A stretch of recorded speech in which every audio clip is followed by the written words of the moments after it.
I am head of division for cooperation with international organizations at the Ministry of Culture of Azerbaijan, and in my capacity of the member of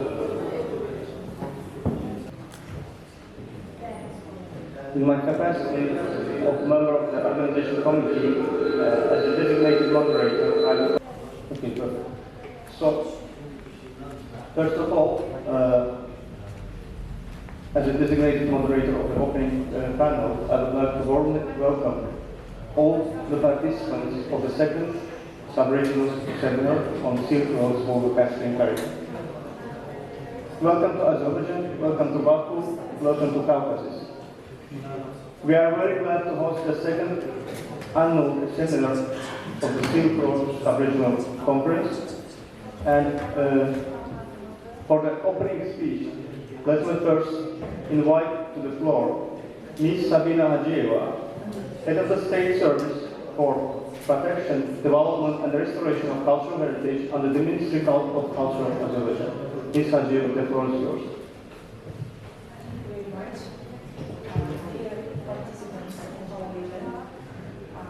Our second time we meet each other in such a great event. This is our great honor to say you are very welcome for the second time. We hope it will be not the last time, and we hope that this year meeting will be even more successful than it was last year, because now we are not only a circle of participants of the event, now we are friends, now we are all family, and now we know each other much better. We know our problems, we know our situation, and I hope now it will be more easy. I would like to give you some information about Azerbaijan as a country of rich potential riches. Everyone knows this is your at least second visit. Our country is located at the crossroads of East and West, has numerous monuments, architectural sites, as well as monuments related to the historical Silk Road, in addition to ancient settlements. I should note that the Republic of Azerbaijan closely cooperates with international organizations, especially UNESCO, in the field of protection, restoration, and cultural heritage. Today, 4 of our sites cultural heritage are in the list of UNESCO. You know all of them. I hope you already had the possibility to visit them. In your last visit to Baku, the old city with the Shirvanshah Palace and the main tower, Bobustan rock art cultural landscape, historical center of Sheki with the Sheki Khan Palace, and the Kınaluk and Köçyolu, which was added to the list of UNESCO in the last year. For sure, I'm speaking only about architectural heritage, so we have also other kinds of monuments in the list. But today, I would like to direct your attention to the situation with our monuments in our liberated areas. I would like to ask organizers to switch on my presentation. Yes, I'm sorry for such a prolongation. I need my presentation to show you in detail the situation.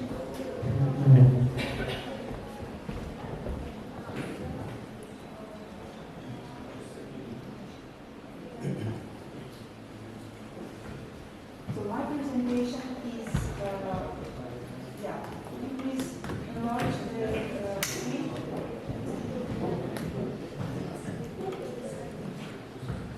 We know that our land, which was almost 30 years, really far from us, in spite of the situation that this is our area, we were not able to visit our monuments, and only our deliberating of our territories, finally we were able to see the terrible picture situation of what happened to our heritage in that areas. For sure, during almost 30 years, we also tried to understand the situation, but unfortunately it was just impossible because we were not able to go there. But after liberation, we were able to conduct monitoring, especially our state service for protection development and restoration or preservation of the monuments under the Ministry of Culture, was able to send our employers to different regions of Karabakh to understand the situation. Next slide, please. According to the list of monuments which Azerbaijan listed as the monuments of local, international, and republic importance, in 2001 was accepted this list. 705 historical and cultural monuments were registered in this list in the territories liberated from occupation. In 2020 and 2023, in the territories liberated from occupation, including the territories taken under control after anti-terror measures, the employers of our state service was able to conduct inventory, but pay attention, only 542 monuments were inventoried just because of a lot of problems which still stop our mission in that direction.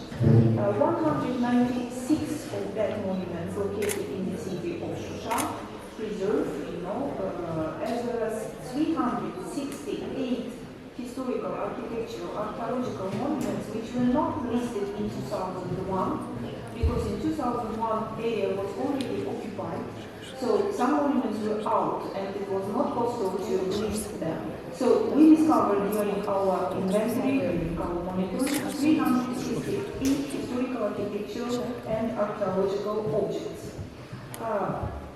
Most of the uninventorized monuments, which we were not able to see yet, are in the high level, located in high mountains and forested areas, so it's really dangerous for our employers. Up to now, after 4 years after the liberation, we still cannot go in our lands to see the situation with our monuments because of mining. Next slide, please. During the inventory, we was able to understand the situation, the conditions of preservation of the monuments. And I should tell that all monuments almost all monuments were in terrible conditions. Just few monuments was restored, and as you can understand easily, they were restored in not correct way, and actually it was really against all the conventions, 1954 and all other conventions, because in the areas of conflict it was prohibited to do something, but it was done. The brightest example is the Shusha Mosque of Haqverdiyev Mosque, which was completely vandalized, and during so-called restoration they tried to do their best to give Persian features instead of local Azerbaijan. More than 300 historical and cultural monuments. We discovered 51 monuments related to the state were completely destroyed, and more than 120 monuments were partially destroyed. So I will show now in the next slide the situation with them. Or they are, next slide please, or they are in really complicated situation. So I just show you some pictures. These are not pictures of all the monuments for sure. I just show you the most destroyed or the most important monuments which are today in the terrible conditions. First we come from Ardam region. The upper picture that you can see already, this is very famous Kanakari Khan's MAE in Ardam village, which was completely destroyed. This complex consists of not only the building of mansion itself, but also it's like memorial complex, So there are several mausoleums in that area and big ancient cemetery, which was really collapsed. And just a few weeks ago, we were able to introduce it to our society, and our president opened this site as already restored. But the others are still in terrible conditions. So you can see that street buses, you can see residential buildings. And I will just give you the figures. 13 totally destroyed monuments, 38 partially destroyed or damaged, 21 in quite satisfactory conditions, only 4 are in ruin. Next slide, please. You can see different monuments from the same region, conditions. I would like to note one more. I know we spoke a lot about that topic, that mosques, only few churches, there are just also renovated in the best situation, but destroyed in total. Next slide, please. Okay? Yeah, Fizuri region, it's next region. So here we have 12 totally destroyed monuments, 56 partially destroyed or damaged, 19 in satisfactory condition, 0 in ruin. Next. Very famous monument on the top, on the left, Varga Bazaar complex, which, and second picture as well dedicated to that complex, which consists of caravanserai and church, and mosque, mosque, which was created completely in the church shape, you know, which showed the, how to say, unusual influence between two monuments of these two religions. Next, please. I think you need not any words to understand the situation with the monuments. Next. Next. Next. Oderan region. 4 totally destroyed, 21 partially destroyed or damaged, 49 in sufficient satisfactory conditions, and only 1 and 0 in ruin. You can see here a church, by the way, which also inside destroyed, and you can see also famous Kalvar cave, which is very prehistoric cave. Our archaeologists will have later information about Kalvar caves, which was allegedly conducted archaeological excavations, and some artifacts were stolen from our area. Next, please. Next. Next. You can see as church, as mosques, in terrible conditions. Next. Very famous monument of 7th century round church, completely destroyed, as you can see, top to left picture. Next. Next.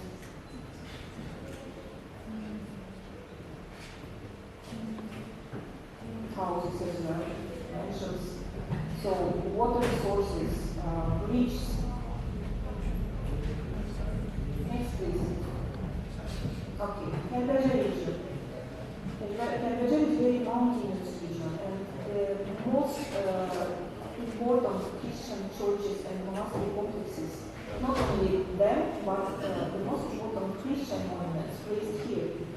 5 totally destroyed monuments, 14 partially destroyed, 9 unsatisfactory, 0 in ruin.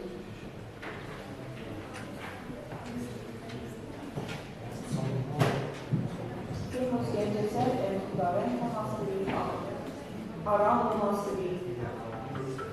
Bugatlı region, 7 totally destroyed, 19 partially destroyed or damaged, 15 unsatisfactory, 1 in ruin.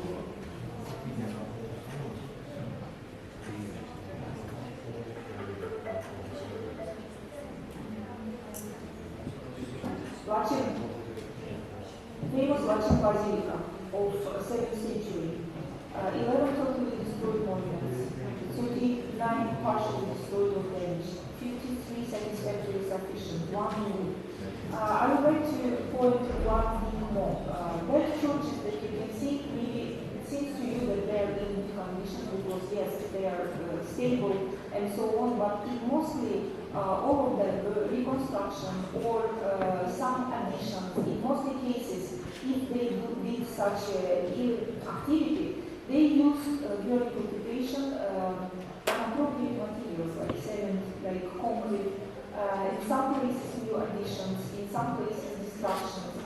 Some results of archaeological investigations. Like next, please. Zangivan. The same situation, 2 totally destroyed, 17 partially destroyed or damaged, 9 satisfactory, 0 removed.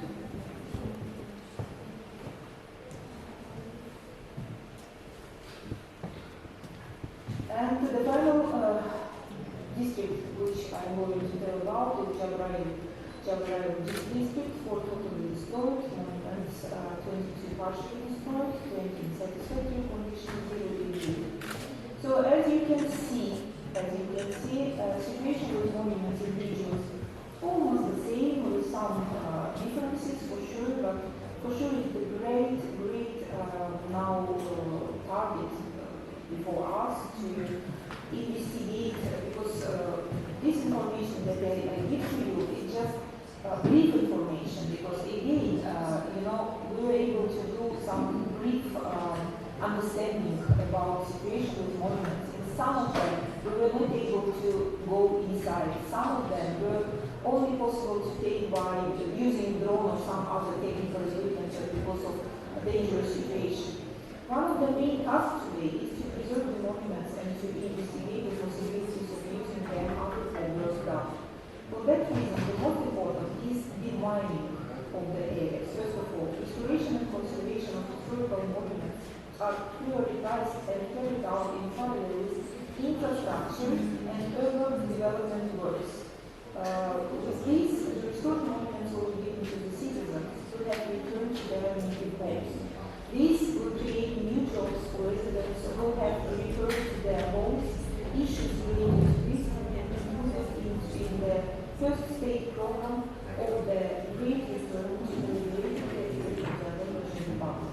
We understand that restoration is not something for conservation, it's not something to do during 1 month or 2 or even 1 year. And you see easily that the situation is quite complicated, but I'm sure altogether we will be able to do that. Thank you for your attention. Thank you, Madam. Indeed, the matter that 30 years this region were under occupation despite the United Nations Security Council for resolutions is, of course, was terrible. The fact that you just mentioned was registered in post-conflict period by the technical mission of different international organizations. And the most tragic part maybe is that the destruction of these monuments is was not done during the war, but mainly done between the 2 wars and during the time of occupation. This is the most tragic thing that we are trying to improve. We are trying to build eternal peace and sustainable development in Caucasus, and Azerbaijan government has already proposed its peaceful proposal to the Armenia. But the good news is it is not the matter of the conflict that once exists between 2 countries in the Caucasus, but this conflict is so fully closed forever. But the matter is, this is the modern case which we could analyze carefully and to provide the positive models of cultural revitalization, which Azerbaijan government currently do actually. And would we visit this region today, you will surprise to what extent fast and rapid development of cultural heritage is realizing there. I am visiting this region several times, and in each time I really shocked that we are rebuilding and restoring the cultural heritage pieces. The city of Shusha, which is on the tentative list of UNESCO, as well as the Azaz and Tavlar cave, which are the, if I'm not mistaken, 4th most ancient cave in the world. This is indeed very important case and model that we could provide for the all post-conflict regions of the world, how to fast, rapid, and correctly restore the cultural heritage throughout the world, and to build dialogue based on the values of cultural heritage. So thank you for this information.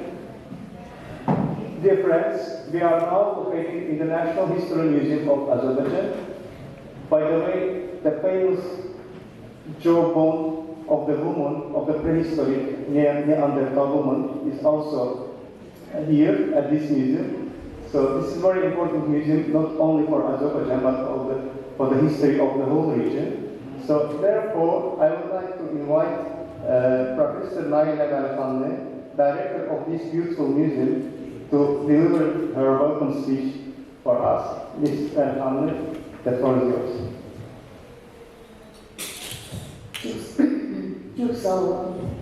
Elbette böyle çıkışlardan sonra ve sizin var gördüğünüz var bu mücadeleler, bizim abidelerimizi gördükten sonra muzey emektaşlığının çıkış edilmesi bir belki de lazım.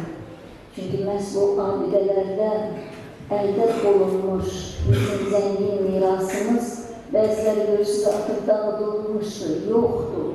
Ancak hemen o miras bizim muzeyimize oldu. Bak ona göre de geldiğim muzey emektaşlarının da burada iştirakı çok vaciptir. Elbette hürmetli konferans iştirakçıları, icazə verin sizin bu güzel konferansınızda böyük derbirinizin iştirakçısı olan sizlerin ben de Milli Azərbaycan Tarixi Muzeyi ve onun hem Milli Azərbaycan Tarixi Muzeyi adından hem de bizim mən şəxsən öz adımdan sizi salamlayayım ve konferansın öz işini uğurla başa çatıracağına olan inanımı bildirim. Doğrudan da burada toplanan emektaşların biz karşılarına koydukları işleri uğurla əməl edeceklerine elbette ben əminəm. Belə bir tədbirin elbette biz mədəniyyətimizin o mədəni irsimizin qoruyucusu olan muzeyde keçirilmesi faaliyetini bu istiqamette teşkil eden biz muzey işçiləri için de əhəmiyyəti çok büyüktür. Belə ki, Milli Azərbaycan Tarixi Muzeyi, Azərbaycan tarixinin bütün dövrlərini əhatə edən maddi mədəniyyət və mənəvi mədəniyyət abidelərinin qoruyucusu olan bir yalnız bir mədəni maarif müəssisəsi deyil, həm də bu mədəni irsi öyrənən, onu tədbiq edən bir elmi tədbiqat müəssisəsidir. Xüsusi qeyd etmək istərdim ki, əsrimizin ilk, bak bu necə 24 ili geçip, bak bu 24 ilin bu ilk ilinden başlayarak muzey Azərbaycan xalqının muzeyimizdə qorunan zəngin mədəni irsini onlarla elmi kataloglar vasitəsilə araşdırmış və bu mədəni irsin ziyarətçilərə olduğu kimi, muzeye gələnlərə olduğu kimi, həm də onunla maraqlanan oxuculara da çatdırılmasına biz bu işi həyata keçirmişik. Axı biz bilirik ki, yazılı mənbələr, arkeoloji qazıntılar, bunlar hamısı mədəni irsimizin aşkara çıxarır. Lakin muzey isə həmin o mədəni irsi qoruyur və gələcək nəsillərə çatdırır. Əlbəttə, hamınıza məlumdur ki, Böyük İpək yolu özü də xalqlara yalnız maddi irsin ötürücüsü olmuyor. O həmçinin bu maddi irsin həm daşıyıcısı və bu ümumiyyətlə mədəni ideyaların, elmi ideyaların, mütərəqqi ideyaların həm daşıyıcısı, həm də paylaşdırıcısı olur. Onun ilkin qayəsi Böyük İpək yolunun ilkin qayəsi xalqları üz-üzə qoymaq deyil, onları birləşdirmək, onları daha da bir-birinə yaxın eləməkdir. Əlbəttə ki, bu Böyük İpək yoluna hakim olmaq, onu nəzarətdə saxlamaq istəyən qüvvələr də olub vaxtıyla və bu qüvvələrin fəaliyyəti necə deyirlər, xalqları birləşdirmək əvəzinə daha da böyük münaqişələrə səbəb olur, müharibələrə səbəb olur. Bu da əlbəttə bizim dünya tariximizdir. Bu sözsüz ki, Böyük İpək yolunun bugün artıq dünya birliği, Böyük İpək yolunun tarixi əhəmiyyətini çok güzel başa düşür ve bugün bizim burada sizin toplaşmağımızda məhz bu mənəvi mədəniyyətimizin, maddi mədəniyyətimizin əhəmiyyətini və onun xalqlara çatdırılmasının əhəmiyyəti bir daha sübut edir və görünür ki, doğrudan dünya artıq bu işin vacibliyini yaxşı dərk edir. Bu yolda əlbəttə sizin gördüyünüz işlərdə həmçinin o həyata keçirdiyiniz layihələrin də reallaşdırılmasının çox böyük əhəmiyyəti var. Bu reallaşdırma, bu layihələrin reallaşdırılması həddindən artıq vacibdir. Mən bu yolda sözsüz ki, sizə uğurlar arzulayıram. Mən çox, əlbəttə, muzeyimiz haqqında sizə məlumat vermək istərdim.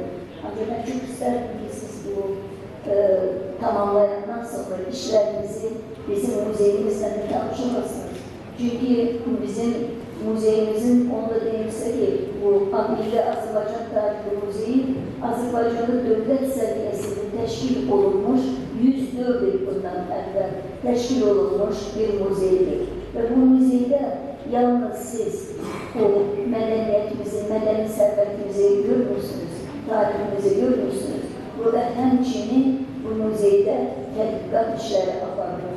Və ilk günündən, artıq 100 ildən çoxdur ki, bu muzeydə həm arkeoloji, həm etnografi, həm numizmatik tədqiqatlar aparılır və bugün də davam edir. Və bayaq sizə dediyim, onlarla kataloqda həmin o tədqiqatların nəticəsi olmuşdur. Onu da qeyd edeyim ki, tədqiqat 2010-cu ildə Şanxayda Expo sərgisi keçirilmişdi, beynəlxalq sərgi. Və o sərgidə biz öz muzeyimizin materialları ilə çıxış elədik və böyük İpək yolu böyük Azərbaycan belə bir kitab nəşr etdirdik və bu kitabda həm bu Azərbaycanın böyük İpək yolunda iştiraki, bunun haqqında məlumat var ingilis dilində, həm də bizim ayrı-ayrı İpək yolunun birbaşa həm İpək yolunun özünün, həm də onun şahələri vasitəsilə Azərbaycan şəhərləri, o birləşmiş Azərbaycan şəhərləri ifade edir ki, o şəhərlərin məhz böyük İpək yolu vasitəsilə dünya ilə, Evrasiya ilə, bu daha doğrusu Avropa ölkələri ilə, Şərq ölkələri ilə əlaqələr saxlayırdır. Onların bizim muzeydə toplanan, məsələn, ayrı-ayrı yerlərdən olan müxtəlif baxı sərvətimiz burada gözəksizdir. Əlbəttə, siz muzeyimizi gəzsəniz və bu böyük İpək yolu haqqında həm ayrıca bizdə orada ekspozisiya var, həm də müxtəlif dövrlərdə, ayrı-ayrı yerlərdən dünyanın o ayrı-ayrı ölkələrindən muzeyə o ticarət əlaqələri vasitəsilə gətirilən bizim sərvət müxtəlif o iş nümunələri də muzeyimizdə olunur. Mən yenə də sizə uğurlar arzulayıram. İnanıram ki, sizin bu işlərinizin, həyata keçirdiyinizin, layihələrin ümumiyyətlə dünya üçün, dünya birliyi üçün böyük əhəmiyyəti olacaq və biz də hal-hazırda onu da qeyd edik ki, biz də bizim muzeyimizdə olan sərvətin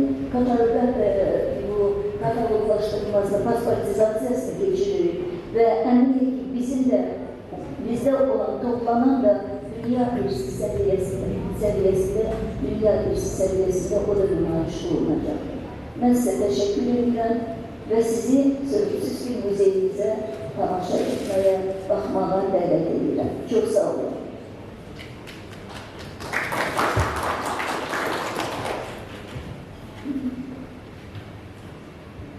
Çok sağ olun Ayhan. Thank you for information, the comment speech and the information on this beautiful museum. Indeed, we will try to find some break to visit at least a part of the exposition here at this important museum. And we are looking forward to this moment. Thank you. Let me also welcome participants that joined us online, namely representatives of the ICAMOS, Ms. Regina and Ms. Susan, as well as the representative of Turkmenistan National Commission and Iran, experts from Iran.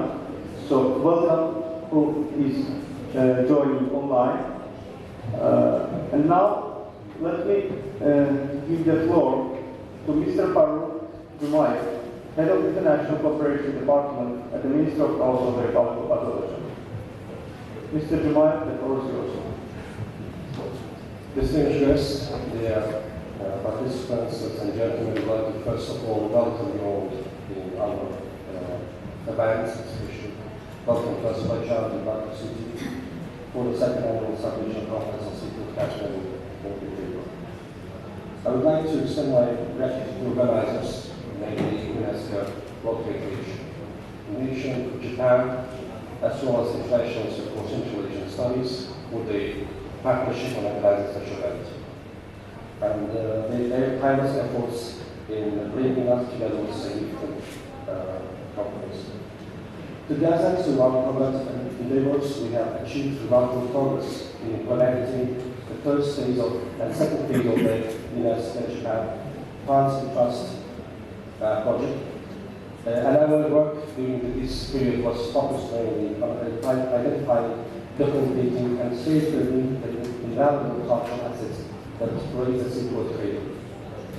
The tangible outcomes of our efforts including comprehensive inventories and conservation plans have established the robust framework for future initiatives.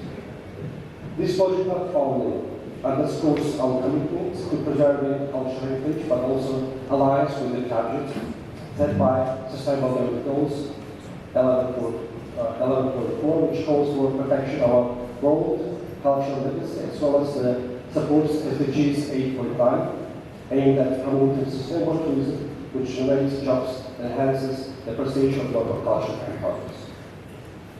As you know, during the last 2 years, in 2022-2023, we organized an kick-off expert meeting on this project, phase 3, and as well as last year in Baku, we held the first annual sub-regional conference with the coordination of all partners.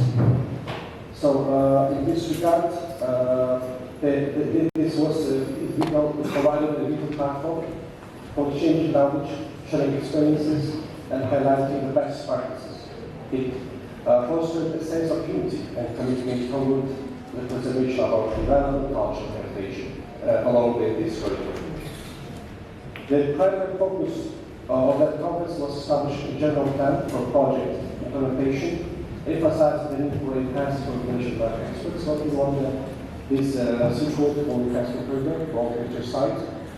And we had critical discussions on proposals from participating countries regarding the identification and implementation of the route lines of the corridor, as well as the protective measures for individual monuments included within it. And today, this is our second meeting with regard to this project.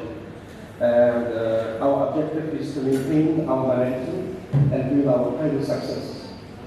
We will center our discussions on producing value documents and actionable documentation for the Caspian-Volga seaport heritage corridor.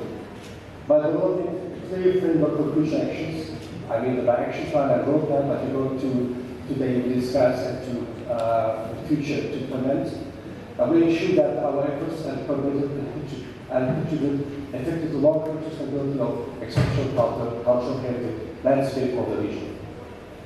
I would like to stand as this is a corridor stands a unique and irreplaceable history of our shared cultural heritage, and I feel that you see our joint collaboration and the state's commitment we can safeguard its legacy for generations to come.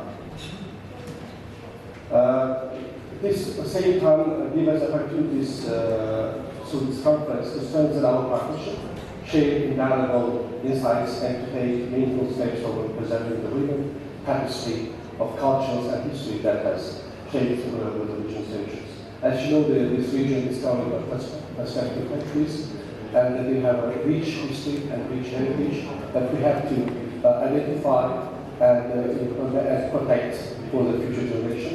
And as mentioned by the other speakers, that we need at the same time to force all the parties who signed the foundation to to provide the obligation, to fulfill their obligation on the protection of the whole cultural heritage. During the war, during the conflict, and to not to be such challenges and so bad situation in the world, because there are many conflicts nowadays in the world, and the protection of this heritage is under the big challenge. Therefore, all countries who sign and have been parties of this convention should take this obligation and contemplate under this international legislation and regulation. Thank you for the attention, and once again welcome to Azerbaijan. I hope we'll have fruitful discussions and we have a productive outcome to the conference. Thank you.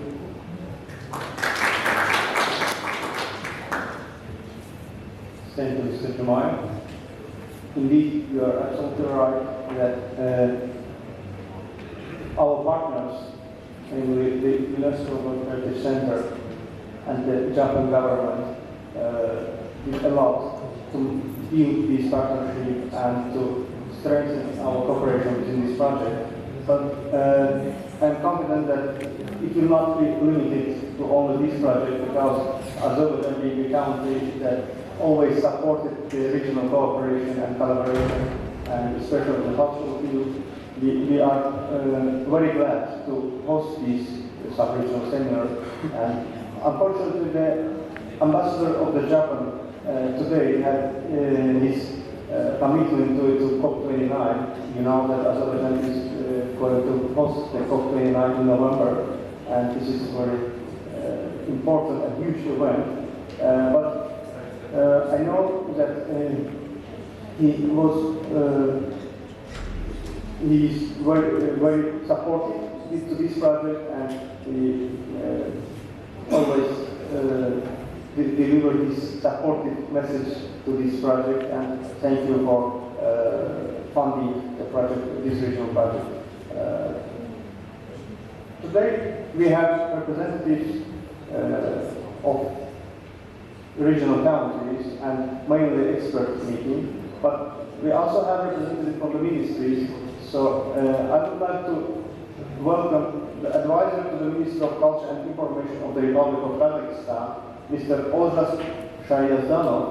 Welcome to Azerbaijan, and the floor is yours.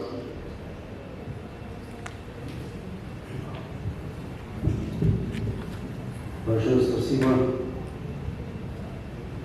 Большое спасибо за приглашение участвовать во второй ежегодной субрегиональной конференции по новопатическим семинарам. За это большую благодарность выражаю ЮНЕСКО, японскому трастовому фонду МИЦАИ и гостеприимному Азербайджану. Большое спасибо. Полномочный орган в лице Министерства культуры и под руководством министра культуры и информации госпожи Балаева Аиды Гавриловны всемирно поддерживает усилия стран совместной подготовки серийных транснациональных номинаций «Шелковый путь» в список всемирного наследия. Для Казахстана внесение в список всемирного наследия – это не просто символическое признание наших объектов, а глубокое дань уважения к нашей культуре и нашему наследию. Это возможность показать всему миру нашу историю, показать наш уникальный ландшафт, архитектурный шедевр, который формировались веками поколений. Когда наши степи, горы, древние города, сакральные места вносятся в список ЮНЕСКО, они получают, мы знаем с вами, особую защиту, что важно для сохранения и передачи его последующим поколениям. Быть частью этого списка значит открыть новые страницы международного сотрудничества. Это шанс привлечь к себе внимание путешественников, исследователей, ученых, вдохновить их на открытие нашей страны. Это также возможность для экономического роста, развития туризма, создания рабочих мест, что в свою очередь укрепляет регионы и наполняет их новыми перспективами. Но не только заключается важность этого. Для каждого казахстанца это источник гордости и идентичности. Это напоминание о богатстве нашей культуры, о наших корнях, традициях, которые делают нас уникальными. Поэтому внесение казахстанских объектов в список всемирного наследия ЮНЕСКО, это, если можно так выразить, как разложить перед миром наши драгоценные камни, показать их сияние и красоту. Это путь к сохранению и приумножению нашего наследия, которым мы можем гордиться и который стремимся передать потомкам. Со своей стороны, Казахстан активно и регулярно и ритмично работает над тем, чтобы расширить список своих объектов в списке всемирного наследия. В настоящее время числится 14 объектов. Это так называемый лист ожидания включает как культурные, так и природы и достопримечательности, а также объекты смешанного типа, которые Казахстан считает перспективными для номинации. Среди объектов, находящихся в этом списке, можно выделить такие как Плату, Устюг, Сокол, Кочевые, Ловушками, Аранами, Скальные мечети, Мангустау, Исыкские курганы, захоронение Золотого человека, Атравская Рась и также другие культурные и природные памятники, которые отражают наше разнообразие. Казахстан обладает огромным потенциалом. На территории нашей страны расположено значительное количество памятников с потенциально возможной универсальной ценностью. В последние годы мы сосредоточились на серийной транснациональной номинации «Шелковый путь» Фергана Сырдарья. Буквально несколько дней назад мы завершили ее подготовку, и номинационные документы были направлены в Центр всемирного наследия.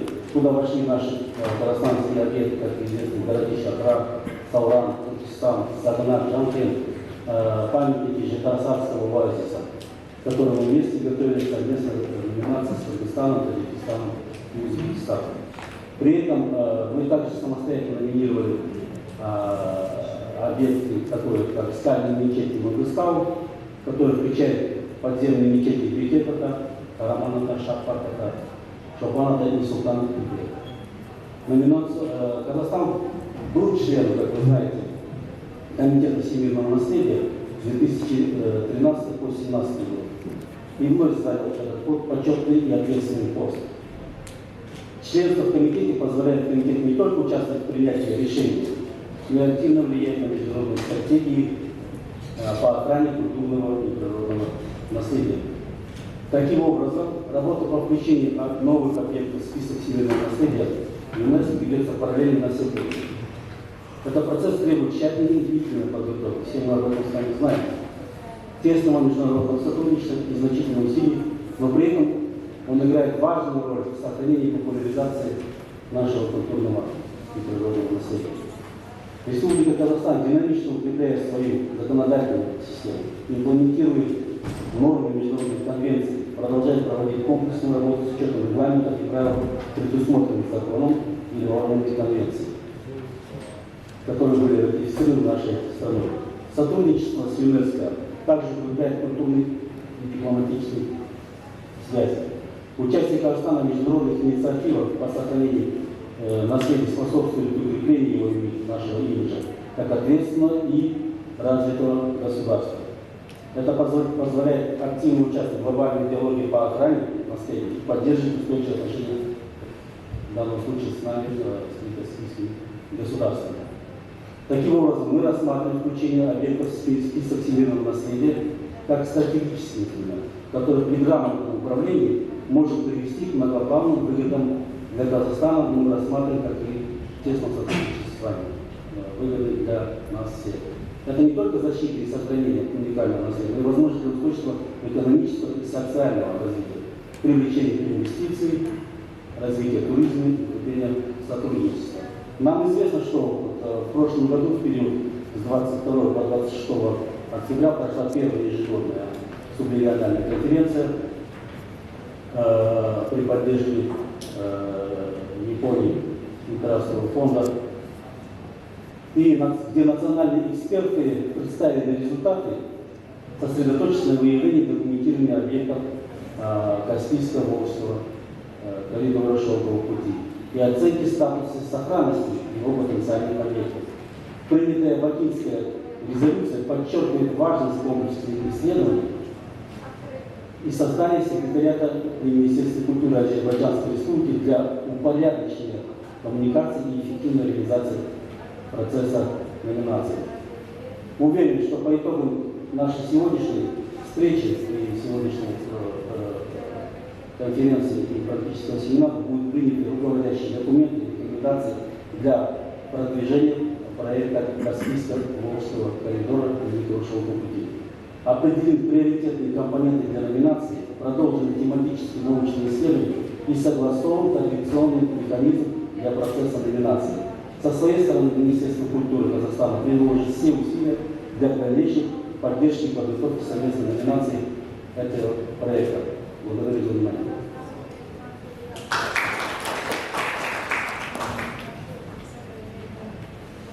Thank you, Mr. Shariazama. We are also witnessing the rapid development of cultural heritage in Kazakhstan. Last year, the World Heritage Committee also participated at the site event dedicated to the 20th year anniversary of Ahverdoff Mausoleum, inscription to the World Heritage List. And the bilateral cultural relations between Azerbaijan and Kazakhstan is sustainable developing.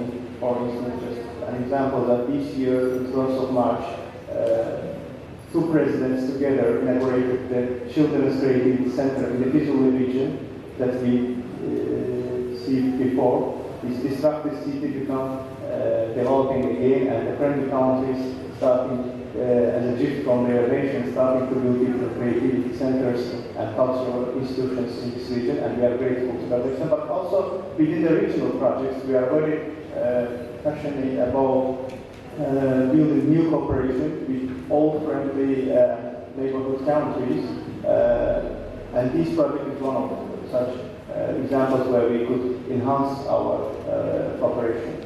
Thank you.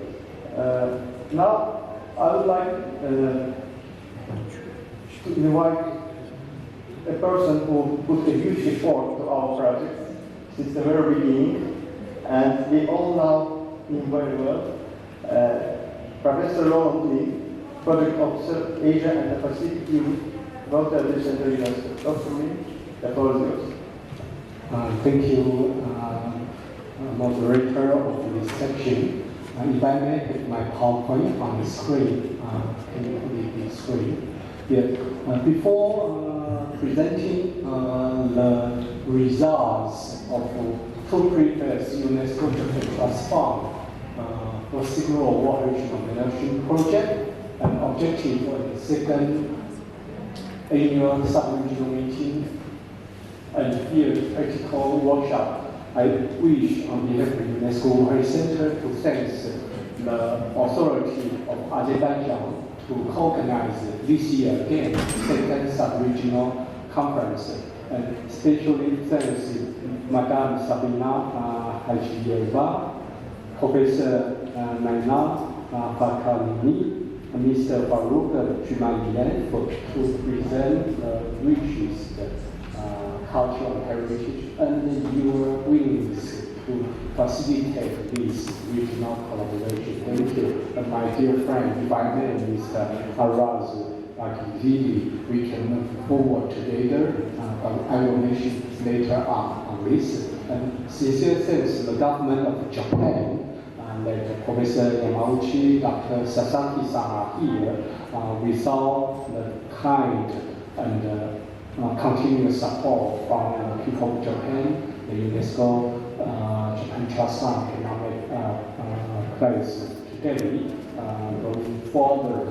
And also, I would like to congratulate Ministry of Culture of this sub-regional collaboration, which we are co-hosting with Ministry of Culture of Azerbaijan. We just heard from the advisor from Kazakhstan Minister of Culture, and unfortunately Iranian officer and also Professor Saeed is online. He's also assistant advisor to Vice Minister and Deputy of Cultural Heritage, Iranian Ministry of Cultural Heritage, Tourism and Handicap.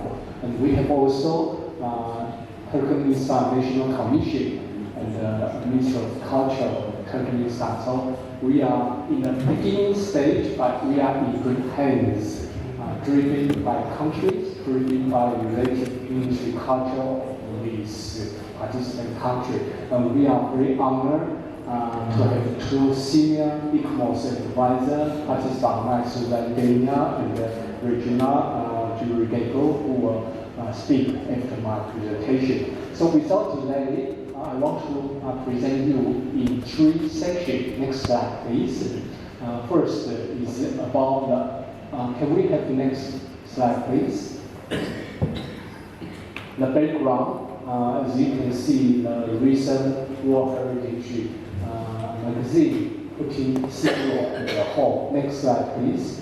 So the general Sigro background, I think all the participant countries here in Central Asia, in Caspian country, in Eastern Asia, all participate the integrated Sigro of UNESCO launching in 1988 to 1997, and you facilitate and participate, some of you, the 5 UNESCO Sigro expedition, and come out with several conferences and publications. And up to now, we have also online platform and specific Sigro program together with the UNESCO social science sector and cultural sector. Next slide, please. So this is also in line, combined with the global strategy of the World Heritage adopted in 1994 about Sigro. We are focusing movement of peoples, human interaction, cultural coexistence, and open to more this Central Asia, Caspian region. Although I heard from Mrs. Sabina that already have 4 water sites, but in this sub-region, maybe more water sites will be encouraged. And we are also talking as both Sabina, professor, and head of international cooperation. We are moving not only one monument, but also larger setting, cultural landscape. We are called for serious nomination if it can be considered, and if possible, without border, trans-border nomination. All this is in line with 1994 World Heritage Global Strategy. Next slide, please. And I heard a very, next slide, please.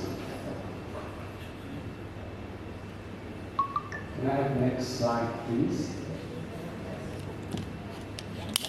Yes, I heard from Professor Nena Valikani in her speech. Heritage is not only monuments, but heritage should be in all forms. And particularly in this Sigro, its cultural root is heritage corridor, but it could be also cultural landscape. We should combine human. We should think about intangible heritage, some sacred site, for example, in Bhutan, some archaeological remains in Turkmenistan, cultural landscape of Banya Valley, or in Isiku Lake, this landscape setting. All together, Sigro can be all or partially to be proposed, nominated for future World Heritage. Next slide, please. So from sub-regional heretical reporting, which I will show later, in 2005, Central Asia has put Sigro transnational nomination as one of the priority. China within Chinese territory, 2003-2004, has undertaken some field activities, and then there are several activities go on and on following the 5 UNESCO-led Sigro expedition, series of conferences, but more focusing on water issues, beginning from 2003-2005. And then we have adopted in Shanghai to put together in Tajikistan to put together a concept paper. This concept paper was signed by 5 Central Asian countries together with China in UNESCO headquarters during General Conference. Next slide, please. So as you can see, Regina, together with me, with 5 Central Asia Secretary General National Commission and some Ministry of Culture from China signed in 2007 the paper concept note, which I had in hand on the screen in 2007 in UNESCO World Center. But prior to this, Susan Denia, who is present here, e-commerce expert, 2005, the first cycle of the World Heritage, Central Asia World Heritage reporting, Central Asia put forward as one top priority. And then with the help of some international institutions, for example, University College of London Research Library, we have put forward together this concept paper and several meetings in Central Asia put forward. So this is a long process. I'm very great to hear Mr. Araz Ahverdoff saying our friend for this process, and we are very pleased. Azerbaijan is now hoping to begin this regional cooperation. Next slide, please.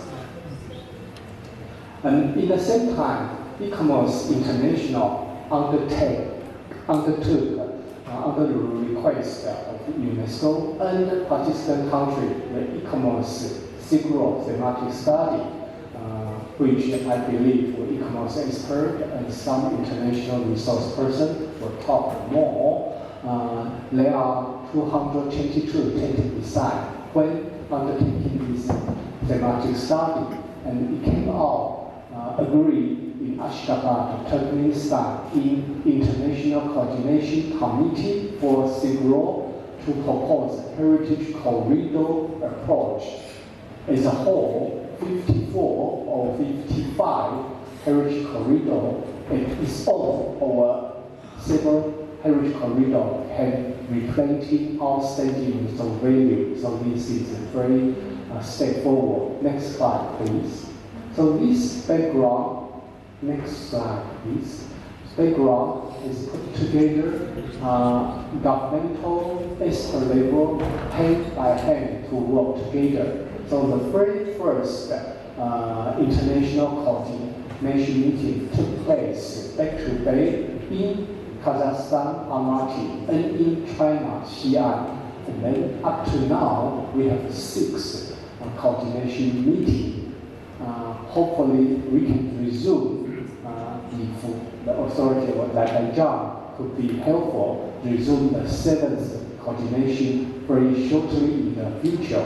So we have the 2nd coordination meeting in Ashgabat, the 3rd in Kyrgyzstan, Bishkek, the 4th in Almaty, Kazakhstan, the 5th again in Turkmenistan, Ashgabat, and the last one is in Iran, Hamadan in Iran, which almost of you participate. This provide the international 18 countries, 70 countries member, Bhutan is an observer, is coordination platform, a general Silk Road coordination committee. And both, I think many of us, Tim, William, Dimitri, Yamauchi-san, myself, I think 4 of us almost participate all the 6 coordination committee, and as you can see in 2nd committee meeting of the Silk Road in Ashgabat, Yamauchi-san, Dimitri, Susan Denia, who are online, also participating most of the coordination committee meeting together with Professor Kim William. Next slide, please.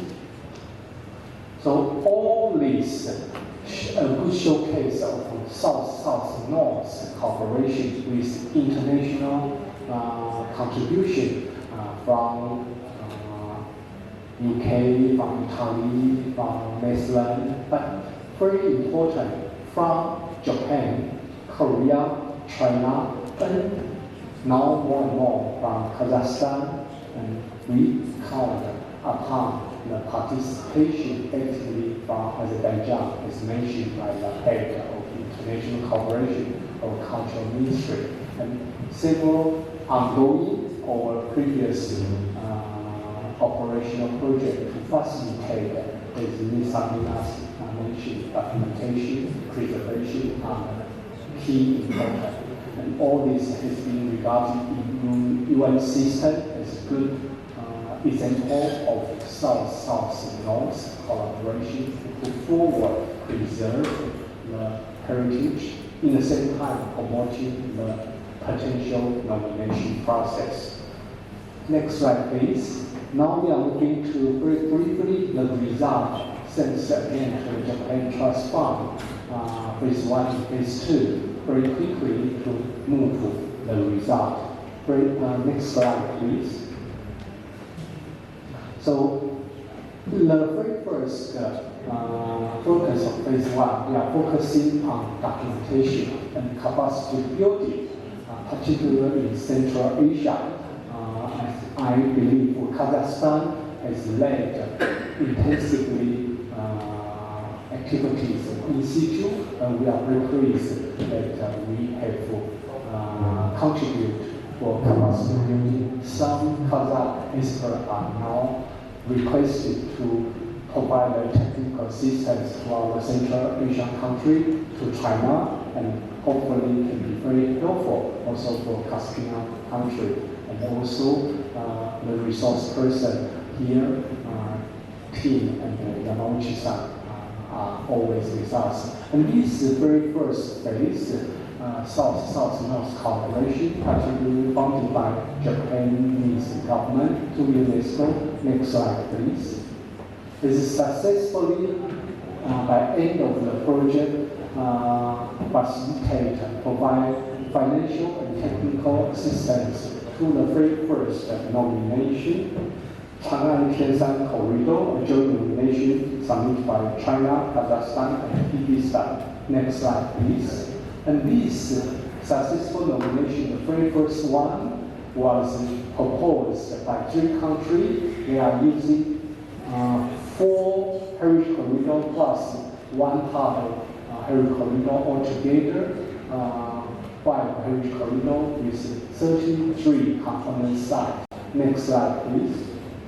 So this good example of phase 1 encouraged us to move forward the phase 2 of Japan Trust Fund project 2015 to 2019. Again, documentation, again, guidance document for sustainable management capacity of national experts are important, and how to provide sub-regional coordination is being highlighted in this phase 2 project. Next slide, please.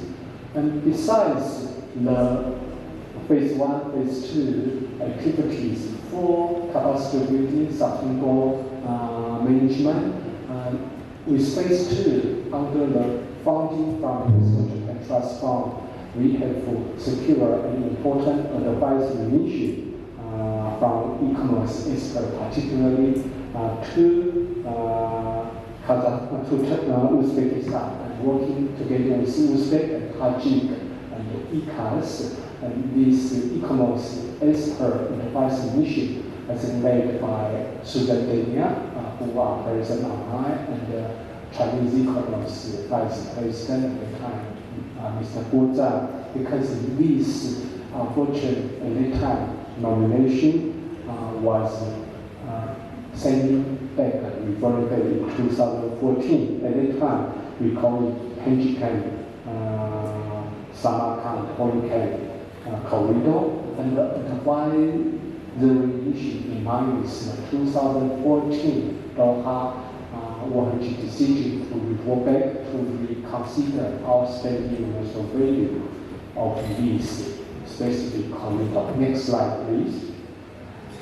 So this was the help of Dimitri in 2018 in Ashgabat coordination committee meeting. We have already presented. Some of you may be aware of the importance of this Penjikan Samarkand corridor, but in the same time, there are some further consideration points. Next slide, please. So the e-commerce advice mission came out with 8 very important recommendations, which UNESCO One Center with State Authority has put forward for consideration. First, the most important, we encourage at the time Turkmenistan to join this transnational nomination and try to highlighting the outstanding value by landscape approach, Zaha and Karakan corridor. Next slide, please.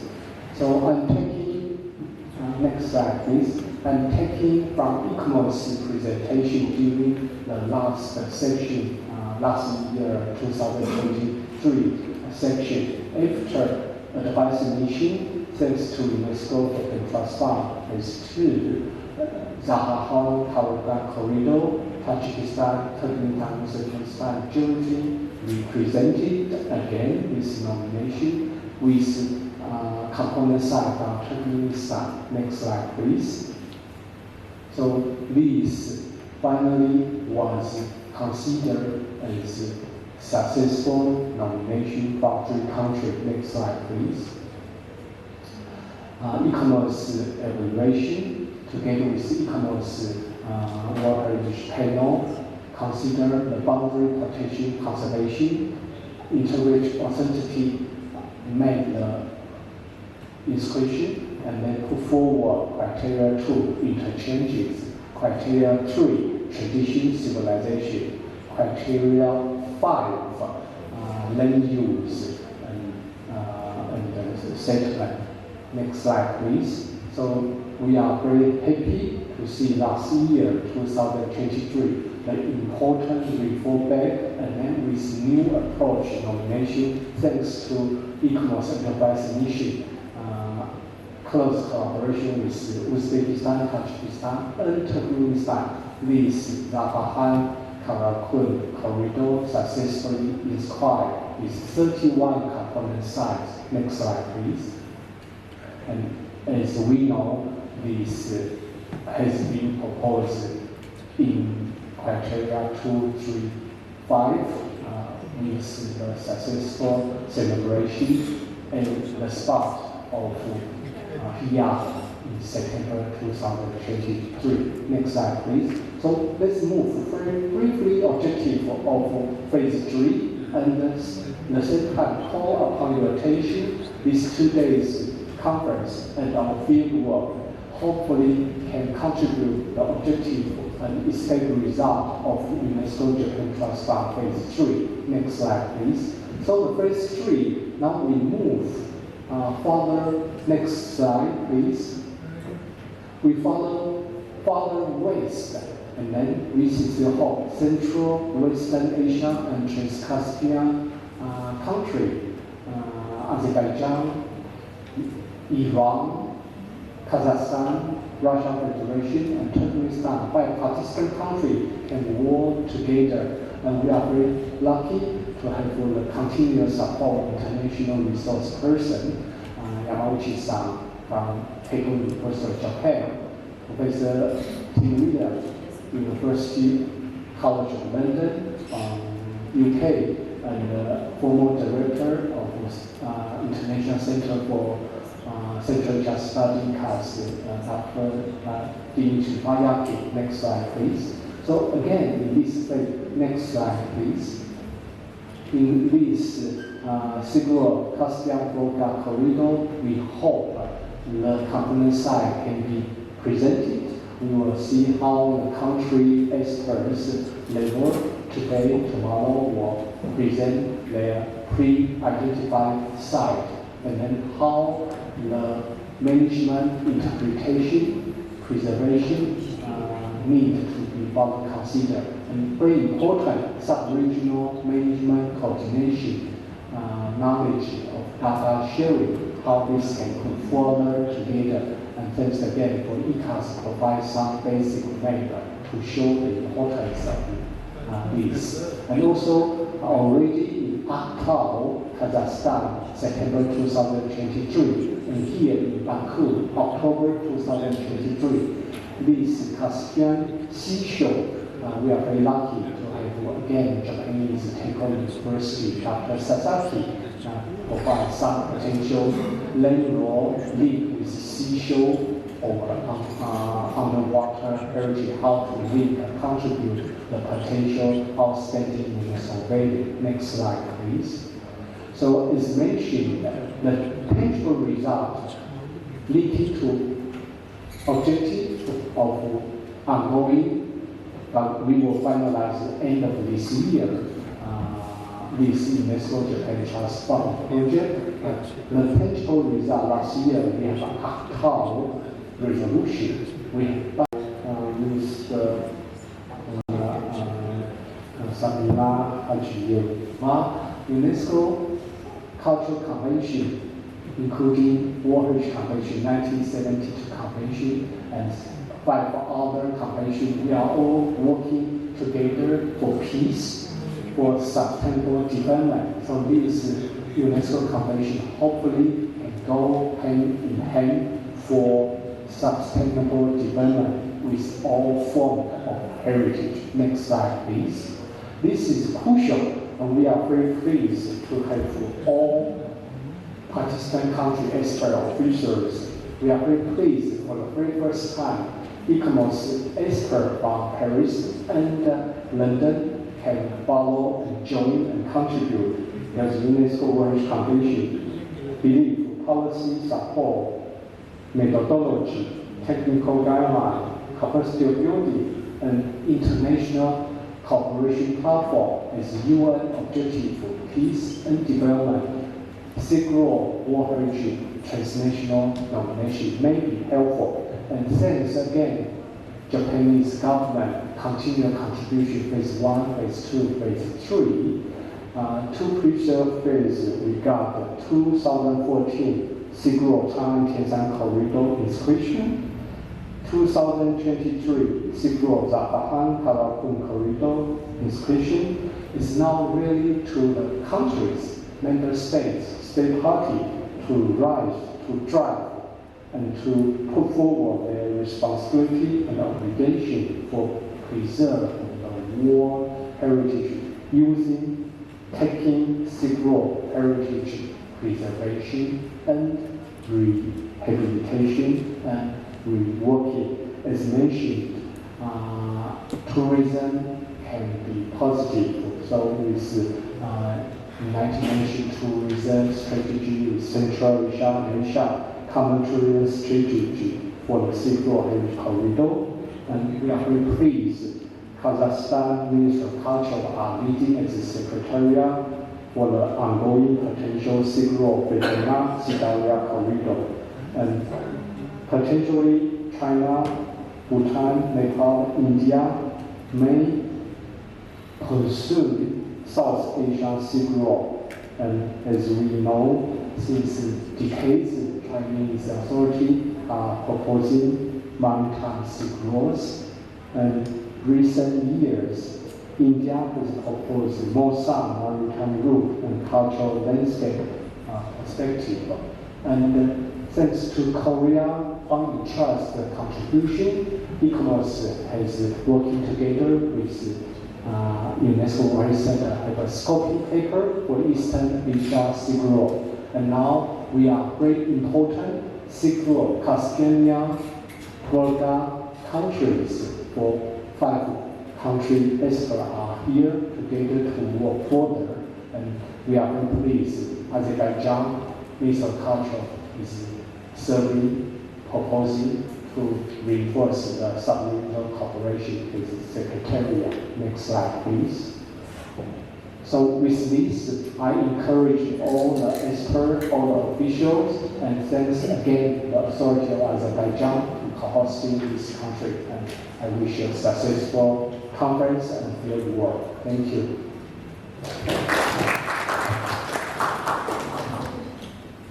Thank you, Professor Rolo. Indeed, it was a very good overview of the program, the phase 1 and the phase 2, and orientation also for the phase 3. Thank you for a very comprehensive presentation. And talking about our third page, it's hardly possible to underestimate the role of ICAMOS. ICAMOS works for conservation and protection of cultural heritage places. It's the main non-governmental organization of this kind, which is dedicated to promoting the application of theory, methodology, and scientific techniques for the conservation of architectural and archaeological sites. Its unique network of experts that benefits from interdisciplinary exchange of its members, among which are architects, historians, archaeologists, art historians, geographers, anthropologists, engineers, and town planners. Thus, I would like to invite our last speaker of the opening panel, who is joining us online, Madame Regina Torriello, Director, Advisor and Monitoring Unit, Work Heritage Program of ICAMOS. Madame Torriello, could you hear us?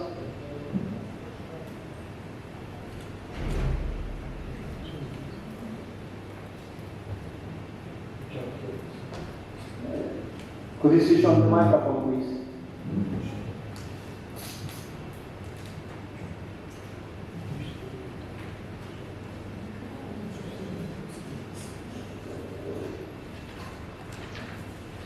Sorry, we could not hear you. Just a minute.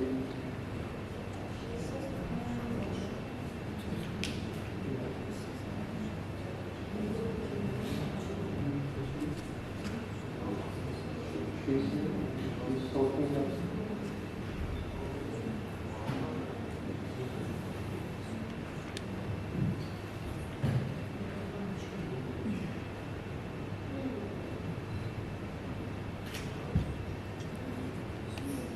Regina, can you try?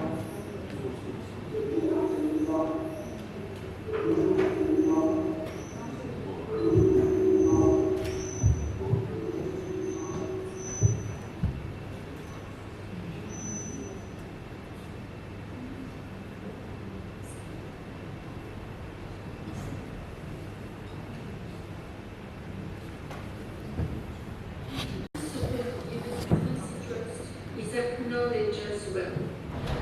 For just over a decade, ICAMOS has been invited to advise and accompany initiatives by state scientists to study a variety of elements, such as sites or monuments, leading to the identification of specific sections of the city roads, which could eventually develop to the nomination to the state for inclusion of the World Heritage.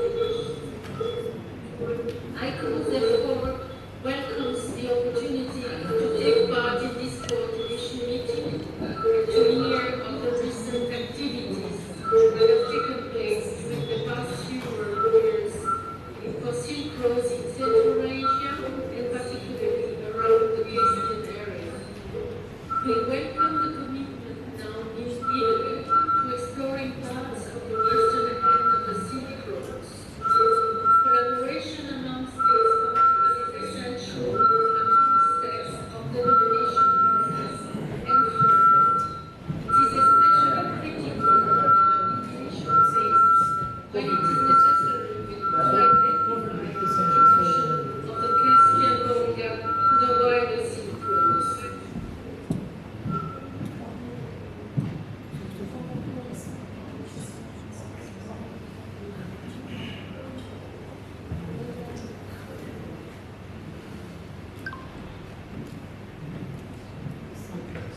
I think this will be connection. Hopefully, you'll be able to see your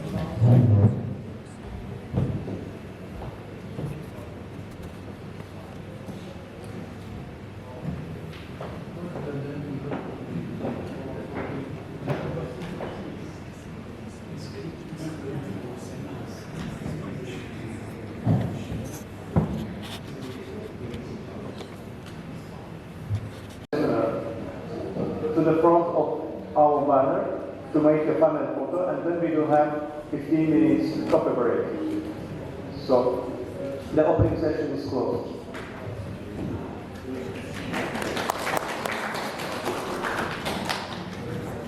One to be present by participating country experts. Here we still call experts labor because if governmental participation in CCO hall, the Secretariat, Azerbaijan Culture Ministry can more enforce of the governmental aids potential time frame in the future. So by above public order, I'm calling Azerbaijan first, and then Iran, followed by Kazakhstan, followed by Kazakhstan or Russia, and then the last presentation will be Turkmenistan.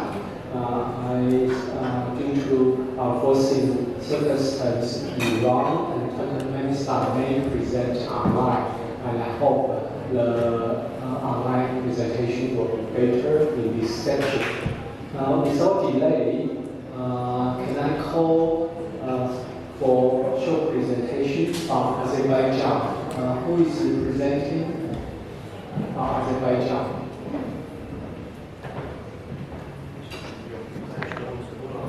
Yes, should we start? So, thank you, Dr. Lee. We'll possibly start with a small video.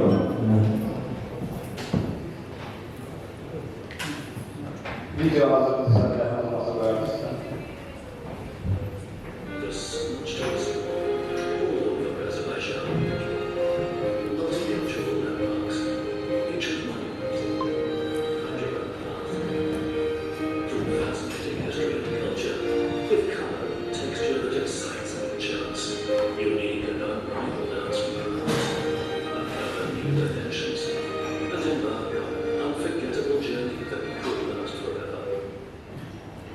Thank you. This was a short video. Before we start with our presentation, I would like to inform you, dear participants, that in Azerbaijan these roles were conducted by different structures.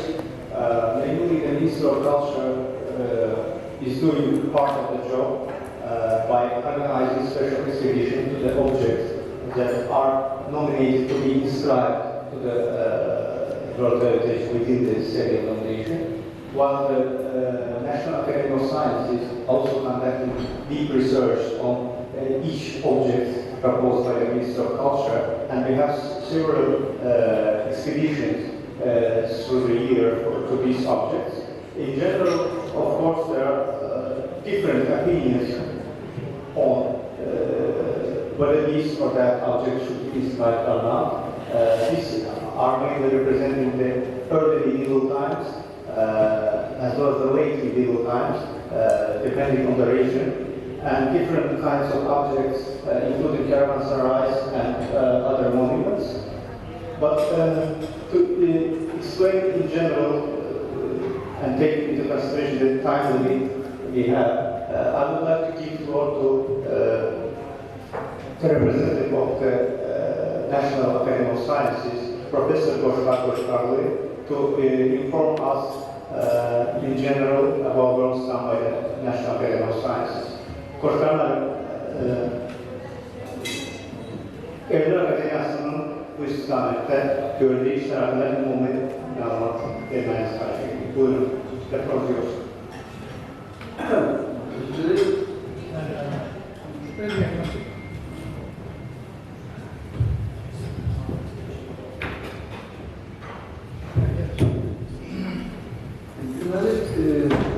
Sözümüzü Eldar Akademiyası'nın özünü ve müstakil bir kazanmakta tercih kullanılıyor. Ama arkeoloji konusunda biz uzun müddet için arkeolojik materyallerin analizi esasında biz bu pek yolun Azerbaycan'da intensif bir şekilde faaliyet göstermesini yaşıyoruz. İnanılmaz İpek yolu özü bizde de temele geldi. Onun özünün öz tarihi var. Böyle İpek yolu özü ondan kat kadim olan 4 ticaret yollarının birleşmesi. Ve bu tür ticaret yollarının hersinin özünün farkı var. Yolların biri He can hear you, but not very loud.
Hello, Dr. John. Could you speak to microphone, please?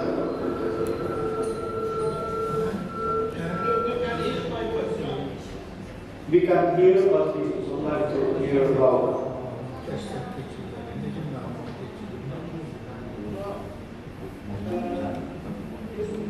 If you have my voice,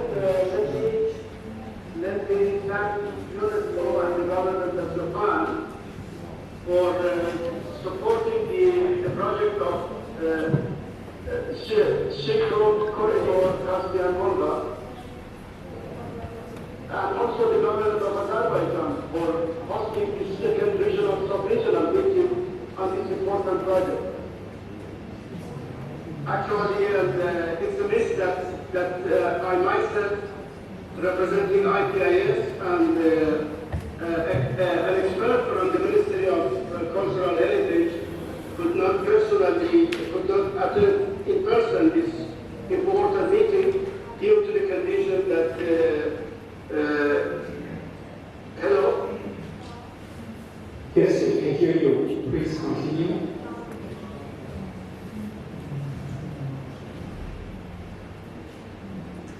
So,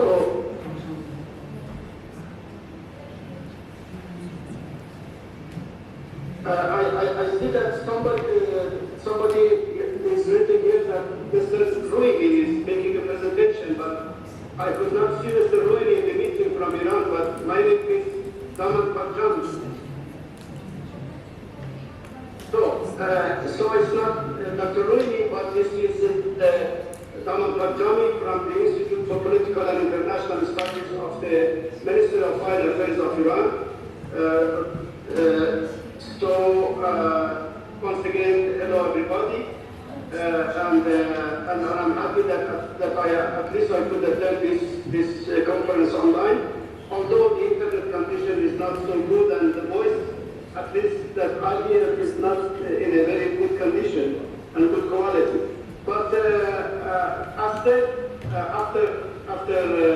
thanking the organizers and the host, I may recall that last year in the first sub-regional meeting, a representative from IPIS attended on behalf of Iran, Mr. Muhammad, who is now the Iranian embassy's research advisor in our embassy in Moscow. I know that he made a presentation about the cultural and the historical sites on the Iranian coastal area of the Caspian Sea, including cities, ships, and many historical items. And I'm sure that one of the important aspects of this project is to cover the cultural and historical dimension of this corridor. And as everybody knows, Iran, enjoying 1,000 years of history, have also been very active. The Iranian tribes and nomads have been active around the Caspian coastal areas since the time. In fact, Iranian tribes and Iranian people have been present and active in almost all coastal areas in the south, in the east and southwestern part of the Caspian Sea. They have been living sometime in peace, sometime in war with the other tribes and nations around the Caspian Sea. But the overall result of such interaction has been an accumulation of historical and cultural, let's say, heritage that we enjoy today from our ancestors. So because of these interactions, Iran has been active, and Iranian people around the Caspian Sea have been active in also in trade cooperation and trade exchanges with other nations and tribes around the Caspian area. And because of that, the very important Silk Road route, Caspian-Volga, has been emerged as the proper route to cover part of the transactions and trade activities on between the nations in the southeastern and eastern part of Asia, Iranian Plateau, Central Asia, with the people in the northern part of the Caspian area, and through that area, especially through Volga River, with Europe. This has been the case since ancient time, through the great Islamic empires and during the Islamic era, and also in the Middle Ages. Especially one of the prominent or the important era of history that the Iranian people have been in active trade and cultural interactions with other nations, especially the nations in other parts of the sea, has been during the Middle Ages, especially Safavid dynasty, where one of the prominent Iranian products around the Caspian, which was silk, produced especially in Gilad province, has been traded partially with Europe through this route. So with this, I think there are a lot of issues to be covered in this important project, and I'm sure that the expert group team would touch upon all these dimensions so that every aspect of this cultural heritage would be taken into account while preparing the file for the registration, for the inscription of this cultural route.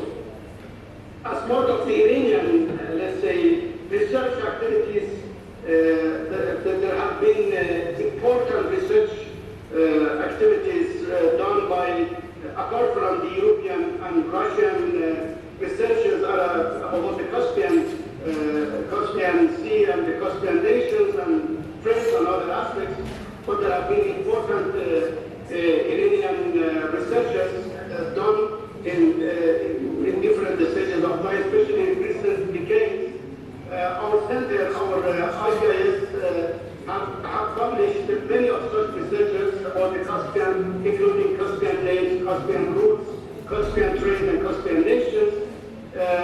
But also in 2017, an important atlas of 3-volume supported by the Iranian port authorities was made by two prominent researchers of Middle Ages type of Iranian professors, Dr. Musuvi and another Iranian, let's say, researchers from Tehran University, which is a very comprehensive study about different dimensions of the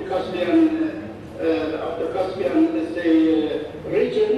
And I think at this stage, what I can propose is that in order to have a comprehensive study about the different dimensions of this Silk Road route, I think a variety of issues and topics should be taken into consideration for the preparation of the project.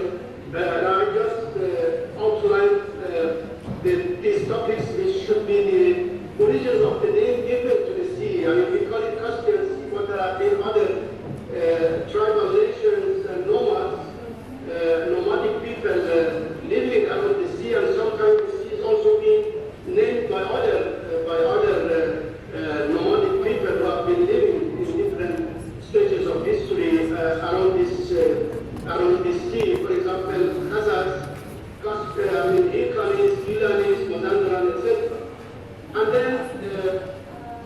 I think the historical state, regions, cities, ports around the Caspian should be thoroughly studied, especially in terms of the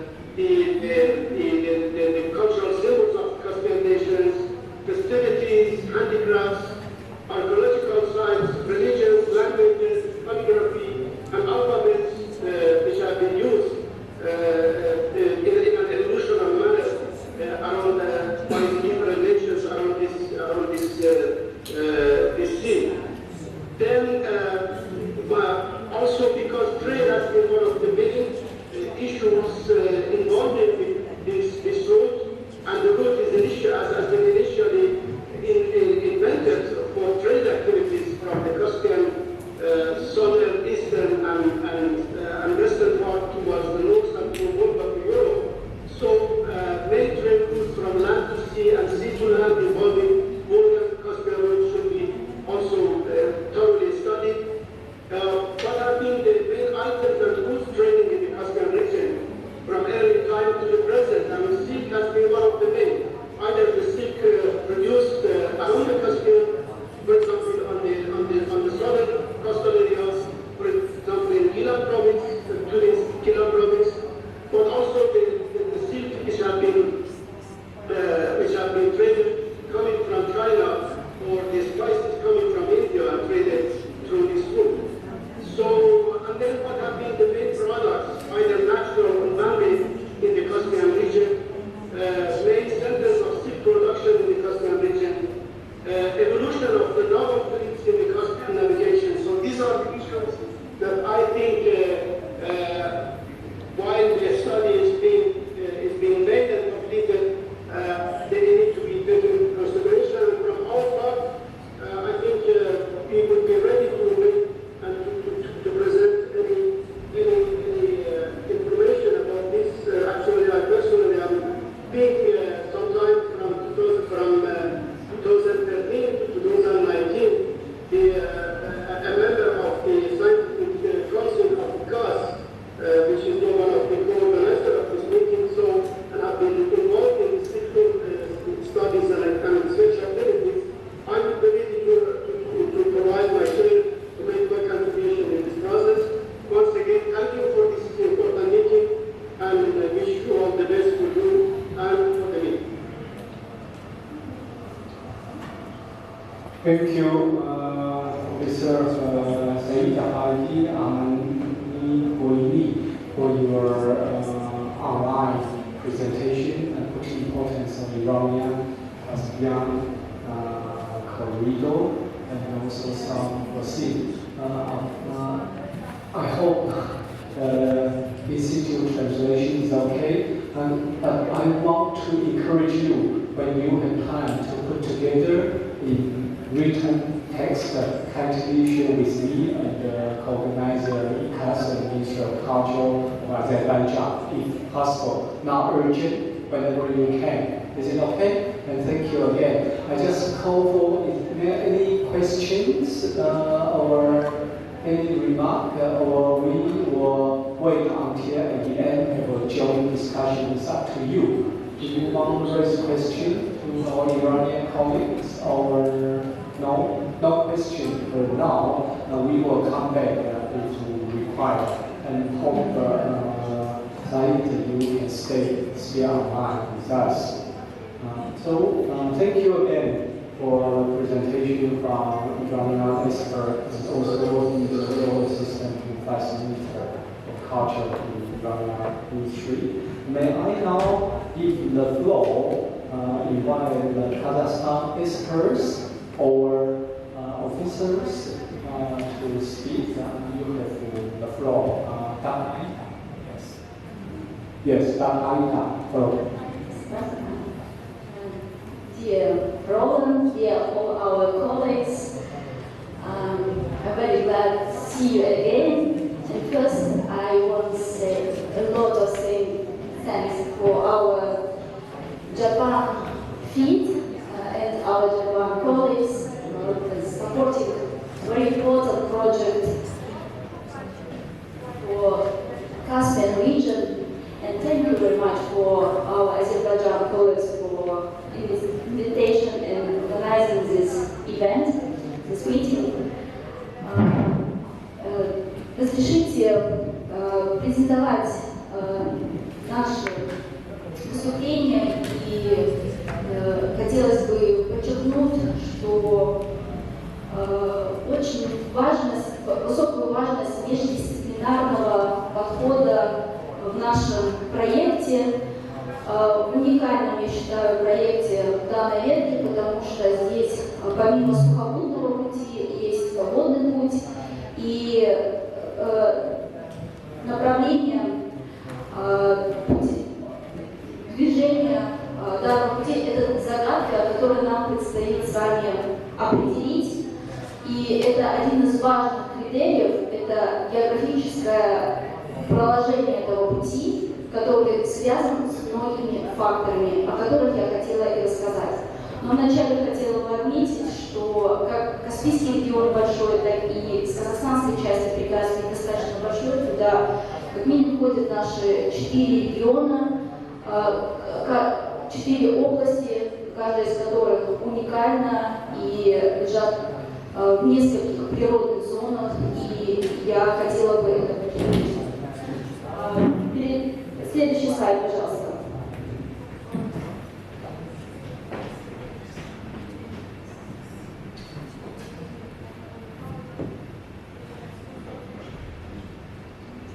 Sorry, we need to change the Caspian-Volga corridor.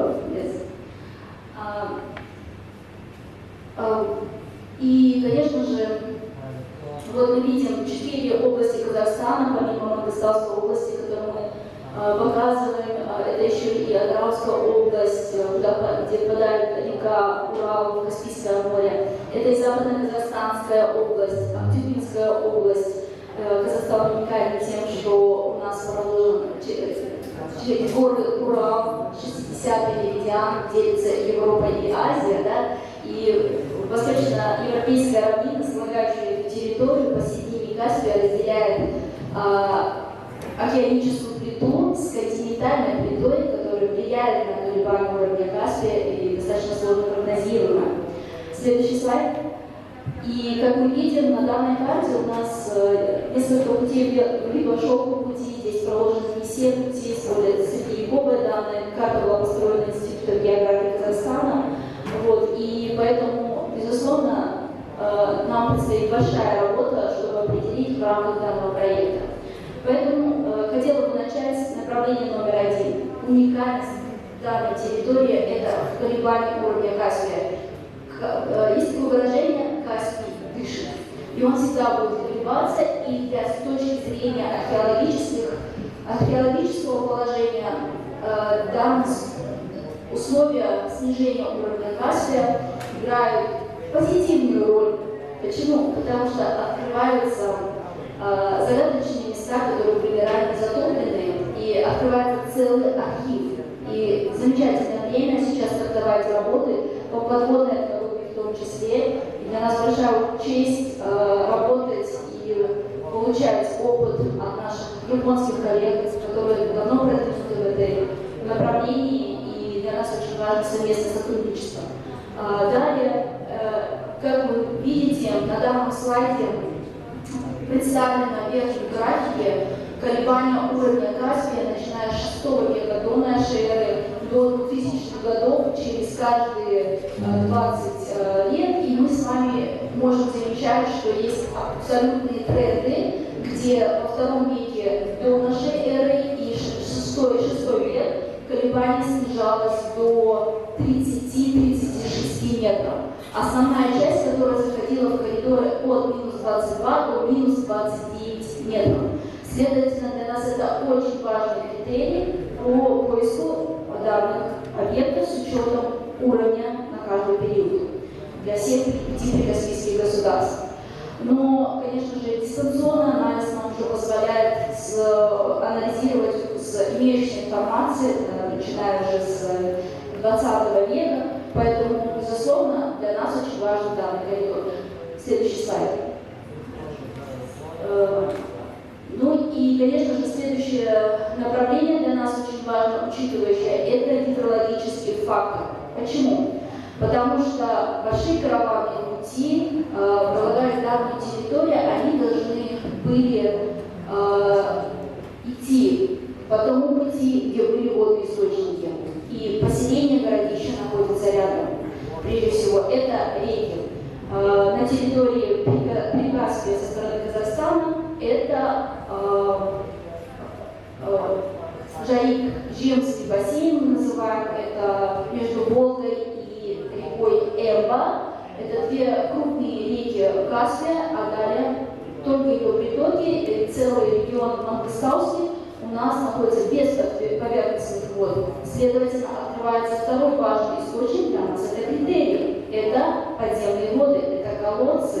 И для нас очень важно инвентаризацию проводить не только историко-культурных объектов, а сколько поиск древних скважин, колодцев, которые раскроют нам тайное продолжение данного пути, часть из которых была открыта. Ну и если мы с вами заметим на снимок карту с правой стороны, то мы с вами увидим как раз карту подземных вод. И второй очень важный такой момент – это его минерализация. Потому что физико-географическая особенность, она не меняется так быстро, и она нам раскрывает большие предпосылки. И действительно, данный путь может стать, данный секрет станет основой для изучения этих особенностей. Далее, следующий слайд. Это климатический фактор. Казахстан достаточно большая территория, и есть понятие еще и сезонность маршрутов, которые еще более сложно изучить, но предпосылки нам говорят условия климатические, сезонность, и там, где будут более мягкие зимы, комфортные температуры, и также необходимо учесть и обосновывать, почему же путь был проложен по данной траектории. Ну и в данном случае наш Мангостауский регион, южная часть, была в этом случае комфортна для данных портов, не только с точки зрения морской акватории, но и климатического фактора. Следующий фактор – это природные зоны и пастбища. Как следствие, мы с вами видим, что территория Прикаспия входит три, как минимум, зоны. Это полупустынная пустынная, аридная зона, которая также периодически менялась за исследуемый период Великого Шелкового пути. На севере это степная зона и выше лесные участки, что тоже оказывает влияние на изученность и присутствие материалов тех или иных городищах, которые мы раскрываем. Ну и, конечно, это караванные пути, где должен был пастись скот, и как следствие мы тоже понимаем, что большая часть их находилась в прибрежной части, в речной части, ну и поэтому снимок справа показывает, что наши пастбищные сенокосные угодья связаны с не только реками, но и подземными водами и понижением. И это тоже раскрывает тайны пути, шелкового пути. Следующий слайд. Нынешняя картина Мангостауского региона – это пустыня и полупустыня. И мы понимаем, что это был бесценный участок. И когда мы задаемся вопросом, почему именно пустынный участок, ну, конечно же, поиск кратчайшего пути, поиск прохождения через торговые пути. А третье, очень важно, что самыми главными источниками воды на тот момент были подпесчаные линзы пресных вод. И данные пески являются источником для взятия воды, для питья как торговцев, так и для скота. Поэтому, безусловно, когда мы будем рассматривать и изучаем данную территорию, мы понимаем, что данные участки, в данном случае это песчаные массивы Босманку, Мангостауского региона, привлекали участников шелкового пути. Следующий слайд. Ну и, конечно же, это рельеф. Рельеф и зона аккумуляции стока. Как мы с вами можем заметить, на нанесения крупных таких городищ на примере территории Мангостауской области и Караковак, и другие, Черкова и другие городища, они расположены на повышенных участках, но не на полуострове Бузачи. То есть это говорит о том, что шло учет того, что Каспий колеблется и высокие риски затопления, поэтому здесь мы с вами не наблюдаем таких объектов, как на Тюрко-Роганском полуострове, который достаточно относительно рельефа занимал позитивное, удобное положение и с сниженным риском. Ну а цифровая модель рельефа нам позволяет построить зону аккумуляции стока и дает нам ответ, где же и были расположены траектории движения, какие были территории более удобные для прохождения и накопления воды. Следующий слайд. Ну и если действительно посмотреть на расположение объектов исторических, которые разведаны, еще предстоит разведать, то мы с вами тоже видим это подножье Каратау. И также важно отметить, что у подножья Каратау есть родник, который также был важным источником для воды караванного пути. Так что рельеф – это один из важных критериев на поиск и инвентаризацию объектов Великого Шелкового пути. Следующий слайд. В совокупности всех этих факторов мы понимаем, что определение исторических колодцев, точнее колодцев древних, их траектория, и нам предстоит еще их обнаружить, необходимо учет всех 5 факторов, которых я перечислила ранее, и, безусловно, мы должны разгадать, определить данное направление и именно на основе междисциплинарного подхода с археологами провести данную комплексную экспедицию по изучению не только временных рамок, состояния, но и обоснования географического положения этого пути с приложением дальнейших шагов. И, конечно же, здесь важно также отметить, это исторический подход по определению и обнаружению данных объектов. Уникальным является карта Птоломея, которая раскрывает нам многие тайны. Второй век нашей эры, он представляет первую карту, на которой он наносит градусную сетку. Следующий слайд. И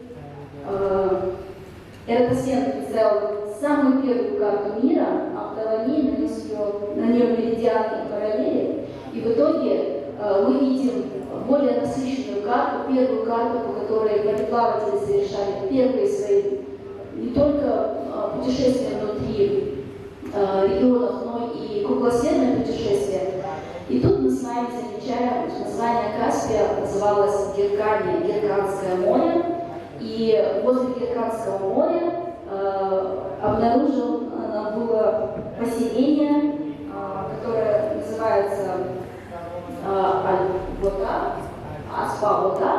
И далее мой коллега Ан Института археологии расскажет про данный объект, который, я считаю, мирового уровня события, который обозначен на карте Птоломея и является большой находкой наших современных археологов.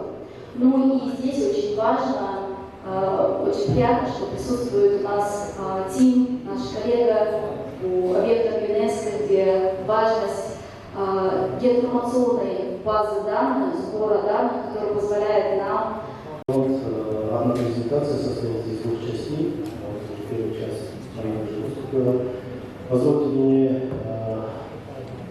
доложиться, можно сказать, о некоторых итогах проведенных исследований в Каспийском регионе. После принятия Бакинскую резолюцию Институт археологии имени Маргулана, Министерство науки и высшего образования Республики Казахстан включил в свой план работ некоторые моменты по Западному Казахстану. Имеется в виду, работы были проведены по 3 направлениям. Первый у нас именно по Урало-Каспийскому региону выпуск книг, подготовка и выпуск книг. Второй у нас были проведены, продолжены, вернее, раскопки на этом регионе, особенно в этом стало. И второй мы начали происходить различные работы по инвентаризации наших наследий именно по Caspian-Volga коридору. Следующий слайд. В конце прошлого года нами были подготовлены и выпущены только 2 книги сразу, 2 монография. Первая монография Астафий Богданов, «Рыбальный памятник от Салка Казан». Время хронологии совпадает 3-й и первая половина 6 века. Здесь были опубликованы данные, материалы раскопок за последние 10 лет. Поэтому это уже очень интересный такой рыбальный памятный комплекс, расположен рядом с городищем Каракабак. Я более подробно, наверное, не буду останавливаться, что проводили меня, где сообщения.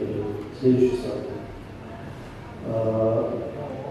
Вот только перевели находки, очень интересный материал на территории Казахстана, не только Мангистау. Первый был обнаружен такой уникальный комплекс. Это, как сказала Ида, тоже является такой мировой открытием. Следующий слайд, пожалуйста. Следующая книга, то, что выпущена, Камель Мурат, название книги «Средневековые памятники 4 Мангистау», именно вот по караванным путям. 10 и 14 века. Вот на карте указано, какие были караванные пути, караван-сарай, вот он подвел итог на своих исследованиях. Я думаю, это тоже очень важно. В конце года нам это выпущены книги. Следующий слайд, пожалуйста. Институт археологии имени Маргулана особое внимание акцентировал на проведении полевых исследований именно сухопутно-морских путей торгового сообщения Мангистау. Исследование было проведено нашим сотрудникам Института археологии Андреем Астафьевым. Сроки проведения работ сентября 2024 года, вот неделю назад мы закончили свою работу. В общей протяженности линейного маршрута 3000 километров. Какие виды работы мы провели? Сперва, конечно, изучили полностью историко-биографические литературы данных, сбор и анализ картографических материалов делали, анализ космоснимков и обязательно опрос местного населения и выехали в поле, провели исследования по перспективным пунктам местонахождения. Что это такое? Это поселение, городище, пристани, колодцы, как сказала Аида, это очень важно для нас. Искусственные водоемы, некрополи, могильники, петроглифы, маркеры торговых дорог, следы кораблекрушений и так далее. Еще нашим сотрудникам исследована зона древних берегов Каспийского моря, в районе бывших заливов Мёртвый, Кайдар, Кошак, Саракас, Кендерлер, полностью охватили свои исследования Мангистауской области. Вот на карте отмечен, как этот регион. Вот, и потом еще были проведены исследования перспективных сухопутных веток торговых трасс, так как уже на территории Мангистауской области у нас сухопутные морские пути, как раз синий век таких путей получается. И обязательно были обновлены все фото, видеофиксации, составленные планы много выявленных объектов и то, что было раньше выявлено, и мы провели обязательно мониторинг всех этих наших объектов. Можно сказать, большую монетаризацию нашей страны уже провела. Дальше, следующий. Но сухопутно-морской путь, торговое сообщение, вот мы видим, сухопутный морской путь это через Мангистау, а сухопутный путь через Устюг, мы так условно сейчас делим на два, это охватывает наши 4 административных области. Первое начало заведения товарно-денежных отношений на полуострове Мангушлак следует связать с находками парфянских резинистых монет первого-второго века нашей эры. Это самая древняя монета, которая обнаружена была на территории Московской области. И отсюда как раз начало функционирования северного ответвления Великого Путеводного пути через Арабо-Каспийский регион. Доказательства вот имеются. Следующий слайд, пожалуйста. Мы думаем, первую из причин, основных причин возникновения товарных отношений на этой территории следует рассматривать богатую сырьевую базу Мангстана по добыче меди, железа, свинца и других сырьев.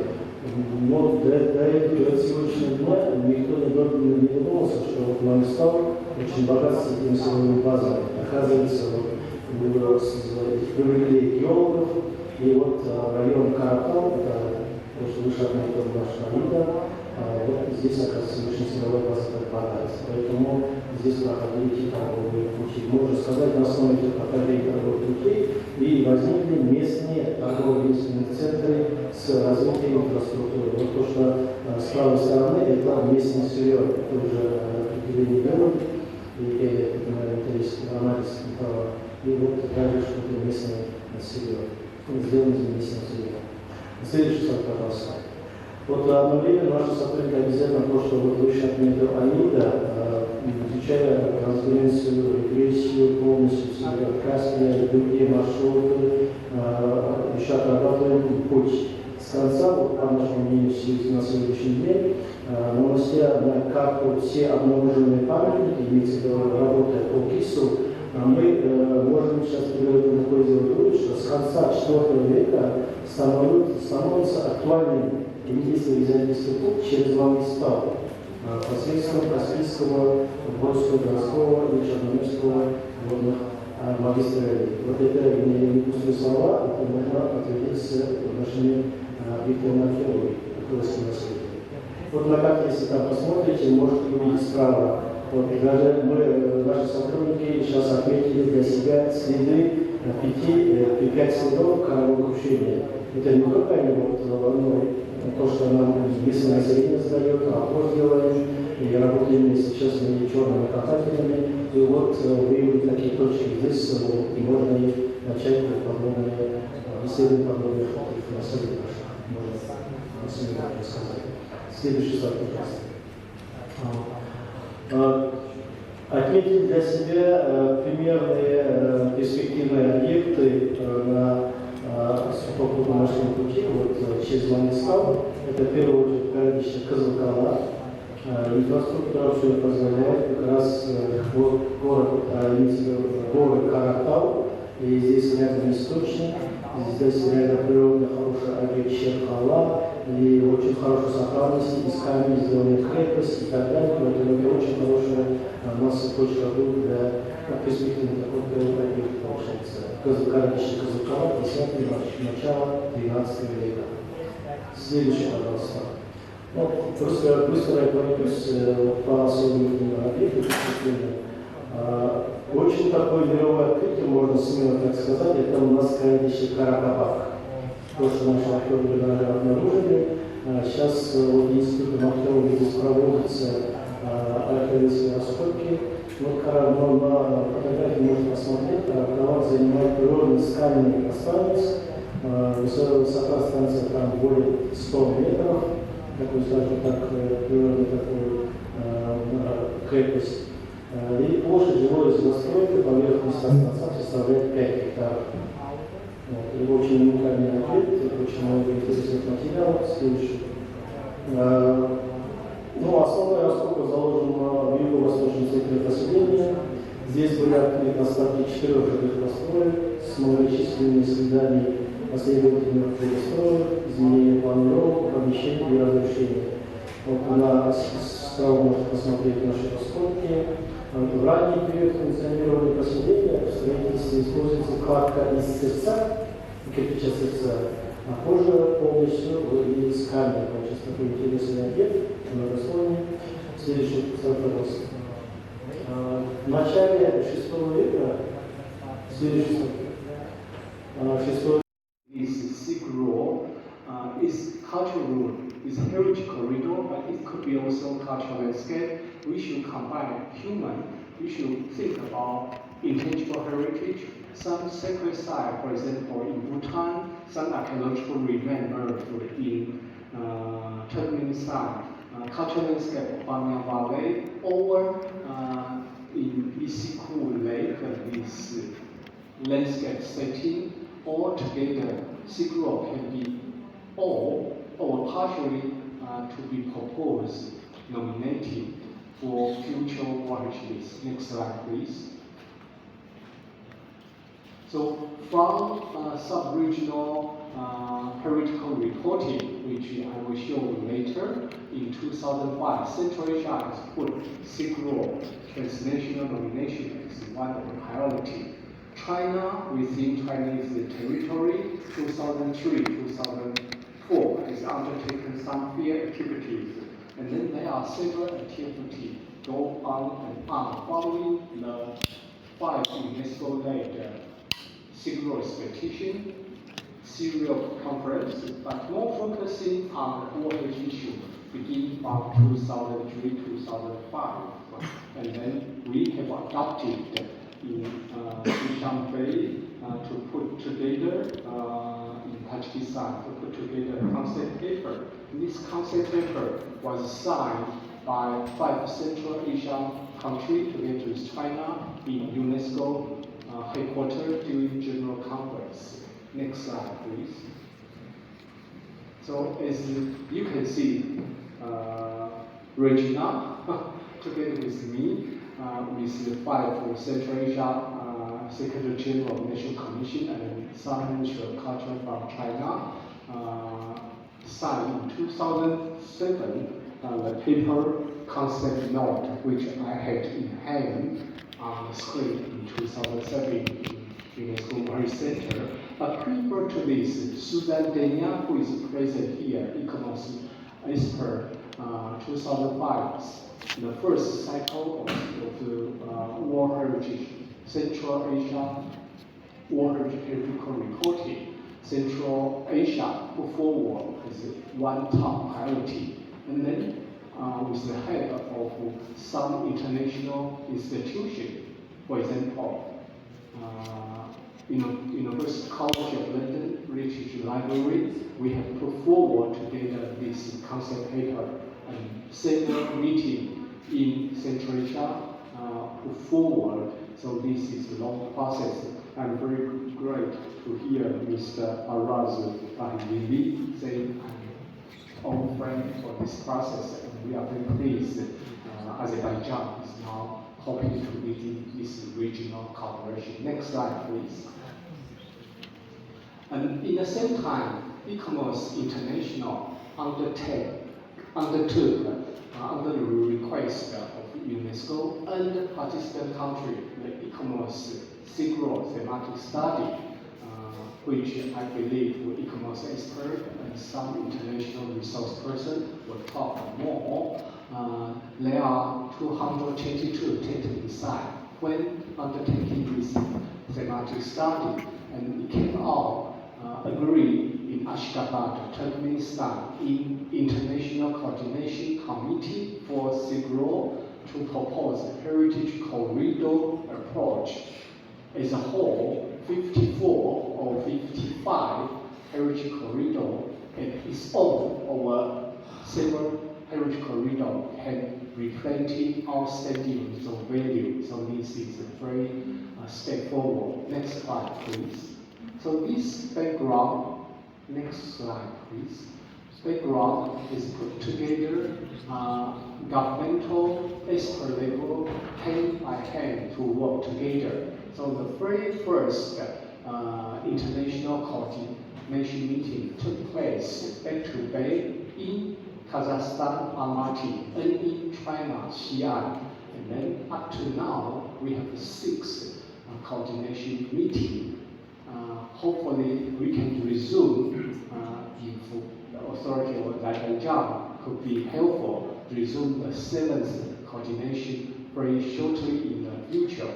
So we have the 2nd coordination meeting in Ashgabat, the 3rd in Kyrgyzstan, Bishkek, the 4th in Almaty, Kazakhstan, the 5th again in Turkmenistan, Ashgabat, and the last one is in Iran, Hamadan in Iran, which almost of you participate. This provide the international 18 countries, 70 countries member, Bhutan is the observer, is coordination platform, a general sectoral coordination committee, and both, I think many of us, Tim, William, Dimitri, Yamauchi-san, myself, I think 4 of us almost participate all the 6 coordination committee, and as you can see in second committee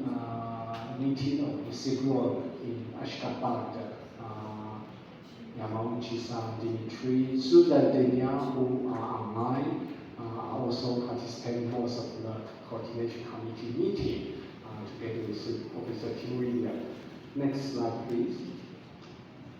So all this a good showcase of South-South-North cooperation with international contribution from UK, from Italy, from Netherlands, but very important from Japan, Korea, China, and now more and more from Kazakhstan, and we count upon the participation actively from Azerbaijan, as mentioned by the head of International Cooperation or Cultural Ministry, and several ongoing or previous operational projects to facilitate, as Ms. Sabinas mentioned, documentation, preservation, key important. And all this has been regarded in UN system as good example of South-South-North collaboration to forward, preserve the heritage, in the same time promoting the potential nomination process. Next slide, please. Now we are moving to very briefly the result, thanks again to the Japan Trust Fund, phase 1 to phase 2, very quickly to move the result. Next slide, please. So the very first focus of phase 1, we are focusing on documentation and capacity building, particularly in Central Asia. I believe Kazakhstan has led intensively activities in situ, and we are very pleased that we have contributed for capacity building. Some Kazakh experts are now requested to provide the technical assistance to our Central Asian country, to China, and hopefully can be very helpful also for Caspian country.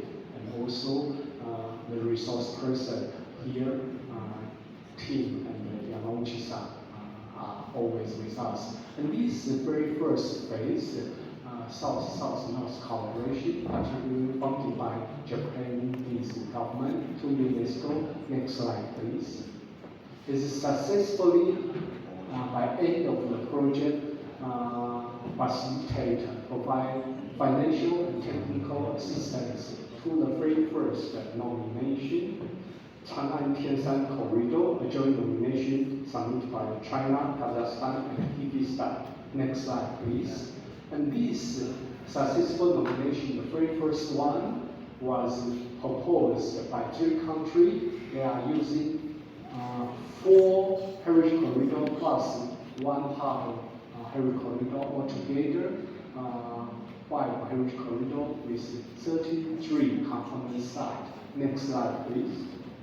So this good example of phase 1 encourage us to move forward the phase 2 of Japan Trust Fund project 2015 to 2019. Again, documentation, again, guidance document for sustainable management capacity of national experts are important, and how to provide sub-regional coordination has been highlighted in this phase 2 project. Next slide, please. And besides the phase 1, phase 2 activities for capacity building, sustainable management.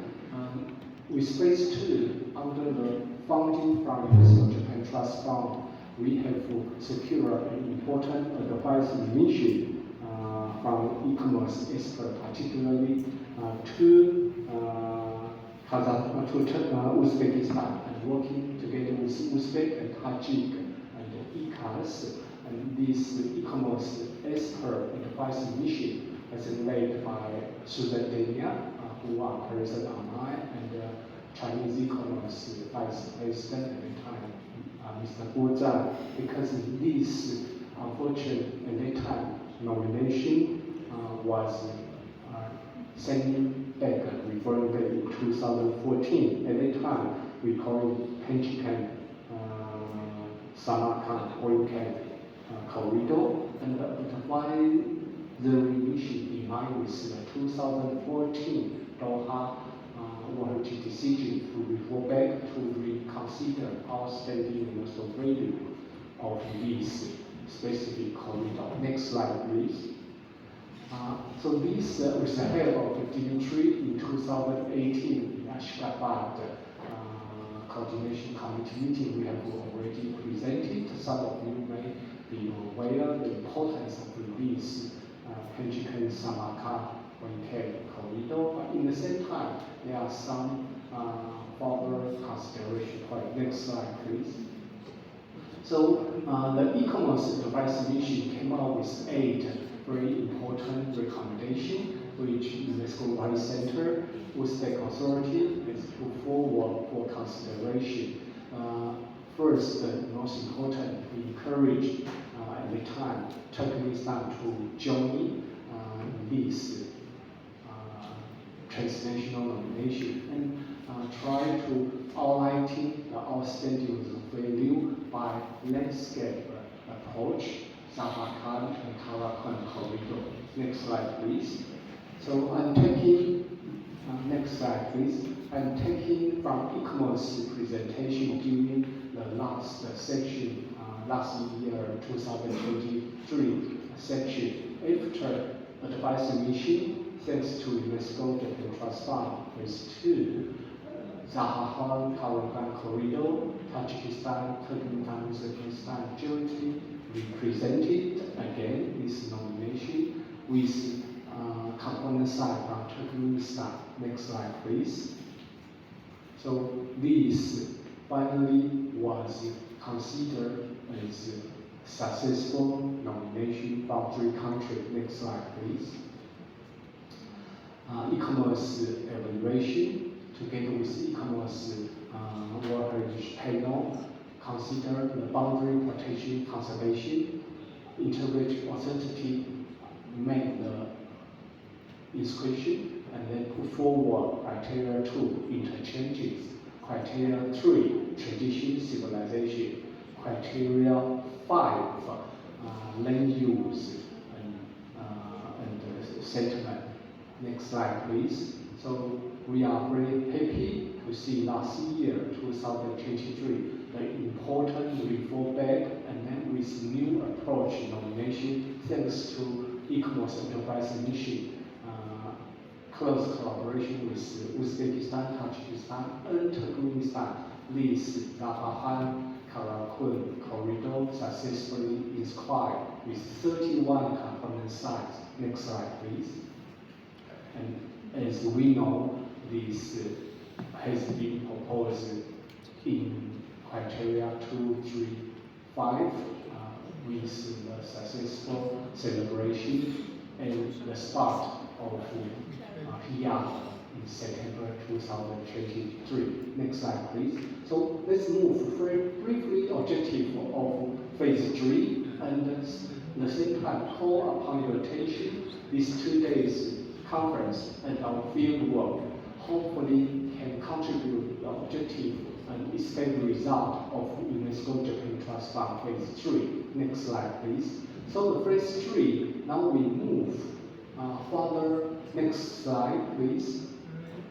We follow west, and then we see the whole Central, Western Asia, and Trans-Caspian country, Azerbaijan, Iran, Kazakhstan, Russia Federation, and Turkmenistan, 5 participant countries can work together.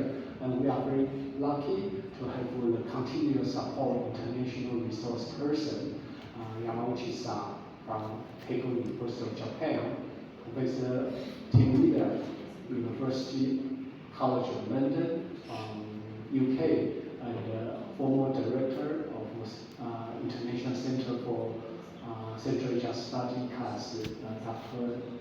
Dimitri Bayaki. Next slide, please. So again, in this phrase, next slide, please.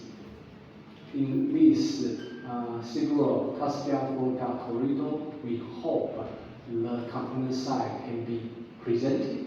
We will see how the country experts labor today, tomorrow will present their pre-identified site, and then how the management interpretation, preservation need to be further considered. And very important, sub-regional management coordination, knowledge of data sharing, how this can put further together. And thanks again for ECAS provide some basic map to show the importance of this. And also already in Aktau, Kazakhstan, September 2023, and here in Baku, October 2023. This Caspian Seashore, we are very lucky to have again Japanese Temple University, Dr. Sasaki, provide some potential land law link with seashore or underwater heritage, how to link and contribute the potential outstanding in the survey. Next slide, please. So it's mentioned that the tangible result leading to objective of ongoing, but we will finalize at the end of this year, this UNESCO Japan Trust Fund project. The tangible result last year, we have Aktau resolution, we have Baku resolution, which has put forward, and we are very pleased that Azerbaijan in Baku, October 2023, proposed to play the secretarial role for this 5-country potential Silk Caspian-Volga corridor process. Next slide, please. So, as mentioned by Mr.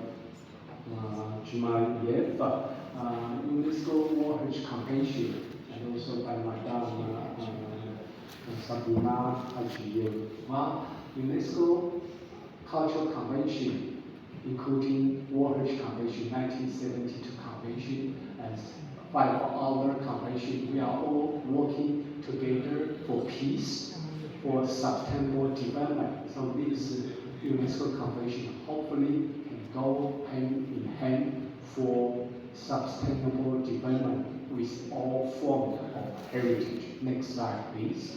This is crucial, and we are very pleased to have all participant country external officials. We are very pleased for the very first time, ECOMOS experts from Paris and London can follow and join and contribute as UNESCO World Convention. Believe policy support, methodology, technical guideline, capacity building, and international cooperation platform is UN objective for peace and development.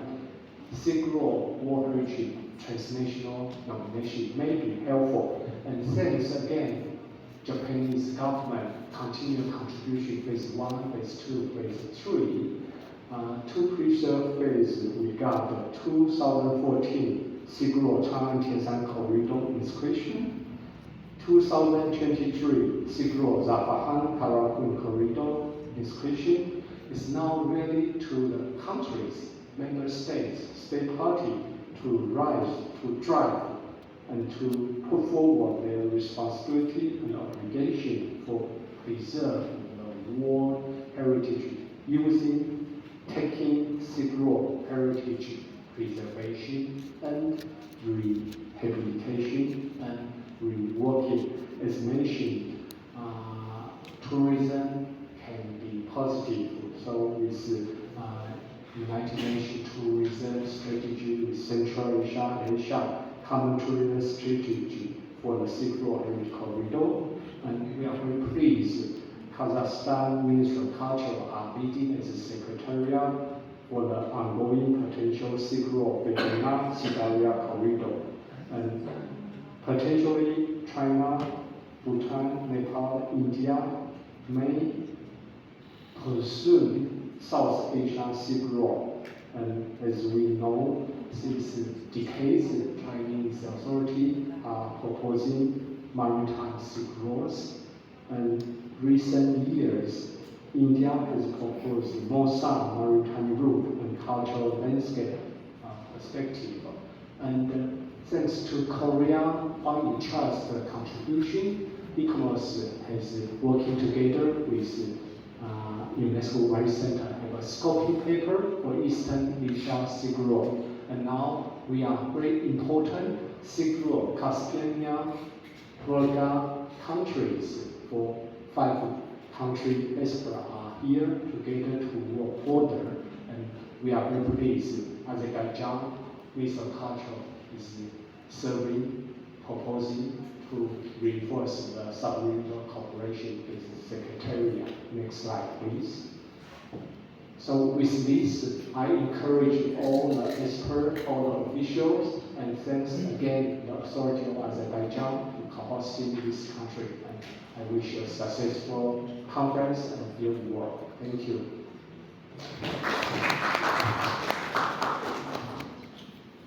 Thank you, Professor Karol. Indeed, it was a very good overview of the program, including the phase 1 and the phase 2, and orientation also for the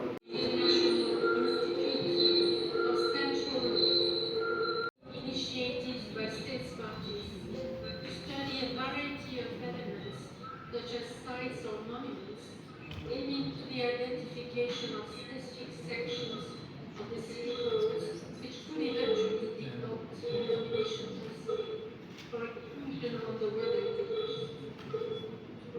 ICO therefore welcomes the opportunity to take part in this coordination meeting to hear of the recent activities that have taken place during the past few years for Silk Roads in Central Asia, and particularly around the Caspian area.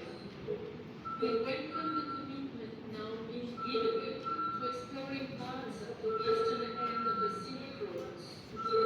Collaboration among state parties is essential at all steps of the nomination process and further. It is especially critical at the application phase when it is necessary to identify the contribution of the Caspian-Volga to the wider Silk Roads.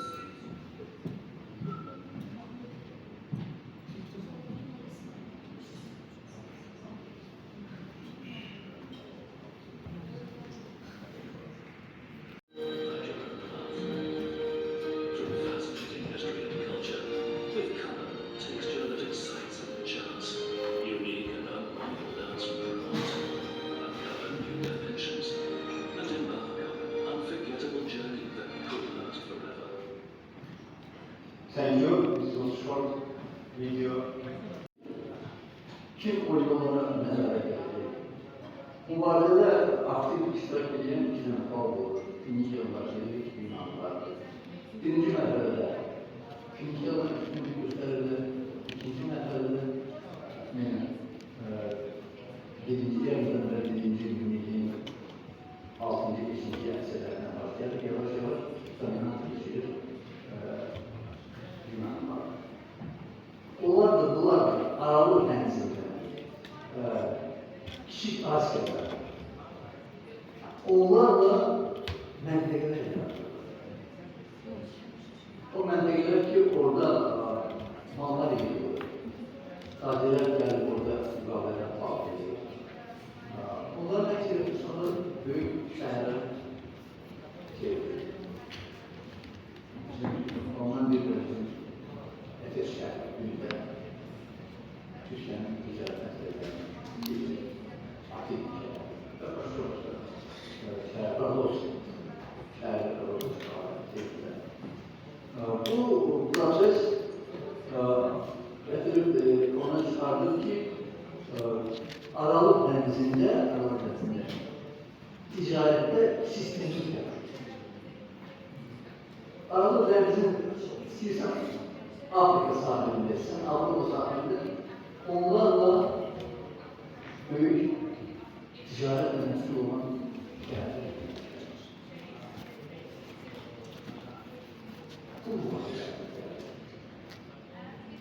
Birinci yüzyılın ortalarında en azından birinci yüzyılın ortalarında bu proseste çok aktif Lidya adında devlet var. O iştirak ediyor. Sonra da geldiler Ermeniler doğru geldiler Yunanlılar. Ermeni devletin yaranması büyük bir Asya'nın hissesini sistemde sağladı. Siz ki Ermeniler güzel yollar tuttular, onlar güzel ticaret sistemi yarattılar, vahid pul sistemi yarattılar, takip edilen bizim okulların dövden sonra 2 milyonlar var istifade oldu. Başka altın geçseler de o 8 gram, 7 gram standart olarak daim olduğu takip ediliyor. Bak böyle yavaş ipek yolu formalaştı. Bir taraftan bu zaman bir taraftan Ermeni devleti orada esasen Suriye'de orada esasen çok alıyor. Arada kalırdı bunlar onun hani uzun müddet petrol var diye söyleyeyim ona hepsi petrol. Birinci, ikinci əsrlərdən başlayarak yavaş yavaş Çin birleşmeye başlıyor. Üçüncü əsrdə daha vahid bir Çin dövləti meydana gəlir. Üçüncü əsrdə siz bilirsiniz ki, Eldar başladı Çin səttinin tikilməsi. Çin səttinin tikilməsi bir tərəfdən Çinin inkişafına təkan verir. Bir taraftan ise Çin'in ise izolasyon sağlar. Çünkü bu üstün müdafaa sistemi. Ve ikinci əsrdə Ucid İmparator vaxtında Çinliler bu stratejiden el çektiler ve yaxşı qoşun təklif bunları darmadağın ettiler, atlar vuruşmalar ve çıktılar Orta Asya'ya. Bugüne gibi Çinliler hiç bilmiyorlar ki orada da şehirler var. Bunlar bildik şehirler ancak Çin'dedir. Tamam dünya ise kumdu ki bu. Gel burada gördüler ki burada da şehirler var. Burada da tahtçılık var. Burada akçılık var. Çinlere çok lazım. Bunlardan mübarek bundan çok eziyet çekirdiler. Yavaş yavaş bu iki yol birleşti. Bu iki. Tabi bunun da geldik olduk büyük Çin'den tutulmuş daha Atlantik aşağıdan. Böyle ümumi formaları nasıl var? Tabii her bir onun merhalesinin özünün tartışması var, özünün uğurları var, oluşturları var ve bu bugün dediğimiz büyük bir yolu uzun müddet öz tarafını yaşıyor. Birden dönemde gelen bir şey. İkinci esirden başlayalım. Ahmet Şeref'in vahid bir ticaret yolu meydana geldi.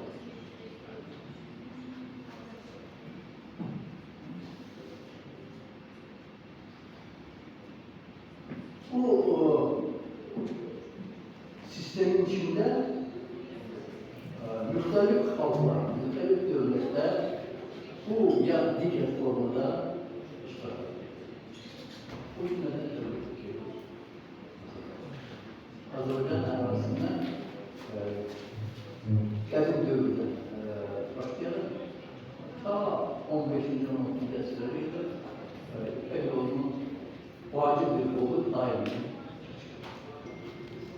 Azerbaycan'da gelmiş adam da o örneklerden ikisi yapıyordu.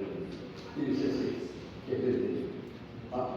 Karadeniz tarihinde derken bir sesi Azerbaycan'a çatıp gönül düşüm ama devletten çok getirdi. Bir sesi Azerbaycan'ın canı Azerbaycan'dan getirdi. Ebese, evden de aklı gelir, Asya, oradan bir ender kadar geldi. Yani bu Böyük yolunun muhtelif maksatları da var.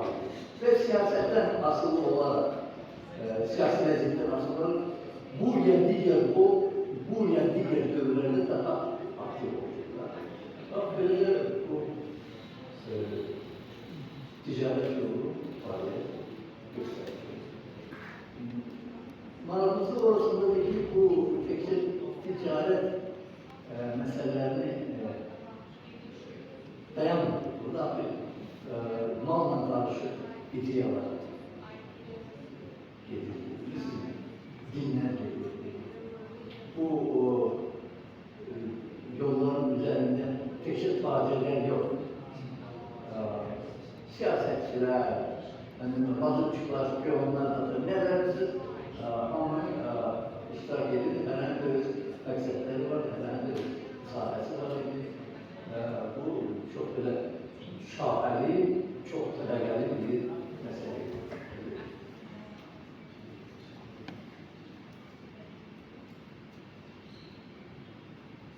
Soruları var mı? Çok sağ olun Başkanım. Bir iki cümle bizim son illerde abarttığımız evlat arasından tetkikatlar barisinde bu mahsur üzerinde. Ben son illerde sözümüzü böyle etraflara bir üniversite olmadı. Ben son illerde sırf orta sokaktalı isimlerinde Hamza tanıyan şu vasıtalarını bizim orta sırada böyle bir ticaret merkezinde böyle bir şehrin, şahane şehrin var idi. Ben son illerde o şehrin tedbiratiyle meşgul olacağım. Ve hemen bu tedbirleri devam edeceğiz. 2020 yılda 5 neferimiz birleşip akademik şahinlerin defteri yazımızda var. Azerbaycan öz İpek yolunda fundamental bir eseri ortaya koymuş. O eser artık Rusya'da çap oldu, İngilizce'de çap oldu. Şimdi de Azerbaycan bile çapta. Yani bir ihtiyaç var. Ama böyle bir şey. 20 çaplar var. Çok sağ olun Başkanım. Thank you for your overview. Indeed, the Great Silk Road was built on the different prehistory roads, and thank you for providing us the general information on the development stage of the Silk Road as well as the latest research. I would like to add that the Ministry of Culture also conducting research and restoration on the city that you last mentioned, in Shabran city. It is the Caspian, it was once the Caspian port city. It's north, approximately 150 kilometers north than Baku, from Baku. And in this city we have, on the top of the mountain, fortress, which is currently restored by the Ministry of Culture, as well as the ancient Shabran city, which were discovered in 1982 and was conserved. In this Shabran city, archaeologists discovered the quarter of artisans, where we found the different kinds of ceramics, and this ceramics is not produced in Azerbaijan, which the fact once again proves that due to connections through Silk Road, there were a good trade of different materials, including ceramic and also different numismatic materials were found in this city and the quarter of site. So these objects are now under restoration, which is done in cooperation with the National Academy of Sciences. The research side of the project was done by the National Academy of Sciences, while the project itself was managed by is managed by the Ministry of Culture. So, with your permission, I would like to now to return to the opening speech and to read the message sent by Madame Duhiela. Unfortunately, due to technical troubles, we could not hear her clearly, but now I have just received her message, and with your permission, I would like to read it. Yes, please. But before this, for the online participants, here in situ we have three languages, Eastern translation, Russian, Azerbaijan, and English. Unfortunately, this is some technical issue for online participants for translation issue now. We were working out with coordinator after lunch. The technical translation issue online will be also easier available. Sorry for this inconvenience. And now, yes, as the Ministry of Culture of Azerbaijan proposed to reread important speech message from Regina on the spot and translate it to three languages. Thank you. Yes, up to you. Thank you all. Excellencies, ladies and gentlemen, ICAMOS would like to thank the Ministry of Culture of the Republic of Azerbaijan for the invitation to participate in the Silk Road Caspian-Volga Corridor second annual sub-regional conference and field practical workshop on its advisory capacity. Thanks are extended to the partners of the conference, the International Institute of Central Asian Studies, and the UNESCO World Heritage Center. The continued support of UNESCO Japan Fund and Trust is acknowledged as well. For just over a decade, ICAMOS has been invited to advise and accompany initiatives by state parties to study a variety of elements, such as sites or monuments, aiming to the identification of specific sections of the Silk Road, which could eventually develop in nomination dossiers for inclusion on the World Heritage List.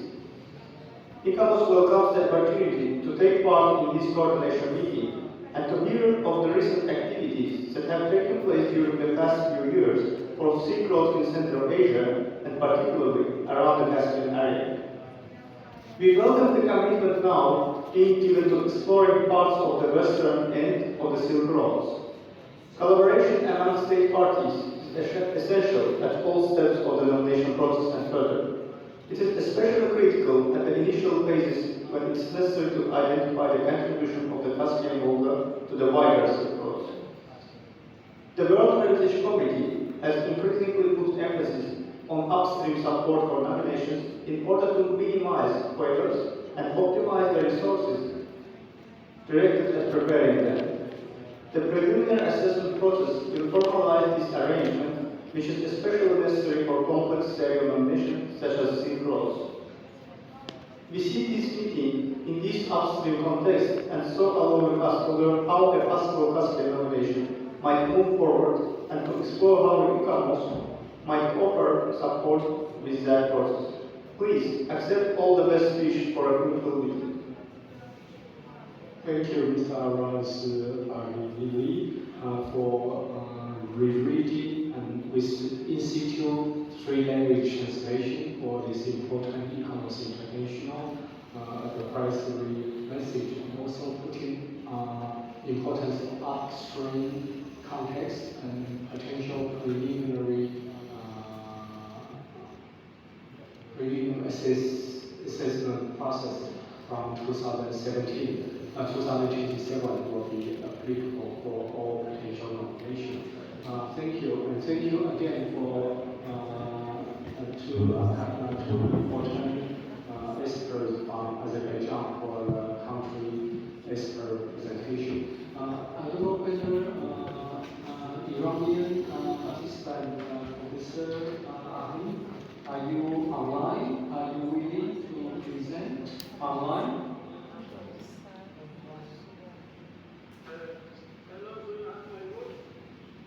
We can hear you, but not very loud.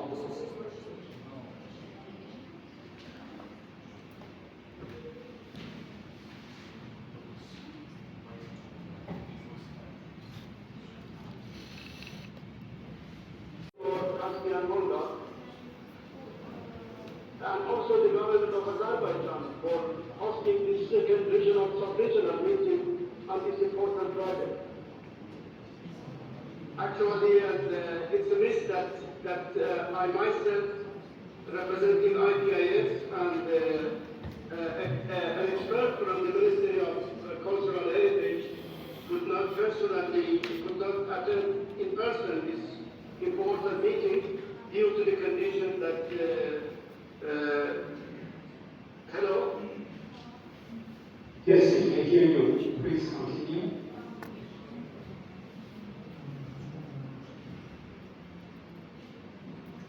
So,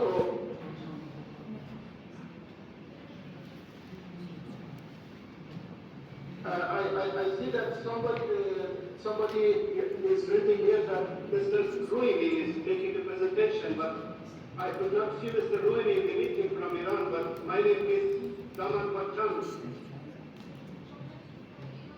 So it's not Dr. Ruimi, but this is Daman Bachami from the Institute for Political and International Studies of the Ministry of Foreign Affairs of Iran. Once again, hello everybody, and I'm happy that at least I could attend this conference online.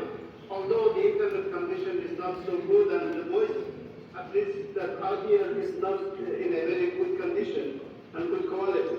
But as said, after thanking the organizers and the host, I may recall that last year in the first sub-regional meeting, a representative from IPIS attended on behalf of Iran, Mr. Mohammad, who is now the Iranian embassy's research advisor in our embassy in Moscow. I know that he made a good presentation about the cultural and the historical sites on the Iranian coastal area of the Caspian Sea, including cities, ships, and many historical items. And I'm sure that one of the important aspects of this project is to cover the cultural and historical dimension of this corridor. And as everybody knows, Iran, enjoying 1,000 years of history, has also been very, very active. The Iranian tribes and nomads have been active around the Caspian coastal areas since the historical time and ancient time. In fact, Iranian tribes and Iranian people have been present and active in almost all coastal areas in the south, in the east and southwestern part of the Caspian Sea. They have been living sometime in peace, sometime in war with the other tribes and nations around the Caspian Sea. But the overall result of such interaction has been an accumulation of historical and cultural, let's say, heritage that we enjoy today from our ancestors. So because of these interactions, Iran has been active, and Iranian people around the Caspian Sea have been active also in trade cooperation and trade exchanges with other nations and tribes around the Caspian area. And because of that, the very important Silk Road route, Caspian-Volga, has been emerged as a proper route to cover part of the transactions and trade activities between the nations in the southeastern and eastern part of Asia, Iranian plateau, Central Asia, with the people in the northern part of the Caspian area, and through that area, especially through Volga River, in Europe. This has been the case since ancient time, through the great Islamic empires and during the Islamic era and also in the Middle Ages.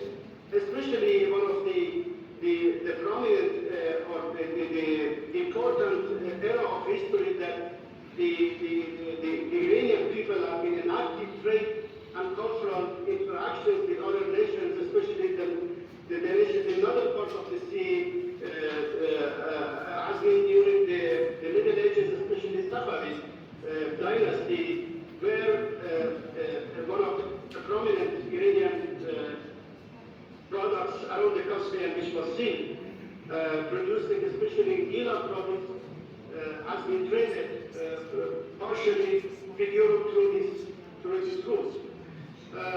So with this, I think there are a lot of issues to be covered in this important project, and I'm sure that the expert committee would touch upon all these dimensions so that every aspect of this cultural heritage would be taken into account while preparing the file for the registration, for the inscription of this cultural route.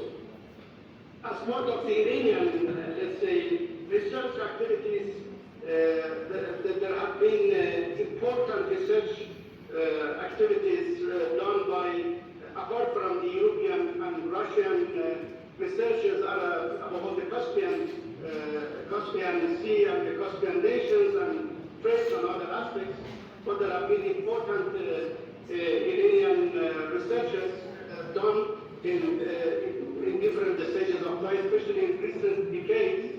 Our center, our ICIS, have published many of such researchers about the Caspian, including Caspian names, Caspian routes, Caspian trade, and Caspian nations.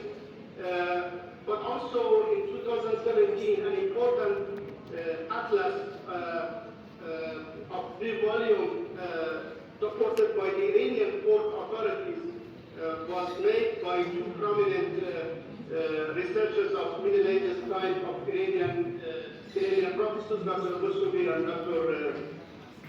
and another Iranian, let's say, researchers from Tehran University, which is a very comprehensive study about different dimensions of the Caspian, let's say, region. And I think at this stage, what I can propose is that in order to have a comprehensive study about the different dimensions of this Silk Road route, I think a variety of issues and topics should be taken into consideration for the preparation of the project.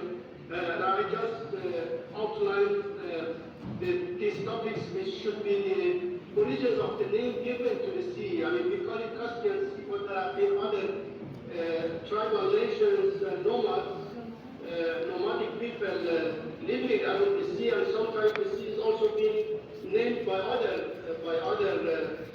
nomadic people who have been living in different stages of history around this sea. For example, Kazakh, Hirkanis, Gilanis, Mazandaran, etc. And then I think the historical states, regions, cities, ports around the Caspian should be thoroughly studied, especially in terms of the cultural symbols of the Caspian nations, festivities, handicrafts, archaeological sites, religions, languages, calligraphy, and alphabets which have been used in an evolutionary manner around by different nations around this sea. Then also because trade has been one of the main issues involving this route, and the route is has been initially invented for trade activities from the Caspian southern, eastern, and western part towards the north and to Volga to Europe. So many trade routes from land to sea and sea to land involving Volga and Caspian routes should be also thoroughly studied. customs and goods trading in the Caspian region from early time to the present. I mean, silk has been one of the main. Either the silk produced around the Caspian, for example, on the southern coastal areas, for example, in Gilan province, Tunis, Gilan province, but also the silk which have been traded coming from China, or the spices coming from India and traded through this route. So, and then what have been the main products, either natural or man-made, in the Caspian region, main centers of silk production in the Caspian region, evolution of the naval fleets in the Caspian navigation. So these are the issues that I think, while the study is being made and completed, they need to be taken into consideration. And from our part, I think we would be ready to make and to present any information about this. Actually, I personally am being sometime from 2013 to 2019 a member of the Scientific Council of the CAS, which is one of the co-organizers of this meeting. So, and I've been involved in different studies and research activities. I'm ready to provide my share, to make my contribution in this process. Once again, thank you for this important meeting, and wish you all the best for you and for the meeting. Thank you, Professor Said Hadi and for your online presentation and putting importance on Iranian, Caspian, corridor, and also some of the things. I hope institute translation is okay, but I want to encourage you, when you have time, to put together in written text, kindly share with me. And is it okay? And thank you again. I just call for, is there any questions? Движение, да, это загадка, которую нам предстоит с вами определить. И это один из важных критериев, это географическое проложение этого пути, который связан с многими факторами, о которых я хотела и рассказать. Но вначале хотела бы отметить, что как Каспийский регион большой, так и с казахстанской части Прикаспий достаточно большой, куда как минимум входят наши 4 региона, 4 области, каждая из которых уникальна и лежат в нескольких природных зонах, и я хотела бы это подтвердить. Следующий слайд, пожалуйста.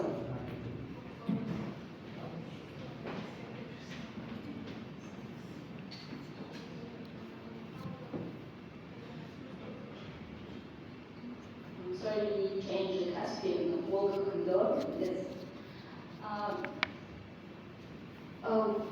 И, конечно же, вот мы видим 4 области Казахстана, помимо Мангостауской области, которую мы показываем, это еще и Атаровская область, где впадает река Урал в Каспийское море.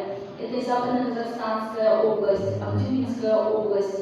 Казахстан уникален тем, что у нас проложен через горы Урал, 60-й меридиан, делится Европой и Азией, да, и восточно-европейская равнина, слагающая эту территорию посередине Каспия, разделяет океаническую плиту с континентальной плитой, которая влияет на колебания уровня Каспия и достаточно сложно прогнозируема. Следующий слайд.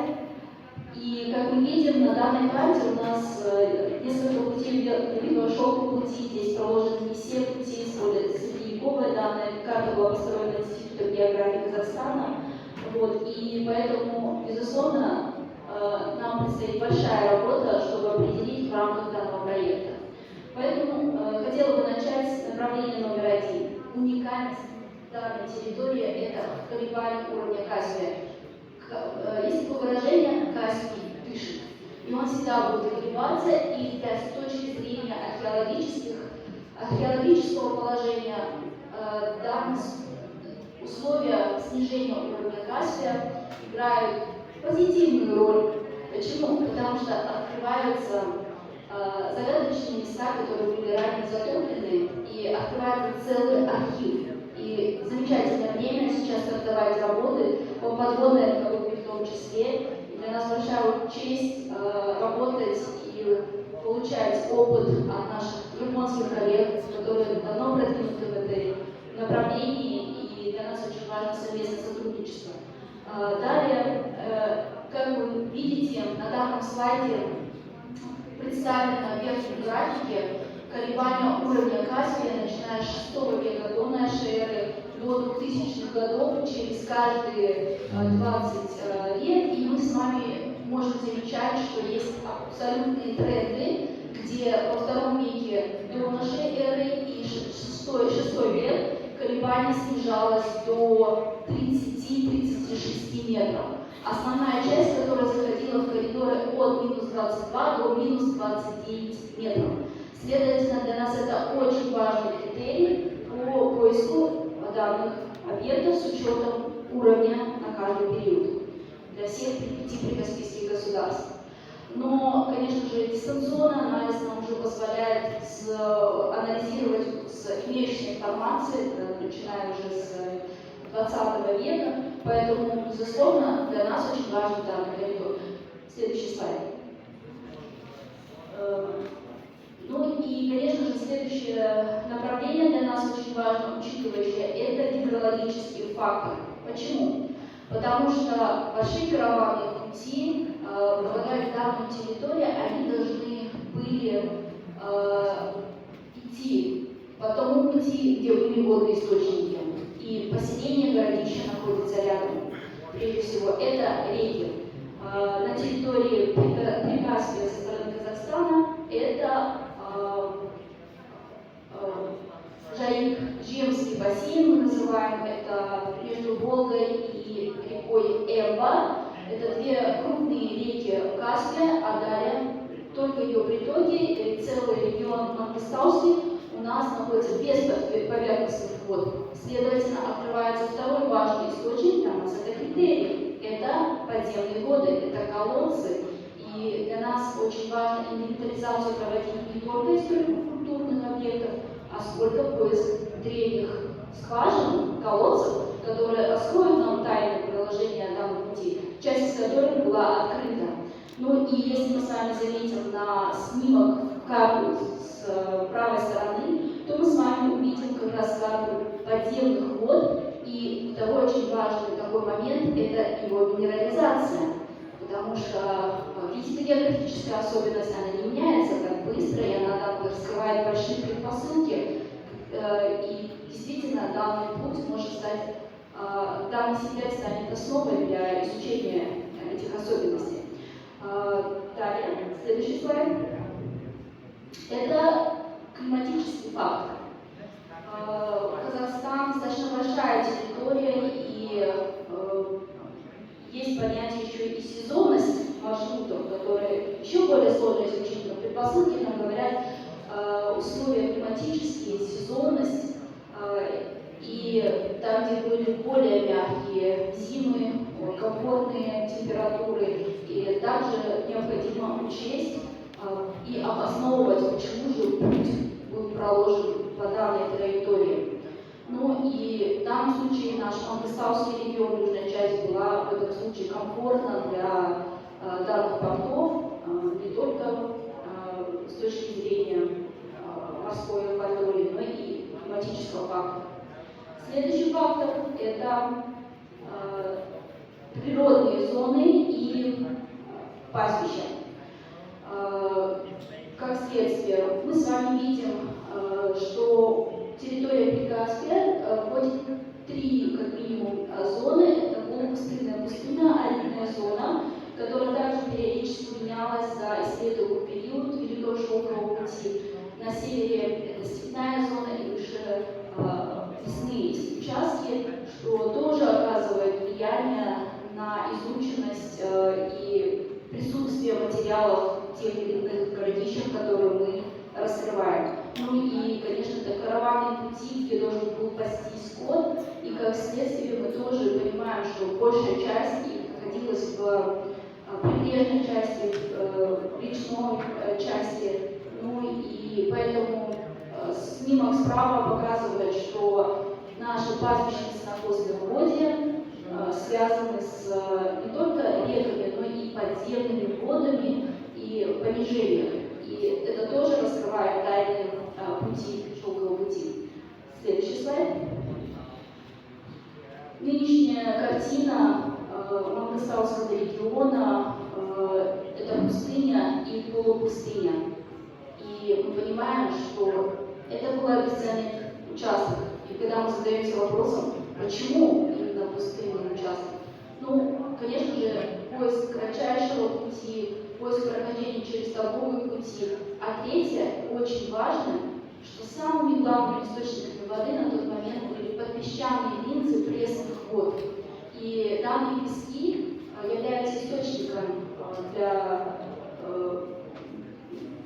взятия воды, для питья как торговцев, так и для скота. Поэтому, безусловно, когда мы будем рассматривать и изучаем данную территорию, мы понимаем, что данные участки, в данном случае это песчаные массивы по основу Мангостауского региона, привлекали участников шелкового пути. Следующий слайд. Ну и, конечно же, это рельеф. Рельеф и зона аккумуляции стока. Как мы с вами можем заметить, нанесение крупных таких городищ на примере территории Мангостауской области и Караковак, и другие Черкова, и другие городища, они расположены на повышенных участках, но не на полуострове Пузачи. То есть это говорит о том, что шел учет того, что Каспий колеблется и высокие риски затопления, поэтому здесь мы с вами не наблюдаем таких объектов, как на Тюрко-Роганском полуострове, который достаточно относительно рельефа занимал позитивное, удобное положение и с сниженным риском. Но цифровая модель рельефа нам позволяет построить зону аккумуляции стока и дает нам ответ, где же и были расположены траектории движения, какие были территории более удобные для прохождения и накопления воды. Следующий слайд. Ну и если действительно посмотреть на расположение объектов исторических, которые разведаны, еще предстоит разведать, то мы с вами тоже видим это подножье Каратау. И также важно отметить, что у подножья Каратау есть родник, который также был важным источником для воды караванного пути. Так что рельеф – это один из важных критериев на поиск и инвентаризацию объектов Великого Шелкового пути. Следующий слайд. В совокупности всех этих факторов мы понимаем, что определение исторических колодцев, точнее, колодцев древних и траектория, и нам предстоит еще их обнаружить, необходимо учет всех 5 факторов, которые я перечислила ранее, и, безусловно, мы должны разгадать, определить данное направление и именно на основе междисциплинарного подхода с археологами провести данную комплексную экспедицию по изучению не только временных рамок, состояния, но и обоснования географического положения этого пути с приложением до своих дальнейших шагов. И, конечно же, здесь важно также отметить, это исторический подход по определению и обнаружению данных объектов. Уникальным является карта Птоломея, которая раскрывает многие тайны. Второй век нашей эры, он представляет первую карту, на которой он наносит градусную сетку. Следующий слайд. И этот Каспиан представил самую первую карту мира, а Птолемей нанес на нее меридианы и параллели. И в итоге мы видим более насыщенную карту, первую карту, по которой мореплаватели совершали первые свои не только путешествия внутри регионов, но и кругосветное путешествие. И тут мы с вами замечаем, что название Каспия называлось Геркания, Герканское море. И возле Герканского моря обнаружено нам было поселение, которое называется Аспа-Вода. И далее мой коллега Ангелович из Института археологии расскажет про данный объект, который, я считаю, мирового уровня события, который обозначен на карте Птолемеем и является большой находкой наших современных археологов. Ну и здесь очень важно, очень приятно, что присутствует у нас Тим, наш коллега по объектам ЮНЕСКО, где важность геоинформационной базы данных, сбора данных, который позволяет нам отбирать критерии по всем направлениям, как пространственного анализа, так и тематического внутреннего анализа. И, конечно же, мы проделываем сейчас работу по сбору данных. Следующий слайд. По сбору данных объектов. И нам очень важна эта встреча, потому что чем четче мы будем определять наши критерии отбора совместными договоренностями, тем скорее мы сможем определиться с объектами, потому что, как вы видите на карте, Каспии, даже на примере Мангостауской области, огромное количество разных уникальных объектов, и еще пусть столько же объектов, которых необходимо раскрыть, найти тайны и из них отобрать. Это большая работа, и мы знаем, что важна не цель, а путь, по которому мы идем. Поэтому передаю слово коллеге Ahverdoff.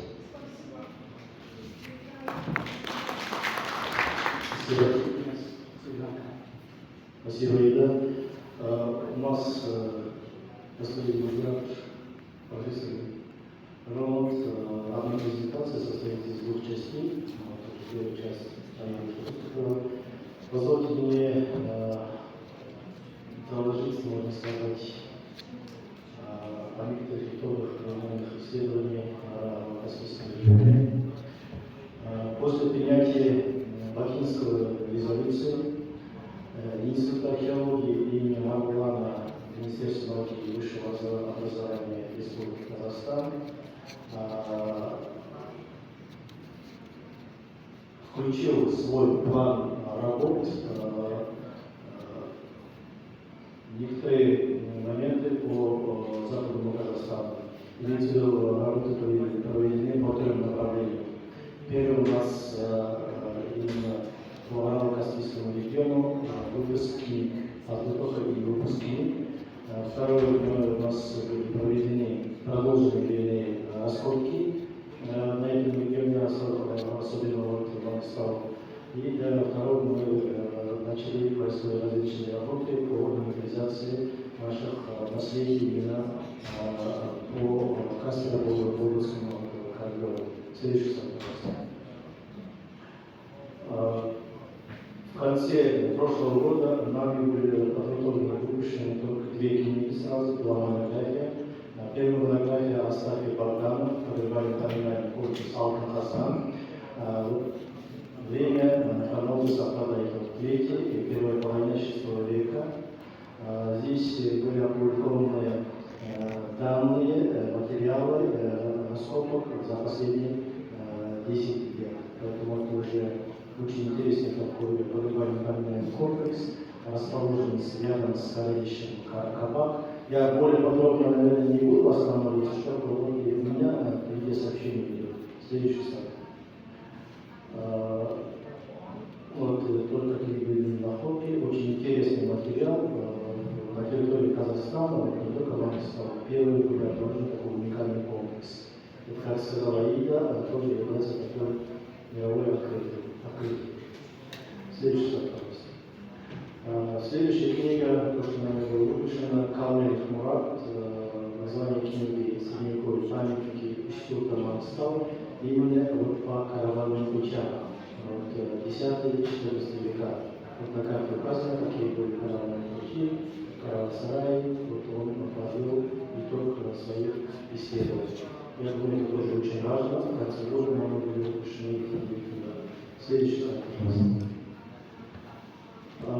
Институт археологии Марвана особое внимание акцентировал на проведение полевых исследований именно сухопутно-морских путей торгового сообщения Мангистау. Исследование было проведено нашим сотрудникам Института археологии Андреем Астафьевым. Сроки проведения работы сентября 2024 года, вот неделю назад они закончили свою работу. Общая протяженность линейного маршрута 3000 километров. Какие виды работы они провели? Сперва, конечно, изучили полностью историко-библиографические литературу, там сбор и анализ картографических материалов делали, анализ космоснимков и обязательно опрос местного населения и выехали в поле, провели исследования по перспективам пунктам местонахождения. Что это такое? Это поселение, городище, пристани, колодцы, как сказала Аида, это очень важно для нас. Искусственные водоемы, некрополи, могильники, петроглифы, маркеры торговых дорог, следы кораблекрушений и так далее. Еще нашими сотрудниками были исследованы зона древних берегов Каспийского моря, в районе бывших заливов Мертвый Куктук, Кайта, Коша, Саратас, Кенджада, полностью охватили свою исследование Мангистауской области. Вот на карте отмечен, как этот регион.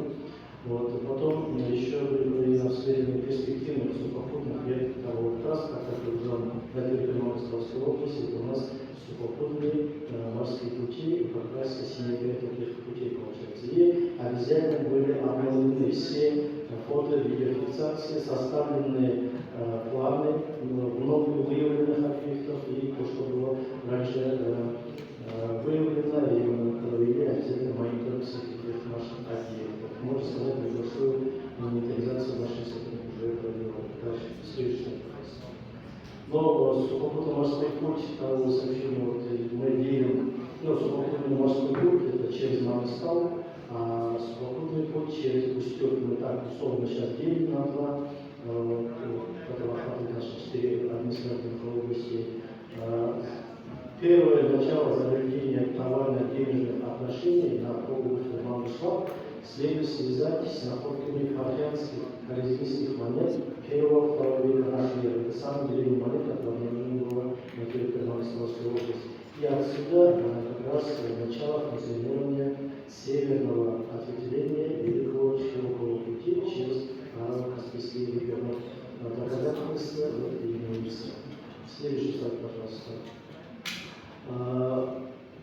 Мы думаем, первая из причин, основная причина возникновения товарных отношений на этих территориях следует рассматривать богатую сырьевую базу Мангистау по добыче меди, железа, свинца и других сырьев.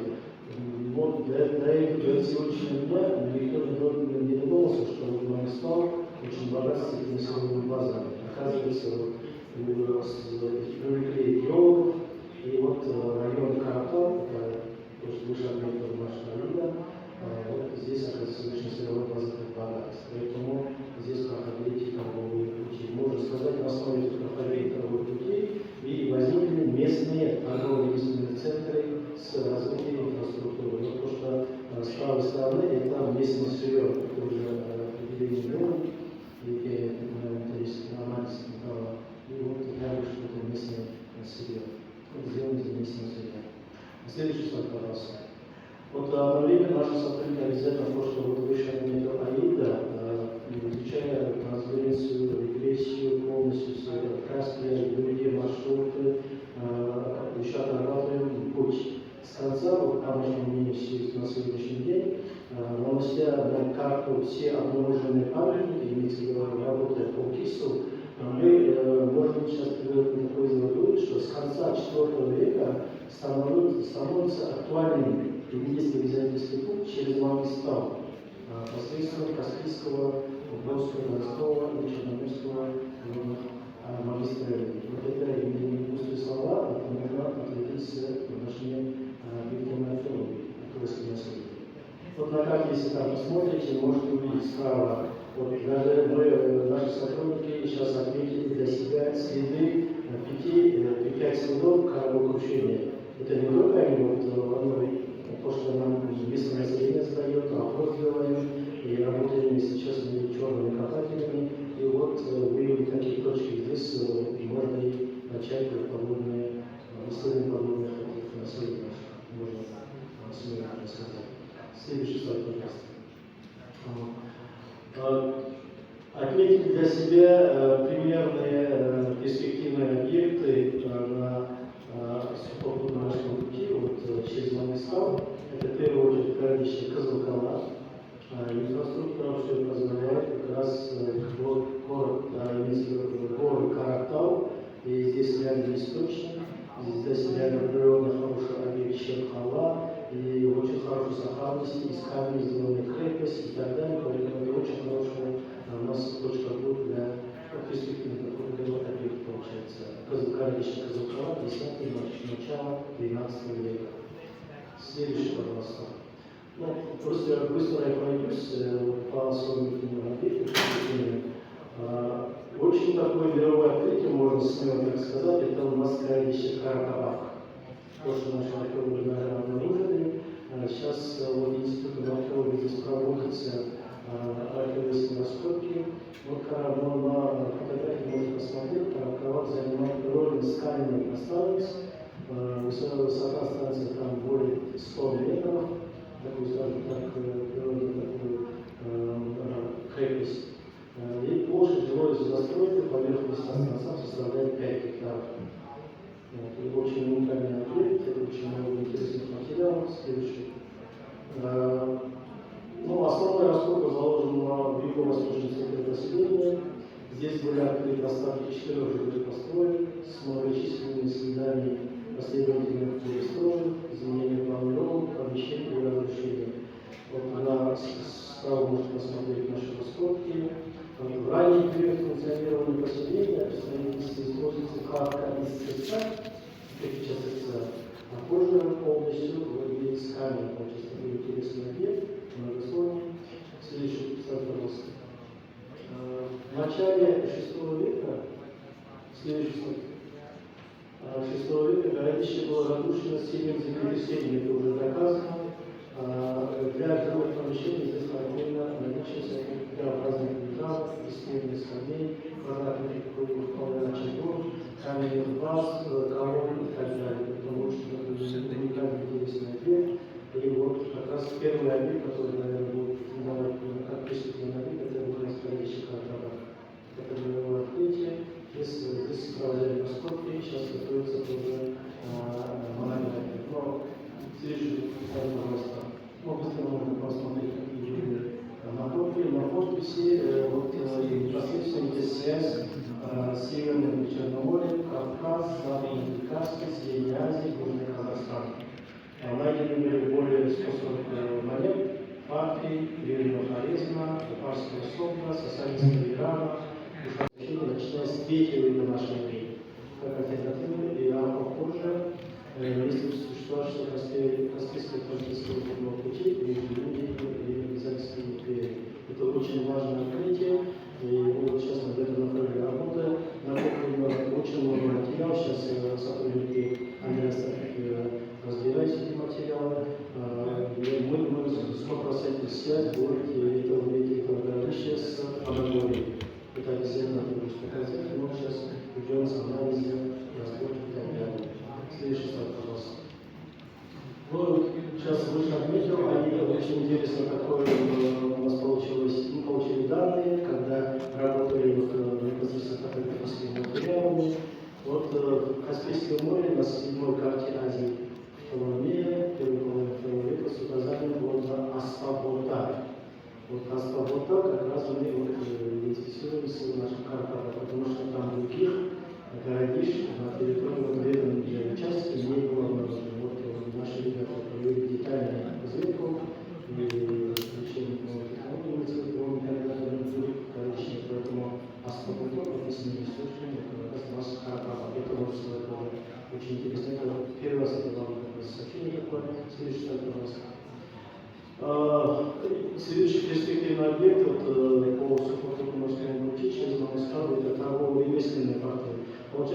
делим на городище, поселение, укрепленные, торговые ремесленные порты, крепости там разные бывают тоже. Вот. И среди торговых ремесленных портов, городище Кирикова, который датируется 14 веком, очень перспективный объект, как раз для включения в наш список, можно сказать. Но ради проведения раскруточной работы, очень интересные материалы, вот рядом городом с Кирикова находится еще инфраструктура, можно сказать, рядом есть. Следующий, пожалуйста. Вот торговые пристани, это отдельная тема для разговора, не буду, наверное, более подробно останавливаться, уже не прошел. Вот. Следующее, это очень интересная тема, которая занимается караван-сарай. Вот. Да, вот наглядность, тут есть такой караван-сарай, это также города и вообще следующий, пожалуйста, слайд. Вот это очень интересный такой путь у нас, вторая, если причина этого сообщения через Москву связана с историей функционирования Великого Индийского пути. Вот такой маршрут, вот по этому маршруту еще можно работать, поехать, посмотреть, как надо быть памятники. И вот доказывает, что если какой-то действительно существует, и пока у нас не хочется, можно сказать. Но все это не идет. Следующий, пожалуйста, слайд. Очень интересный путь, это торговый путь через Усть-Кут, где можно посмотреть. Это самый ранний путь, который мог зародиться еще в первом веке нашего эры. Связан на Усть-Кут, можно сказать, Азию с Северным Каспием, Средней Волгой. Очень такая интересная трасса. Вот, в начале 14 века была обстроена целая система караван-сарая. Каждые 25-30 километров караван-сарай идет. Поэтому очень такой тоже интересный памятники каменного зодчества, здесь. Следующий, пожалуйста. Ну, конечно, то, что можно сказать, северной точки этого пути, это у нас Сарайчик. Все хорошо знаете, городище Сарайчик. Здесь сейчас местными археологами проводятся большие работы, раскопочные работы. Вот с правой стороны, в прошлом году только обнаружили новое городище. Изучали по ГИСу. Случайно обнаружили 400 на 400 метров название памятника Курганша, укрепленное такое городище. Очень интересно. Вот с этого года мы начнем там проводить раскопки, посмотрим, очень интересно тоже памятник. Использовали ГИС, получается, сейчас мы ветры от Сарайчика дальше в сторону, можно сказать, Сарай-Герке, очень много можно найти, наверное, можно обнаружить интересный памятник. Следующий слайд, пожалуйста. В отрезке этого пути очень интересный памятник, это у нас городище Жезда, датируется 8 веком. Вот на карте, если посмотрите, там у нас карта отдельно стоит, этот памятник, там начали проведены реконструктивные раскопки, но этот памятник очень интересный, чем, вот, наверное, у нас будет отдельная ветка на северо-восток, в сторону Тульской области, в сторону Восточного Федерального. Здесь как-то занимает большое место в этом направлении. Поэтому это памятник очень важен. Следующий это у нас какие были караван-сараи, раскопаны это караван-сарай Гердеева. Вот, например, просто показывают, как реально, так как это из нарушника, из каменного нарушника, все конструкция наверху видно. Вот здесь работаем с местным аниматором. Такой план, потому что это память очень помогает видно и различается. Следующий. Ну, я кратко так быстро пробежался, но на следующий слайд, пожалуйста. Уважаемые коллеги, основные направления исследований на ближайшие годы, если вы ставите такие задачи, мы, конечно, будем дальше работать по сбору и созданию баз данных. На следующий год будем активизировать нашу работу. На данный момент только работаем на финансовом средстве только Министерства археологии. Сейчас подаем через наше министерство отдельный проект, при поддержке еще министерства информации, местных информации, мы будем в этом направлении будем работу активизировать и после инвентаризации всех объектов. Потом очень остро стоит вопрос изучения вопросов исторических динамик на Каспия, картография Каспийского моря, история судостроения, очень такой интересный вопрос, тема береговая торговля, это тоже такое очень интересно, потому что очень много находит этих предметов случайно, торговые ремесленные порты, реконструкция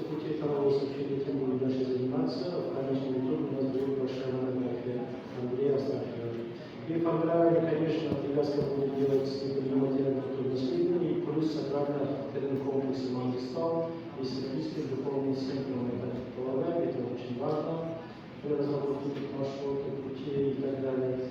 И вот вопросы истории наших связей и, конечно, проведение подробных археологических исследований. Вот следующий слайд. На данный момент по нашим исследованиям вот такие разные есть маршруты, особенно здесь Мангистау, конечно, но мы сейчас активизировали будем работу в северном направлении, там мы точно знаем, что есть несколько веток. В этом направлении как раз между Институтом археологии и механикой Татарстана мы проводим, по международному методовому семинару, провели уже 2 этапа от Казани до Астрахани по Волге, и потом от Ахтара до Ангара, вот наша часть, и следующая 3-я часть у нас будет по Урале, по Жарику, с 11 по 13 сентября, и потом подведем итог, и будем планировать институтную большую работу междисциплинарного характера по разработке инсталляционных трасс, наложению памятников, созданию базы, именно памятника сибирской археологии, Атравской и Западно-Казахстанской областей. Это один из направлений. Вот сегодня я буду заключать меморандум с нашим коллегой из Азербайджана, Институтом археологии. Мы думаем, что позже будем приглашать ее благодаря нашему большому проекту. Мы будем дальше совместно работать и выйти на коллаборацию. Все, спасибо большое. Thank you, Dr. Thank you, Dr. Eldar, from 2 important aspects, archaeological part and geological part, to present Kazakhstan's current ongoing effort for this Caspian-Volga corridor. And also, I recall earlier the advisor for this assemblies of culture also informed some cultural support. I think it's a good example. It's per different aspect of collaboration together, institutional support from this culture. Kazakhstan. What I would request Dr. Eldar and Dr. Eldar, if you can put also in written, short, not extensive, not urgent, but what's your presentation? You can combine together as one written for recall for this conference. Also, we will share this written also with e-commerce international person. If you can write English in Russian, I think it has can be helpful for translate into English. Thank you again for Kazakhstan country experts presentation, and congratulations for the step already done the continuous ongoing archaeological and geographical research together hands in hand with institutional support from the Ministry of Culture. Okay, thank you. Without delay, I call our colleague from Kazakhstan, the Russian Federation, if I'm not wrong, you will present the floor is to you. Thank you. Добрый день, уважаемые коллеги. Благодарю за приглашение на данное мероприятие. Мои основные докладчики не смогли объективно причины присутствовать. Но основные моменты я постараюсь обратить в данной презентации. Следующий слайд, пожалуйста. Безусловно, тематика для Академии наук Республики Татарстан очень актуально, очень важно. Наш институт, начиная с 2005 года, проводит исследования Поволжского региона, очень так тщательно. Здесь вот наши исследования показывают о существовании торговых магистралей Волго-Каспийского пути. Конечно, следующий слайд. Если мы посмотрим, то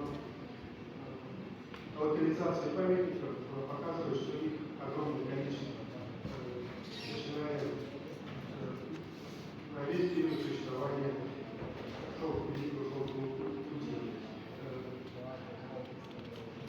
Здесь вот представлены количественные параметры, не буду, но вы можете видеть. Конечно, в этом контексте очень сложно выбрать какой-то из определенных памятников, который более подходил, да, критерий для номинирования. И, конечно, вопрос стоит еще с этими как раз критериями, о которых мы коллеги тоже очень говорили. Просто в этой презентации, в рамках нашей работы, мы хотели как раз показать, что есть такая постоянная проблема, да, необходимо, как говорится, ограничить ту область и представить общие критерии для всех нас стран, участников, чтобы мы работали в одном контексте. Я вот в этой презентации, следующий слайд тоже, я просто пройдусь, все-таки вот эта тематика,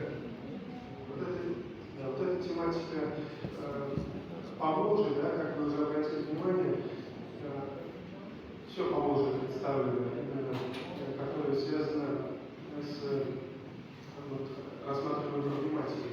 И здесь я на слайде сейчас покажу ту проблематику, на которую больше всего акцентировано внимание нашего института. Это средневековая археология. Здесь вот вы можете обратить внимание, что только домонгольских памятников более 1500. И среди них есть такие базовые памятники, следующий слайд важный, которые связаны с Волжской Булгарией. И ключевым таким памятником, следующий слайд, является, конечно, городище, город Беляр, Белярское городище, вот, огромная площадь, 800 га, внутренний город, хорошо сохранившиеся валы. Здесь наш институт ежегодно проводит исследования. Поэтому этот объект тоже, безусловно, на наш взгляд, достоин такого пристального рассмотрения. И рядом находится, он включен в музей-заповедник, поэтому в этой части инфраструктура очень хорошая. Вот. Но, к сожалению, не все памятники, да, вот, не всем памятникам так повезло. Конечно, в этой части надо сказать, здесь вот презентации нет, но город Казань, да, он уже является объектом ЮНЕСКО. Потом еще будет дальше показан в части золотоордынского периода это Волга, может, несколько будет фотографий, если мы их с вами видим. Следующий слайд. Вот, сверху, с севера на юг движется следующий, вот, средний Поволжье памятник, тоже достаточно такой интересный. Мурмский городок, да, он тоже связан с домонгольским периодом, очень хорошо сохранившиеся валы. Наш институт совместно с самарским коллегами проводит здесь исследования, готовится к публикации. Следующий слайд, пожалуйста. Да, надо было, конечно, не ставить четко, городище находится на территории Татарстана. Это тоже еще один такой объект, которому очень хорошо повезло. Здесь находится музей-заповедник, есть вся необходимая инфраструктура. Здесь также проводятся ежегодно, практически ежегодно, да, полевые исследования нашими специалистами. Здесь, во-первых, если вы обратите внимание на правую часть этого слайда, то можно увидеть огромное количество памятников, да, домонгольского периода, они здесь все занесены. Мы с вами просто регулярно пройдемся по некоторым из них. Следующий слайд. Эта тематика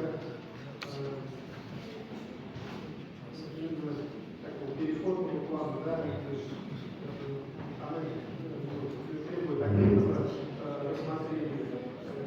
Здесь, конечно, эти памятники не обладают такой, ну, на первый взгляд, яркими объектами, но отдельные находки, связанные с функционированием путей, они, конечно, присутствуют. Но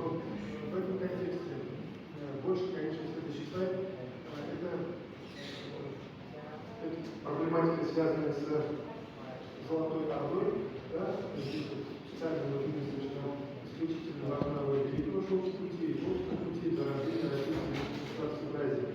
И это является золотая она. И в этой части, конечно, институт проводит исследования. Сейчас мы пройдемся по памятникам, которые обследуются, которые готовятся монографические издания. Не так давно была презентована прошла презентация археологии Волга-Уралья, которая, кстати говоря, не только просто сделала акцент, да, Золотая Орда, но там представлены памятники камни, допустим, Средневековья, особенно если можно ознакомиться, там какие вещи, конечно, безусловно, обозначились. И все эти памятники, все данные, они у нас аккумулируются в нашей системе, которая разрабатывается нашим институтом. По-моему, Артам как раз на первом заседании он присутствовал и говорил о этой системе, а в открытом доступе с ним можно ознакомиться. Следующий слайд, пожалуйста. Следующий слайд. Да, здесь вот с краю перечислены те памятники, на которых проводятся исследования в той или иной степени. Но здесь я просто оставил 15, которые связаны непосредственно с Волго-Каспийским путем. А дальше я не стал показывать те объекты, которые связаны с магистралями. Да? Но они так или иначе все равно связаны с этим переводом. Следующий, пожалуйста. Сейчас конкретно пройдемся по некоторым объектам. Кратко. Следующий слайд. Волговское городище, да, сильно известное, входит в объект ЮНЕСКО. Некоторые коллеги были у нас в республике. Здесь читается, 1938 года проводится исследование на этом памятнике без перерыва, за исключением Великой Отечественной войны. Вот, каждый год здесь проводится исследование.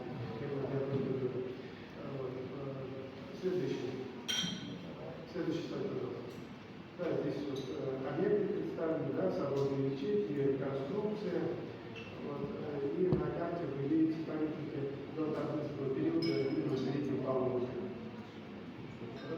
Этот объект входит в ЮНЕСКо, не создана вся инфраструктура, здесь для проведения постоянных исследований, существует археологическая база института. В общем, здесь все хорошо. Идем дальше. Следующий слайд. В Среднем Поволжье, в Саратовской области находится такое городище, как Узбек или Узбекское городище. Тоже очень интересно, но, к сожалению, здесь оно находится под застройкой. И исследование этой территории достаточно проблематично. Но вот про понимание вопроса этого периода, я хочу сказать, исключительно правильно. Следующий слайд. Next will be Turkmenistan presentation with now National Commission from Turkmenistan. I don't know whether you want to say something or I deliver your message which you put on the chat from Turkmenistan National Commission. Esther from Turkmenistan National Department for the protection, study, and restoration of historical and cultural monument had prepared some presentation for here, but unfortunately, due to technical issue, they are not able to speak online. So I request the National Commission for Turkmenistan, if possible, to consider to liaise with Dr. Malik-Abbas to send us in the coming day out from Turkmenistan National Commission.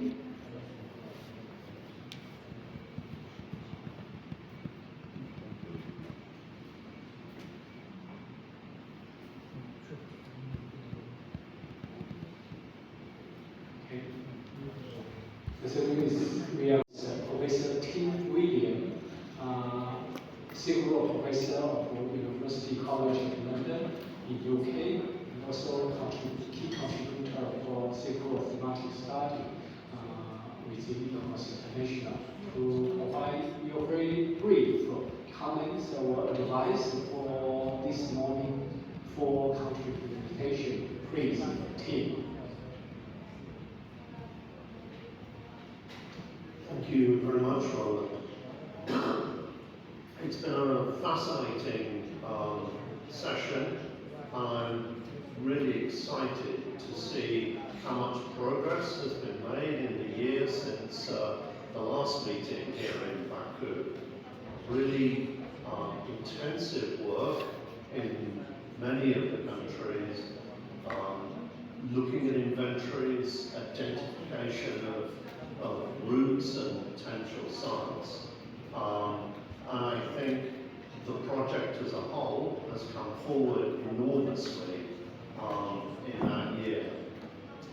I think two things really stand out, and fortunately we have them on the agenda to discuss over the coming day and a half. One is the issue of criteria, as just identified by our Russian Federation colleague, that what is necessary to move forward is a common understanding of what the criteria are for selecting sites and component elements. And we have a discussion about that tomorrow. And I think that will be really exciting to think through those issues to help you in deciding how to prioritize amongst the thousands of sites you already have, how to move forward with a concrete nomination project. The second aspect is the sharing of that data. At the moment, there's phenomenal work going on inventories in every one of the participating countries. So how best to communicate that data between you. And again, we have that as a topic for discussion tomorrow. And I suppose the third aspect, which has been touched upon already with all of these things, is the role of maritime heritage. So both coastal archaeology and, as Kazakhstan delegates pointed out, the changing sea levels offering opportunities in some ways for identifying new sites and new archaeological material, and also the contribution of underwater heritage.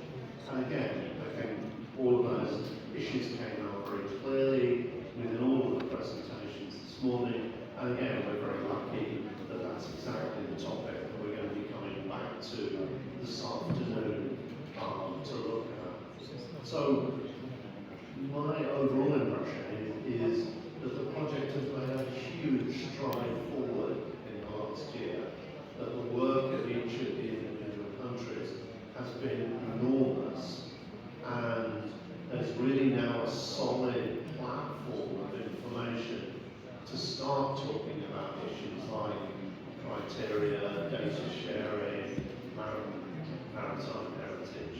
So I really applaud the quality and depth of work that's taken place in every country over the last year. Thank you, team. I think team is kind of wise to put forward the following section of discussion of these 2 days.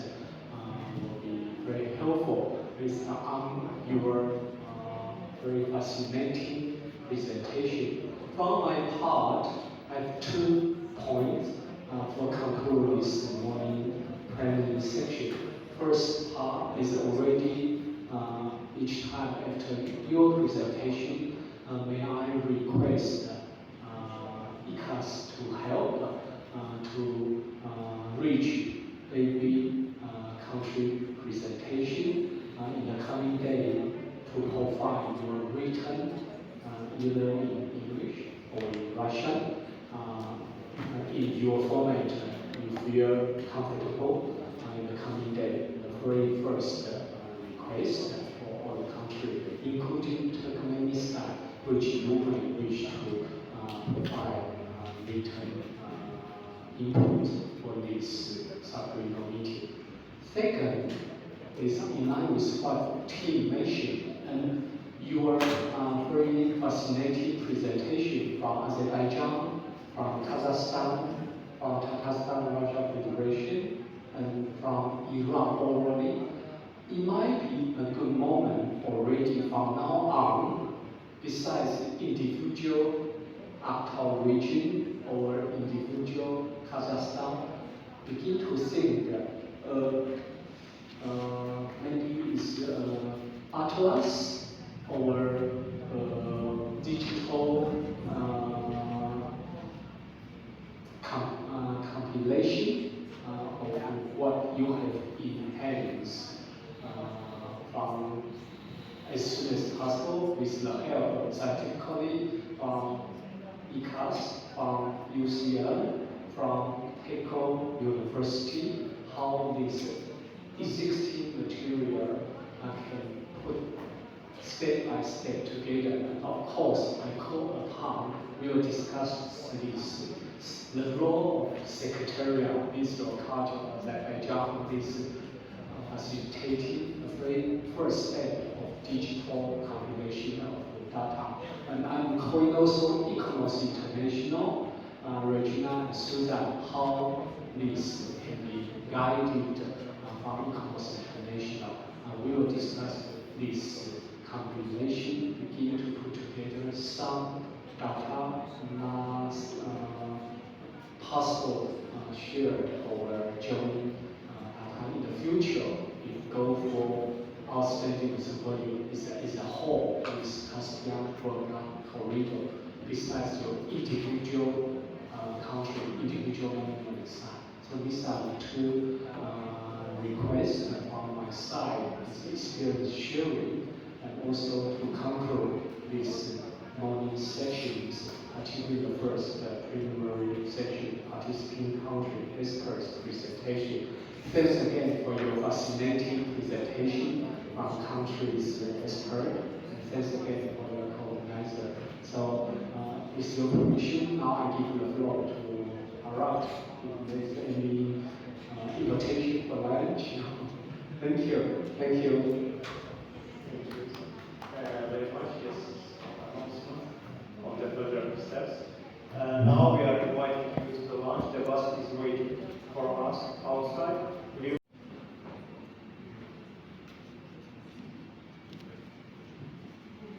Next slide, please.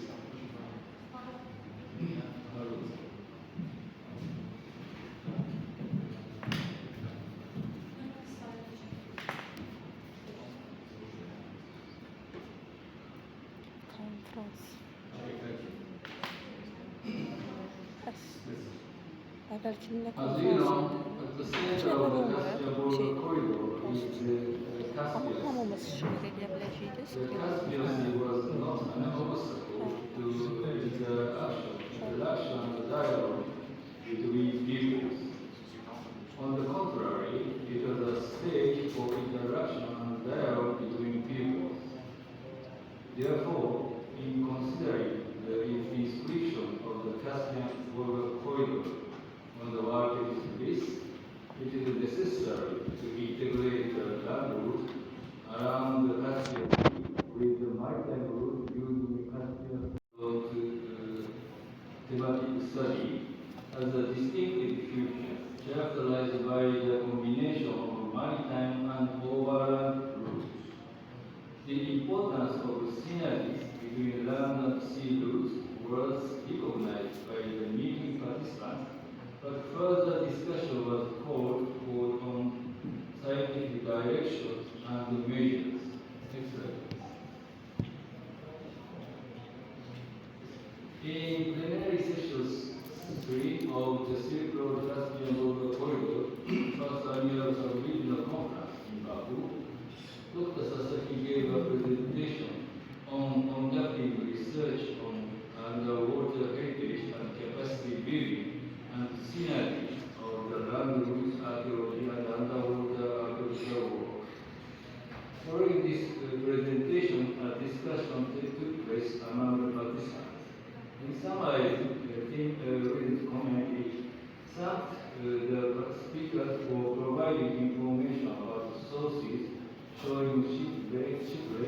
harbors, Caspian, etc., and it is necessary that all countries be involved in this. Sharing such historical information about the roots, both travelers is fundamental to understanding how this system works and changes over time. Next question. In the resolution, it is stated that the participants reinforce global Caspian research, including underwater cultural heritage and the synergy of land-root archaeology with underwater archaeological research along the Volga-Caspian Silk Road heritage corridor. As I mentioned at the beginning, the integration and synergy of land and sea route is a major challenge for us. So far, the Silk Road that have been inscribed on the World Heritage List are all land route corridors. However, that is why the inscription of the Volga-Caspian corridor on the World Heritage List is an important first step for us. Thank you for your attention.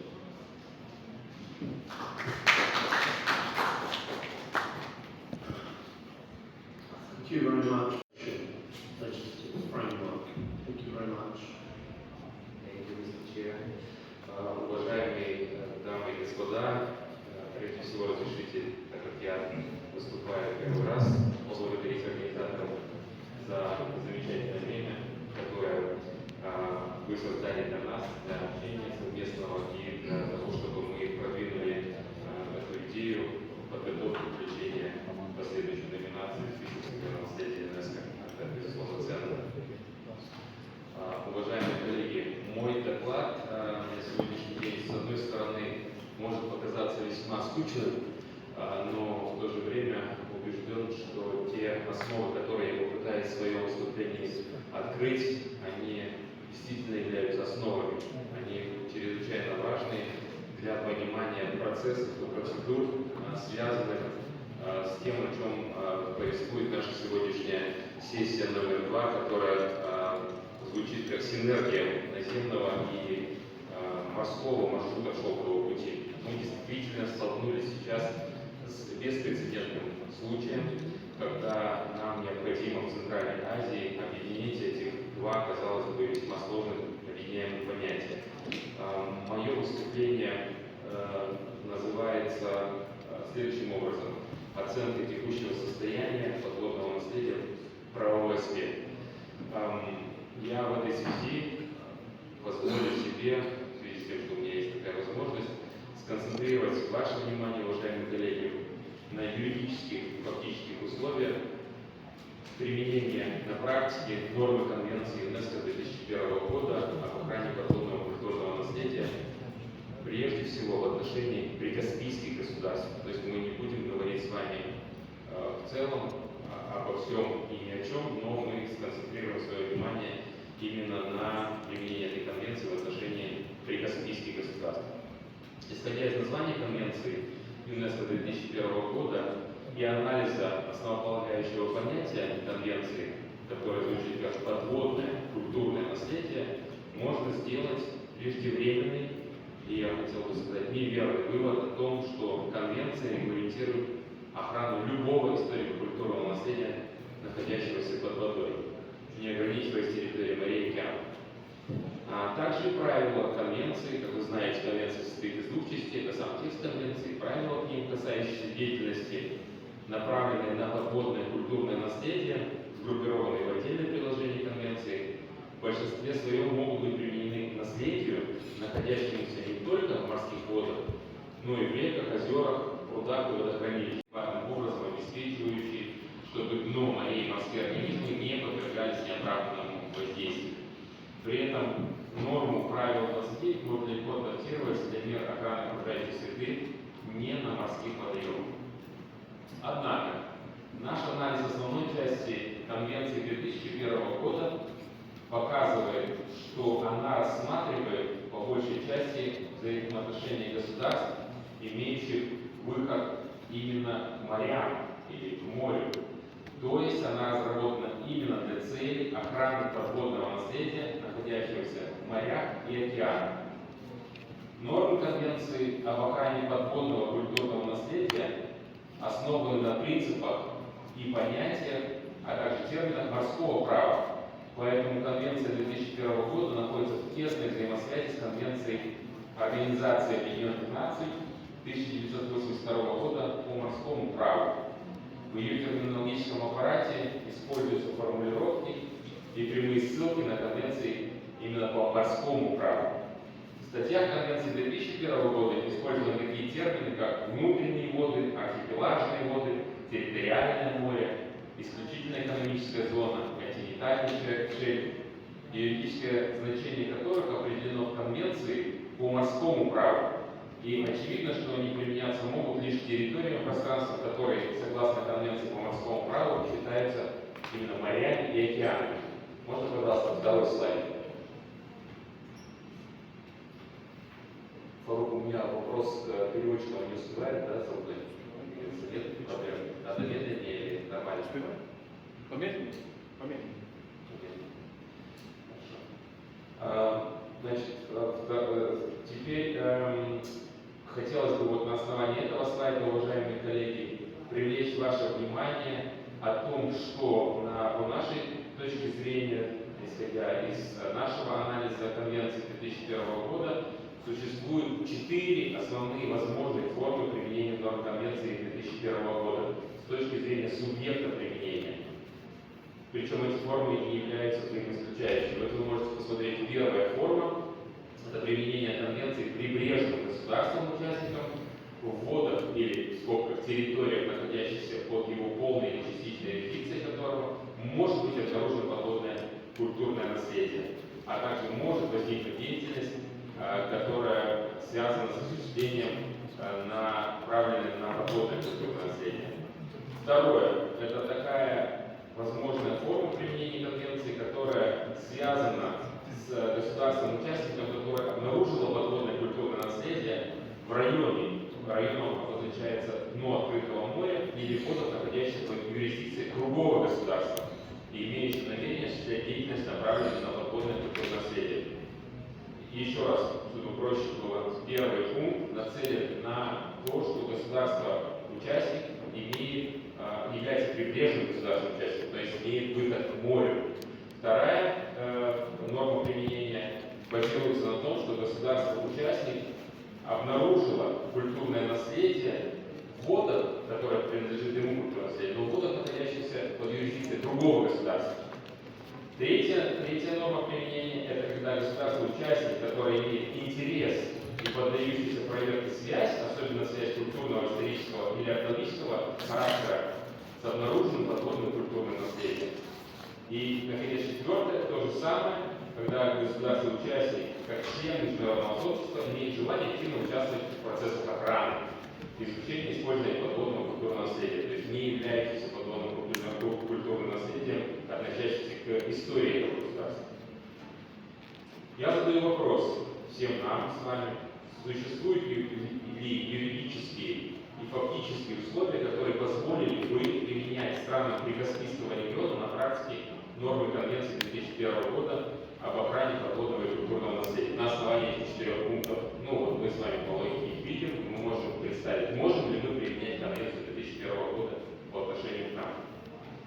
Какие из вышеприведенных норм Конвенции ЮНЕСКО 2001 года реальны и, я бы даже сказал, желательны для стран Прикаспийского региона? Можно следующий слайд.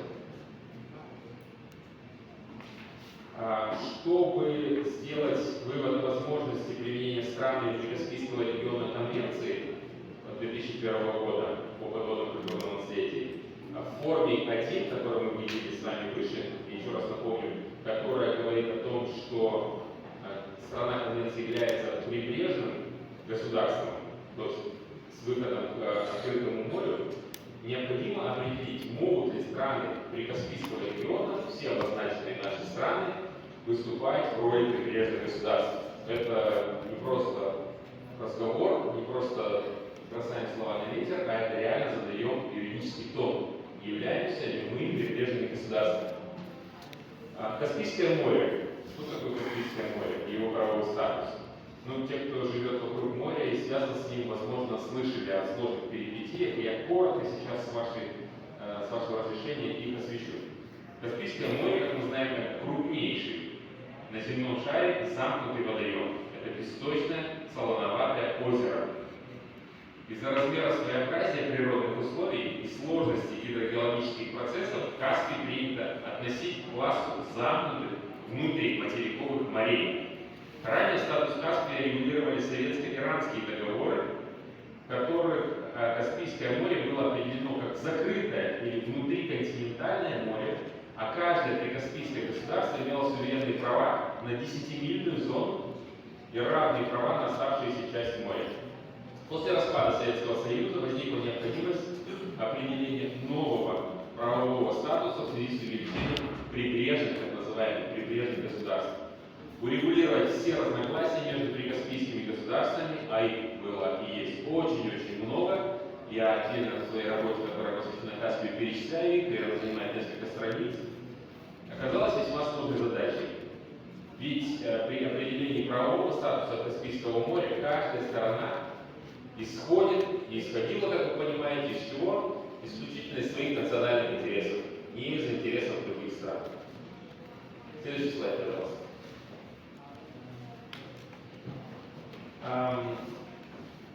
Этот слайд посвящен идее создания конвенции о правовом статусе Каспийского моря. Национальные позиции прикаспийских государств по статусу Каспия до подписания вот этой конвенции, о которой я говорю, о правовом статусе Каспийского моря, весьма и весьма противоречивы.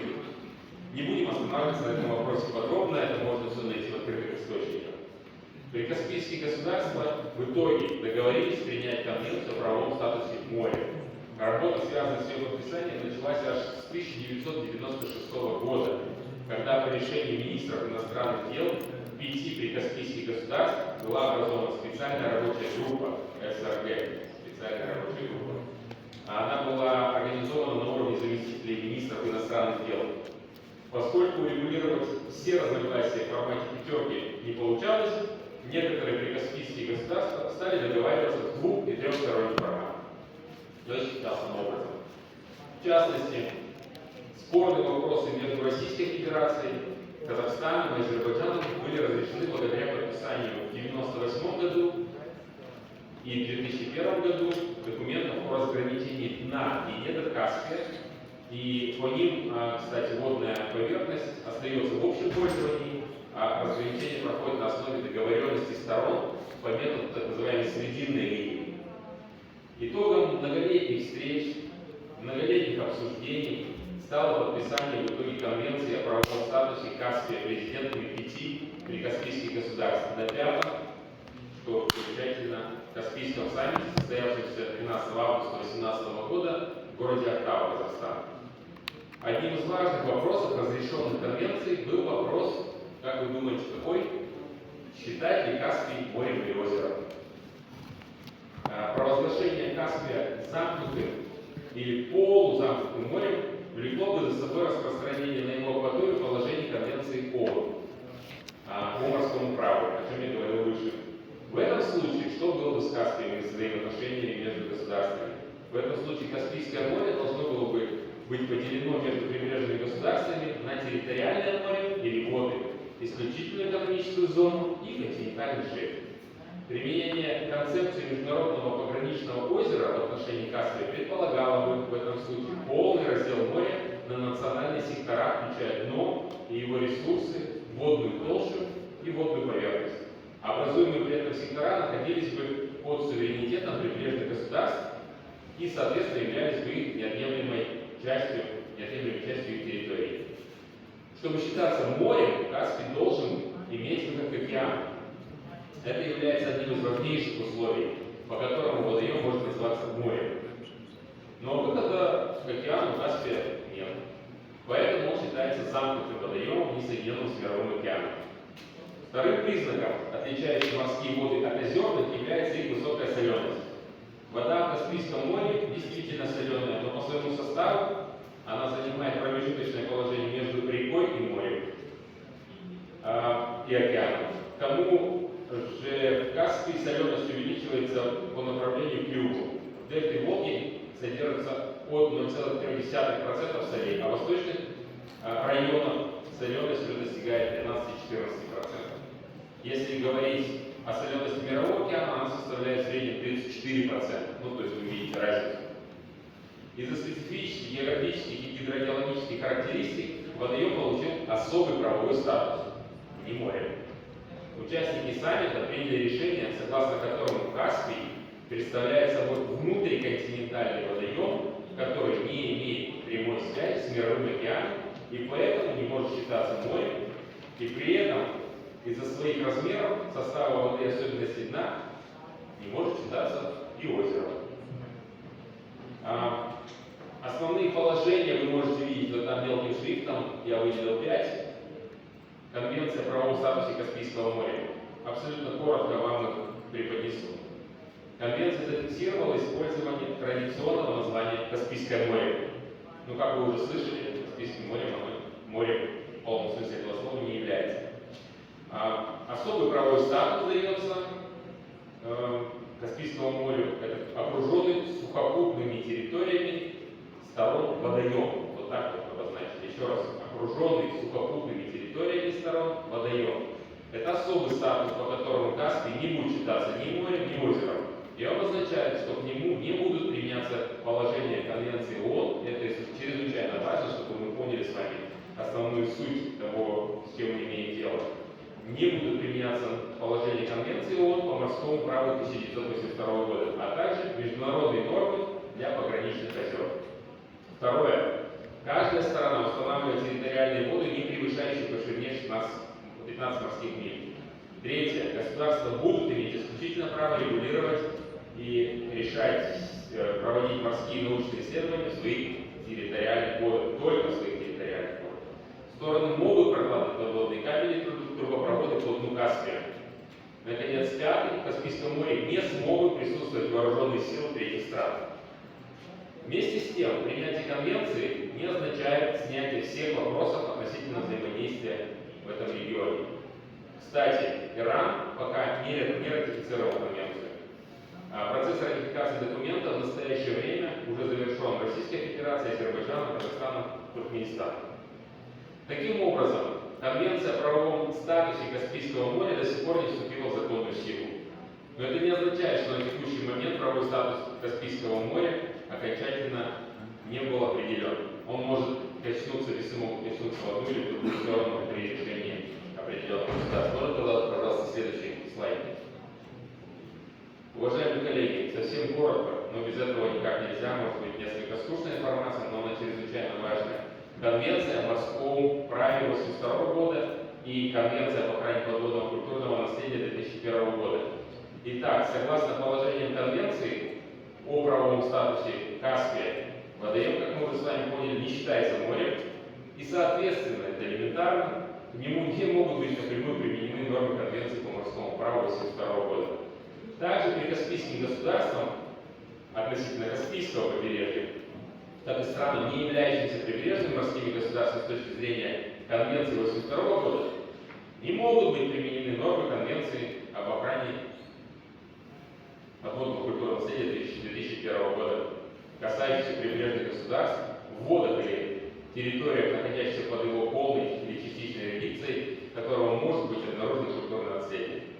В территории Каспия не могут применяться нормы 2001 года об обнаружении культурного подводного наследия в районе или в водах, поскольку открытого моря в понимании Конвенции 1982 года в Каспийском море не существует.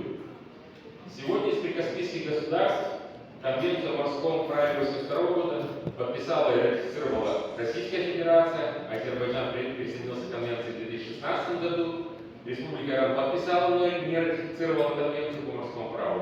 Республика Казахстан и Туркменистан входят в немногочисленный список государств, которые не подписали и не присоединились к Конвенции по морскому праву.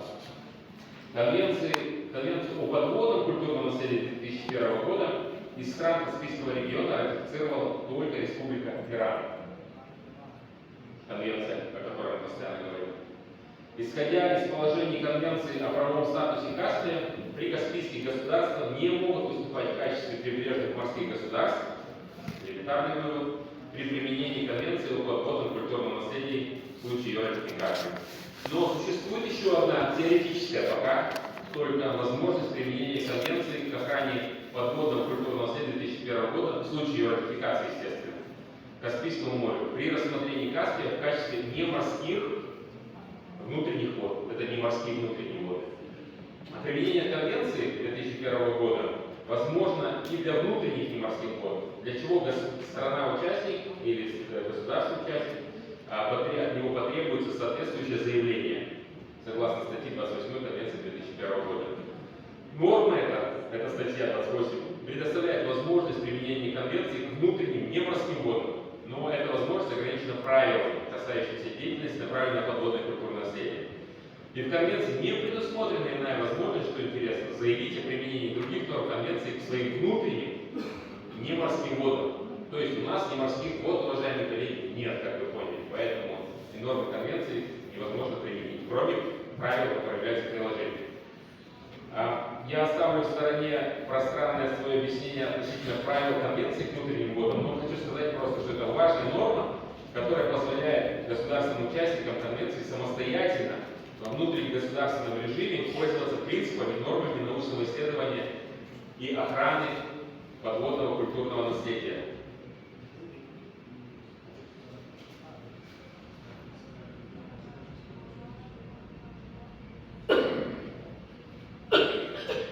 Итак, короткая ремарка в отношении того, что я говорю. Ценность международных документов, и мы сейчас с вами собрались как раз на основе Конвенции 1972 года и, возможно, 2001 года. И вот ценность этих международных документов Конвенции, в чем она заключается? Она заключается прежде всего в возможности регулирования отношений между субъектами международного права. Это основа. Говоря о ратификации Конвенции одной или другой страной в ракурсе применения норм для охраны подводного культурного наследия Каспийского моря, следует отметить два важных условия такой целесообразности, вообще для чего это нам нужно. Первое – возможность применения всех норм Конвенции 2001 года, а не только правил, которые являются его частью технических. Взаимоотношения между государствами, всеми государствами Прикаспийского региона по охране культурного наследия. Второе – для реального применения норм Конвенции 2001 года необходимо, чтобы Конвенция была ратифицирована другими, а для большей эффективности всеми прикаспийскими государствами. Иначе логика ее теряется. Можно следующий слайд, пожалуйста. Применение правил Конвенции об охране подводного культурного наследия, вот эти еще три пункта, они правильно здесь обозначены, это второй, третий и четвертый пункт, как было указано выше, в самом начале, когда я говорил о перечислении возможных форм Конвенции. Вот эти три дополнительных момента я объединяю как бы условно в один. Почему? Потому что все они, вот эти вот дополнительные пункты, не дополнительные, а основные, четыре всего их было, и вот мы с вами сейчас рассматриваем, все они, вот эти вот три, имеют своим логическим основанием следующий аспект. Можно следующий слайд, пожалуйста. Итак, они имеют свое логическое основание, это историческая обусловленность нахождения объектов подводной археологии. О чем я хочу сказать? Теоретически, просто теоретически, граждане стран Прикаспийского региона могут находиться за пределами своей страны, на Красном море, отдыхать в Ардашей, в Таиланде, где угодно. Могут. Как и любого другого государства. Могут находиться в морских водах. Теоретически, опять же, возможность нахождения, это второй момент, судно под флагом одной из наших стран, Прикаспийских регионов, в морских водах также подтверждается нормами международного и внутреннего плана. Не буду останавливаться долго, но вы понимаете, что я привожу здесь разные иллюстрации, это из Узбекистана, в котором существовала и морская торговля, и перемещение культурных ценностей было и в рамках Советского Союза, и за его пределами. То есть теоретически мы можем с вами обнаружить наследие, культурное наследие, относящееся к нашей стране, где-то за ее пределами, за пределами наших стран. Можно следующий кадр, пожалуйста? Таким образом, спасибо, теоретически и юридически ситуация обнаружения гражданином одной из наших стран Прикаспийского региона, или судна под флагом наших стран подводного культурного наследия в морских водах является теоретически допустимым. как и ситуация наличия намерения осуществлять деятельность, направленную на подводное культурное наследие. Ну, я гражданин Республики Казахстан. Если моя страна вдруг по какой-то причине решит организовать международный научный проект, связанный с изучением подводного культурного наследия, это в Балтике, например, то я могу согласиться, и могу приветствовать, и мы можем там проводить исследования. То есть теоретически наша деятельность нашей страны, из наших стран, в водах других стран тоже теоретически возможно, просто исходя из научного интереса, желания и так далее, может быть не связано с наследием нашей страны, но тем не менее. Поэтому в этих случаях, когда мы что-то найдем или где-то захотим работать дополнительно, возможность и применения странами Прикаспийского региона к этим ситуациям норм Конвенции 2001 года в случае, если мы ее ратифицируем. То есть в этом случае нам интересно подписывать и нужно подписывать конвенцию. Но узость, вы понимаете, узость допущения здесь она имеется. То есть мы не прибрежное государство, но вместе с тем у нас может быть интересно. Какие обязанности нас ждут? Это чрезвычайно важный вопрос, уважаемые коллеги. Если мы ратифицируем конвенцию 2001 года. Первое – это обязанности, связанные с ответственностью по охране подводного культурного наследия. Второе – сообщением об обнаружении подводного культурного наследия. То есть как мы только обнаружили что-то связанное с подводным культурным наследием, мы обязаны сообщать об этом в международные органы. Третье. Наши обязанности будут связаны с принятием мер, препятствующих нарушению Конвенции 2001 года. И, наконец, наши обязанности будут заключаться с тем, что мы будем способствовать эффективному достижению целей Конвенции 2001 года. Можно следующий кадр, пожалуйста? Это то, что нам нужно будет сделать. И вот теперь, все же коротко, в двух словах, я фактически закончил. Объективная аналитика. То есть, а может ли быть в наших странах подводное наследие? Конечно, может. И его весьма много. Вот сегодня в предыдущем замечательном выступлении Аида Таберинова, Ахан Ангар сообщили о том, что 5 только мест крушения суден, водных средств транспорта на Каспии, на территории только Казахстана, нам сейчас известно. Это без проведения комплексных исследований, без постановки целей со стороны государства. Это как бы исследование на уровне фундаментальной науки, то есть наука ради науки. И то нам это известно. Представляете, если было бы плановое исследование, если бы мы задались какой-то определенной целью создания там музеев и там туризма на море, связанных с культурным наследием, объектов было бы гораздо больше. Я приведу вот короткую аналитику. Она первичная, предварительная, как бы тестовая аналитика, но она уже принесла определенные результаты. Это объективная аналитика, которая выполнена в рамках проведения проекта «Центральноазиатский археологический ландшафт». Коротко хочу сказать, что сейчас, на сегодняшний день, на первый план в области объективной аналитики по определению потенциала направления подводной археологии выходит процесс подготовки обширной информационной базы данных памятников археологии на основе сбора и анализа данных спутникового зондирования, картографии существующих архивных материалов. Институт археологии Университетского колледжа Лондона совместно с МИЦАИ, Северо-Западным университетом, запустил проект «Центральноазиатский археологический ландшафт». Посвящен он оцифровке археологического наследия обширного региона, от Каспия, начиная до Западного Китая. Проект действует благодаря финансовой поддержке благотворительного фонда «Аркадия». Можно следующий кадр, пожалуйста? В рамках проекта создается цифровой онлайн-кадастр базы данных, использующий пакет пространственной инвентаризации ARCHIS с открытым исходным кодом, разработанный Институтом консервации Гетти и Всемирным фондом памятников. И вот здесь вот вы можете, я показываю карту Узбекистана, просто тестовая выборка с целью определения возможного, подчеркиваю, только лишь возможного потенциала подводного археологического наследия. И вот такая тестовая выборка дала нам возможность проанализировать наличие возможных водных источников Узбекистана, невозможно наличие водных источников, как мы видели на слайде предыдущем, и расположенные от них на расстоянии не более, в данном случае, 500 метров памятники. Вот вы видите эту карту. При этом необходимо учесть, как я уже говорил ранее, что эта выборка проведена в тестовом режиме, но она является объективной выборкой. То есть мы не гипотетизируем. Я просто в двух словах обозначу предпосылки для развития подводной археологии. Это уже не связано вот с этими данными объективного анализа. Я просто хотел показать вам, что можно делать для того, чтобы картину вот, о том, с чем связана эта идея. В рамках нашей совместной деятельности, в частности, мы предусматриваем, как я это вижу, вот в рамках нашей совместной деятельности, здесь наших встреч и последующих совместных мероприятий осуществления, 3 направлений мероприятий. Первое.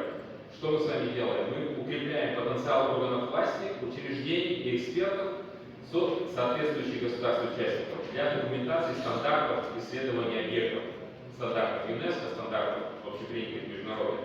Мы говорим об археологических, архитектурных объектах, входящих в состав Волжско-Каспийского коридора Шелкового пути. Второе. Мы такими встречами и продвижением укрепляем потенциал соответствующих также органов власти, учреждений, заинтересованных сторон на экспертном уровне и сообществ государств-участников для более эффективного управления, сохранения, презентации и мониторинга отдельных объектов культурного наследия вдоль Волжско-Каспийского коридора Шелкового пути с целью инициирования процесса номинации всемирного наследия уже на официальном уровне в будущем. Мы укрепляем координацию субрегионального управления Центральной Азии, Западной Азии, стран Каспийского региона и разрабатываем механизмы обмена знаниями и данными с помощью подхода, ориентированного прежде всего на результат, например, инициирование процесса номинации всемирного наследия. Все это красиво звучит, и на самом деле оно так, но очень сложно продвигать такие высокие стандарты и заявления без имплементации международных норм национальных законодательств. Я не буду далеко ходить, принято критиковать никого до себя самих, но я хочу сказать, что в Казахстане у нас, например, понятие подводное культурное наследие, вот в любом упоминании в законодательстве Казахстана нет, хотя наследие есть. Мы проанализировали разные международные документы на предмет наличия понятия археологического наследия, археологический памятник и так далее. И взяли недавно подписанную экспертами стран Центральной Азии Централизиатскую декларацию принципов управления археологическим наследием, которую мы приняли в сентябре 2021 года в Нургусе. Там звучит, есть такое обозначение нормы, которая позволяет, в принципе, ее имплементировать и в другие законодательства. Мы говорим так, что памятники археологии идут обычно у всех стран перечисления: стоянки, городища, остатки древних построек, кролики и так далее и тому подобное.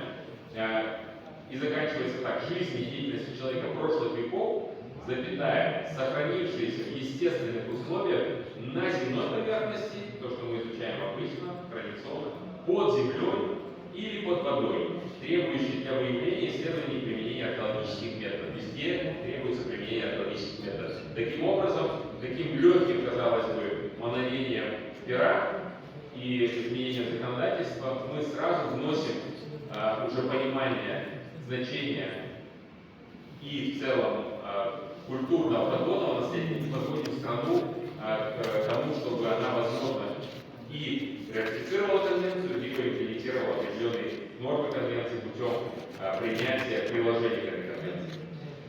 Уважаемые коллеги, в этой связи короткий вывод, и я на этом закончил, простите, что занял так много времени.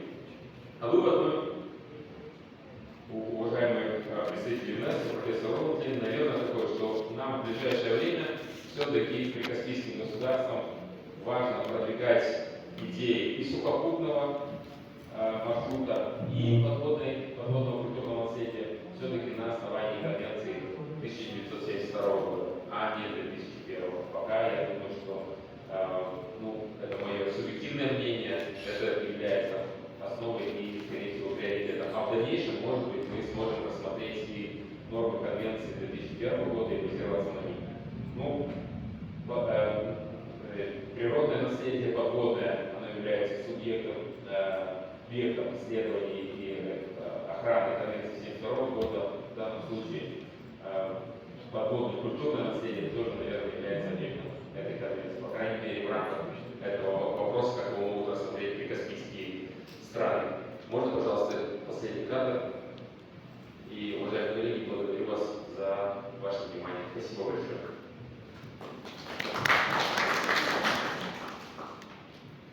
Потому что действительно вопрос, который будет затронут в вашей презентации, это именно те вопросы, которые беспокоят нас, как и министерство, и, наверное, научные институции тоже. Я бы мог просто предложить в вашей презентации, чтобы эти очень важные моменты, может быть, мы включим нашу конечную резолюцию по итогам этой конференции, чтобы как минимум предложить нашим странам, но министерствам наших стран может задуматься о том, как мы можем какое международное право мы можем предложить, чтобы изучить это наследие, может вместе и как-то сформировать какой-то некий общий стандарт прикаспийских стран, как мы будем относиться, если мы можем предложить конвенцию 2004 года, которую очень верно не все ратифицировали, в то же время это не совсем объект после второй конвенции. Поэтому абсолютно право, что 72-я конвенция сейчас на данном этапе более прикладываемая к нашему делу, но в то же время мы можем предложить такой, с каких аспектов мы должны дальше изучать и дальше продвигать наше общее культурное наследие прикаспийских стран, может создать свой какой-то стандарт. Как минимум, как предложение, я предлагаю это включить в конечный документ. Благодарю.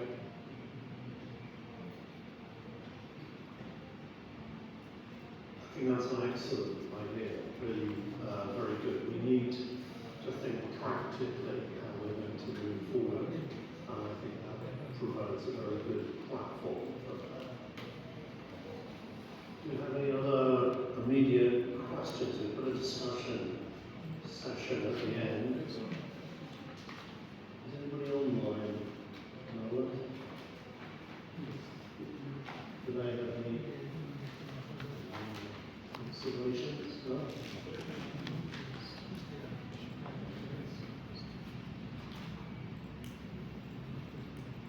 Checking those got their hand up.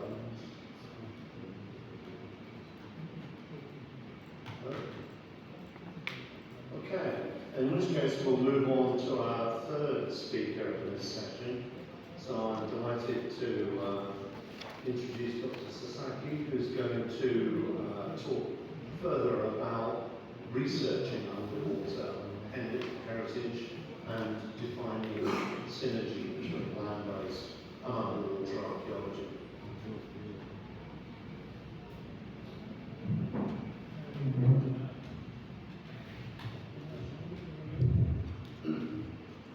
Well, thank you very much for inviting me to this wonderful conference. I'm delighted and honored to be presenting here. That's my presentation. Not on the screen yet, but well, I will be discussing about more practical issue of the underwater archaeology, underwater heritage.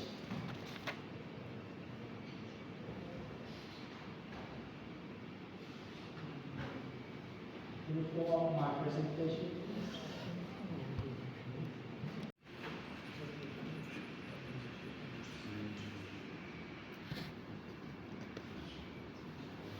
Okay, I'm talking about the three frameworks in underwater archaeology: theoretical, practical, technical, and administrative.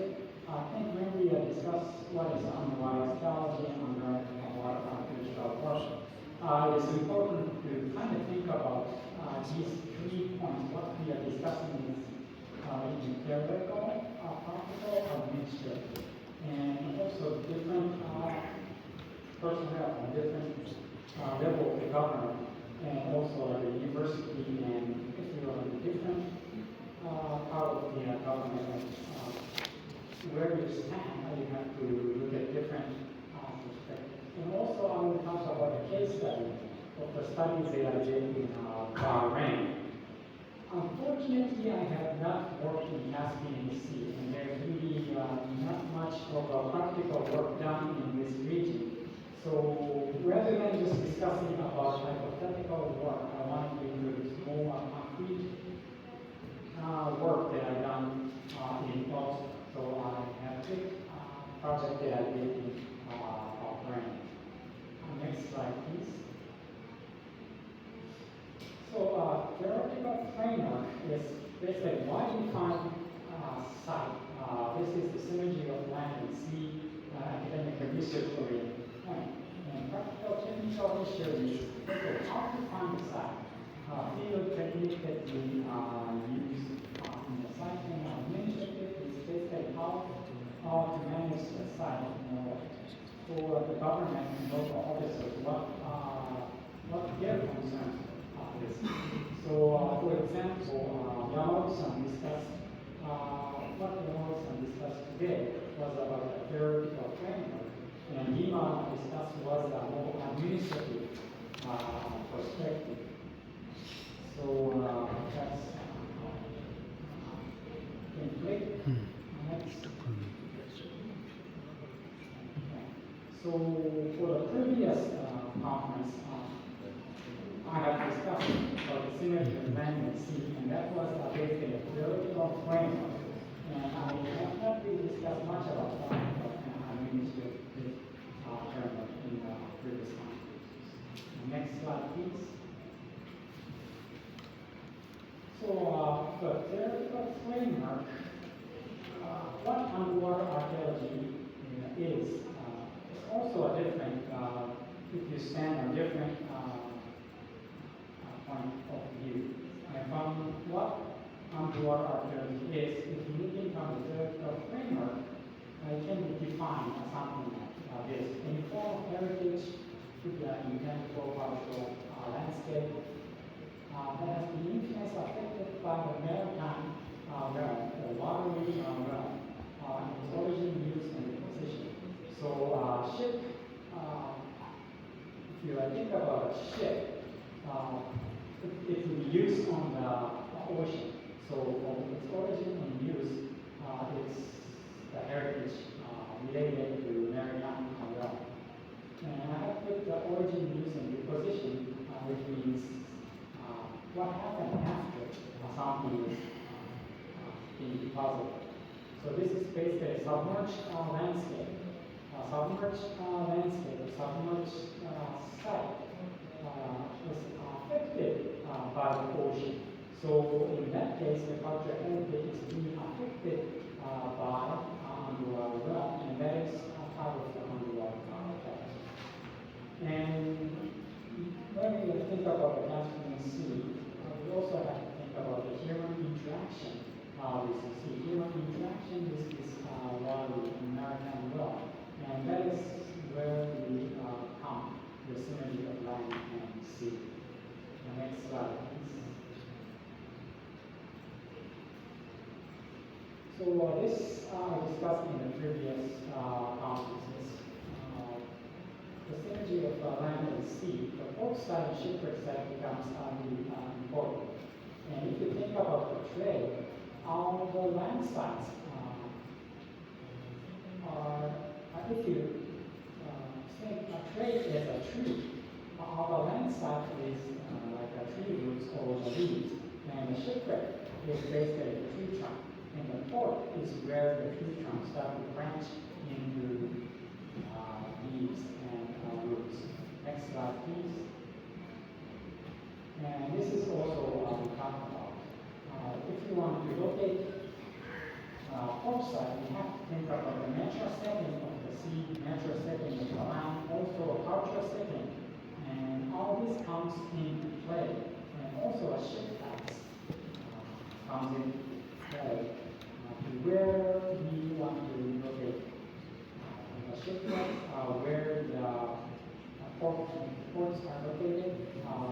These are the things that we have to consider. These are the theoretical framework that we discussed before. So next slide, please. So all that comes into play when we try to discuss about the trade routes within the Caspian Sea. Trade routes in the Caspian Sea is always connected with the trade routes on our land. Next slide, please.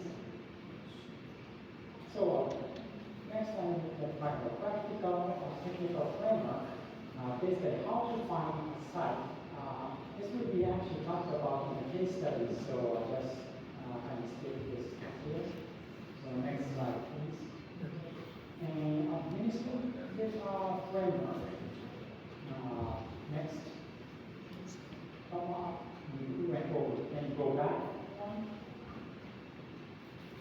go back one slide, please? UNESCO's definition, UNESCO's 2001 convention define what underwater cultural heritage is. But this definition, UNESCO's definition is purely administrative definition, administrative framework when they discuss about underwater cultural heritage. And if you read the convention, it becomes clear that it really doesn't have much practical and theoretical framework in the convention. Next slide. And the UNESCO discuss about 100-year baseline for in-situ preservation of the site, and also discuss about the non-commercial salvage, and also there's this important balance with development and conservation and protection. And also, it becomes clear that excavation requires conservation. If you excavate something, you must have conservation. And also the UNESCO Convention discussed about having a dedicated office in the country where they are in charge of underwater cultural heritage. And also the convention discussed about public awareness program is very important in promoting for protection of underwater cultural heritage. Next slide, please. And for administrative work, the oil industry and also wind energy has a focus on protecting the cultural heritage. This is a booklet with the Azerbaijan offshore wind roadmap, and within the framework we discuss about the importance of protecting historical heritage within the Caspian Sea, and need to pre-identify the sites before the construction of the wind power energy plants. Next slide, please. So now I would like to discuss about the Bahrain survey project, which I did through the Tokyo National Research Institute of Cultural Property. Dr. Masashi has funded the project, and this is part of the Malik-Abbas project that I did with him. And for this the case study, I also outlined a theoretical framework, a practical, and administrative point. For theoretical perspective, we would be interested in human interaction with the sea, how they utilize, how the past people utilize the sea. And for practical, technical issue, we focus on methodology, how to actually find site. And administrative point of view, this is sorry. Can you go back to the previous slide? For the administrative perspective, I was asked by the government to actually consider this as like planning or a training program for the people of Bahrain, because Bahrain ratified the 2001 convention, but has not done much work in underwater archaeology. So they wanted to know how underwater archaeology work and what can be done, what can be found out. And so they were also interested in methodology and wanting to learn more about that. So basically, people in Bahrain wants to get out of the chair and start working, but they don't know where to start. Next slide, please. Just information about Bahrain. Bahrain is in the Arabian Gulf. It's a country next to Qatar. It's a small island country. North and south is only about 40-some kilometers long. So very small island nation. Next slide, please. In Bahrain, if you think about archaeology in Bahrain, this comes into mound. This is all burial mound, and you see a small dot. Somewhat difficult to see on the screen maybe, but next slide please. These are our burial marks in the Bronze age and early Iron Age. These are burial marks listed in the World Heritage Site. Next slide, please. And three main American themes are in Bahrain. Think about this theoretical framework. Bahrain has been a trading center on the middle of the sea. And there's a building period, which is Bronze Age period, and there was a heavy trade during this period, and also Portuguese came and created a port within the Arabian Gulf. It was always important maritime center in the area. So the sea was the source of wealth for the Bahrain. And also Haqverdiyev is a major industry for the Bahrain. And also a third point is the Bahrain. But the word Bahrain is actually the dual form of Bahar, dual.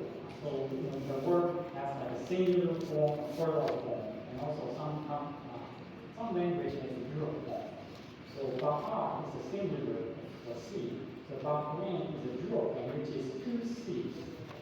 So the word Bahrain means two seas, which is the sweet water, so fresh water, and the salt water. So Bahrain actually has many many freshwater wells. So I mentioned there's next slide, please. So the building is where Bahrain is, and during the Bronze Age traded with the Maya, which is Oman, and also the Harappa industry, Indus Valley. And so it was basically Mesopotamia and Indus Valley, and trade between those two civilizations. Building of Bahrain was in the middle. Next slide, please. So this is Bahrain, another World Heritage Site, which is the Portuguese fort. But actually below the Portuguese fort lies the Dilmun trading center. So this fort and this trading center has centuries of occupation at the same time, same location. Next slide, please. The value. So most of the adults went to the sea for several months and lived there and went diving and extracted pearl from the ocean. That was a major industry for next slide, please. And pearl diving is also listed in the World Heritage Site, and a major pearl diving area, which is of course located on the sea, has been designated as the area which has been protected from protected under the World Heritage Site. Next slide, please.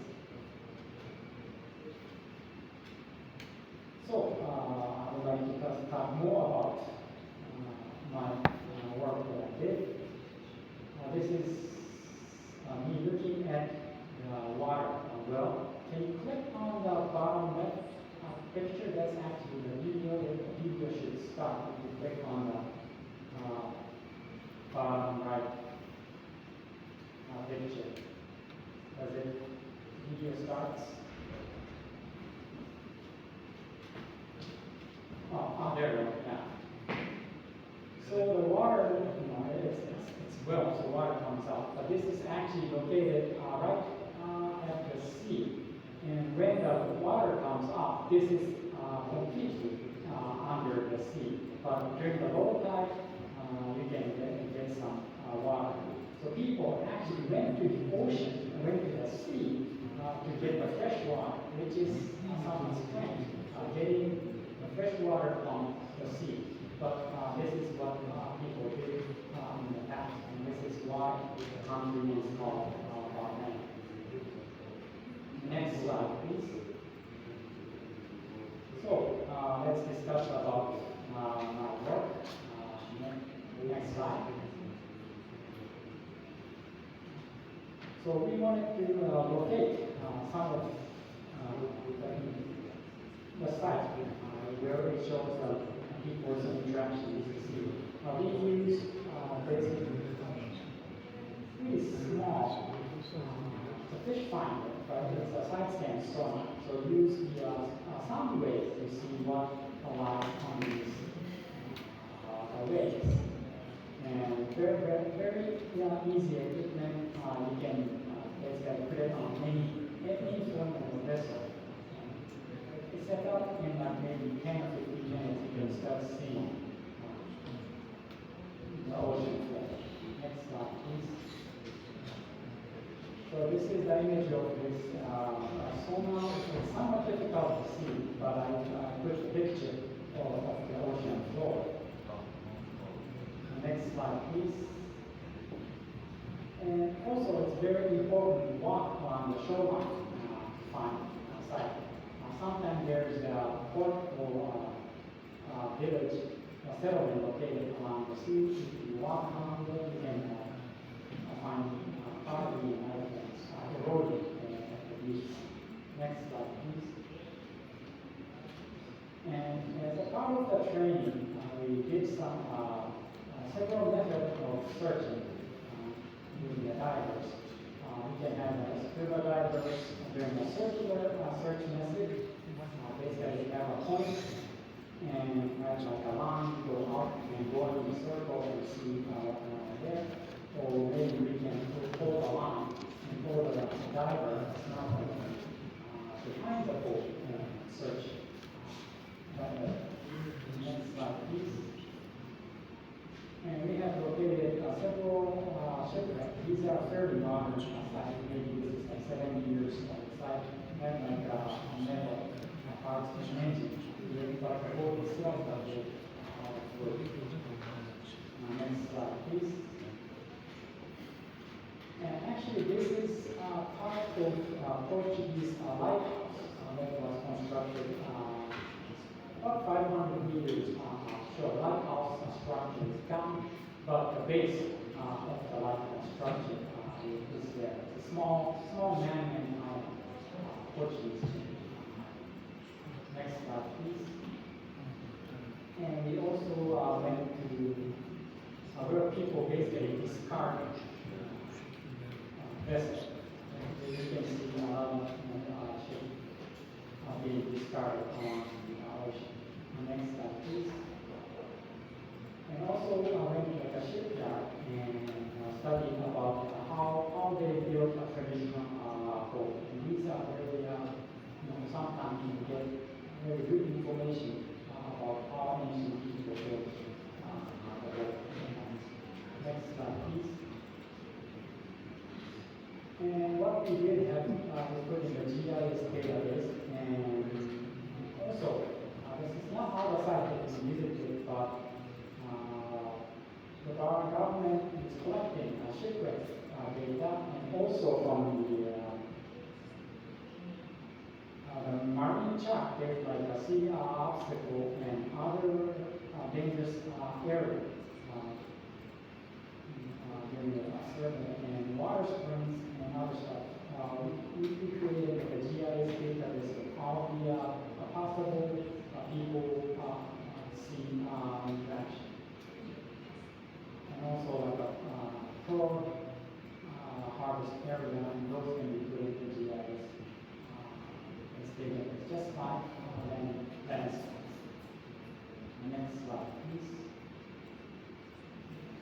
And I kind of want to discuss about these two areas in the circle. Those are about one area is about 12 kilometers off the shore, and one on the northern side is about 10 kilometers off the shore of Bali.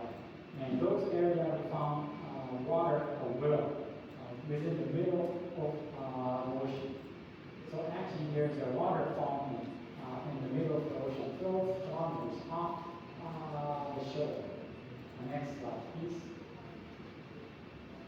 So we did some survey around the area.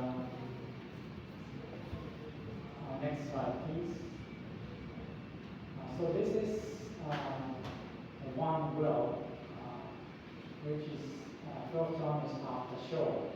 And you see a white plaster covered on top of that, but that was put in recent years because it becomes a shipping hazard. People cannot see the structure and get too close to the structure. So they put white plaster on top for the navigator to see. But actually, if you cut that top white part off, it's actually it's a well. So actually, people of the past know there was a water coming out from this area, so built the wall around it, and actually separated the ocean, salt water, and the fresh water.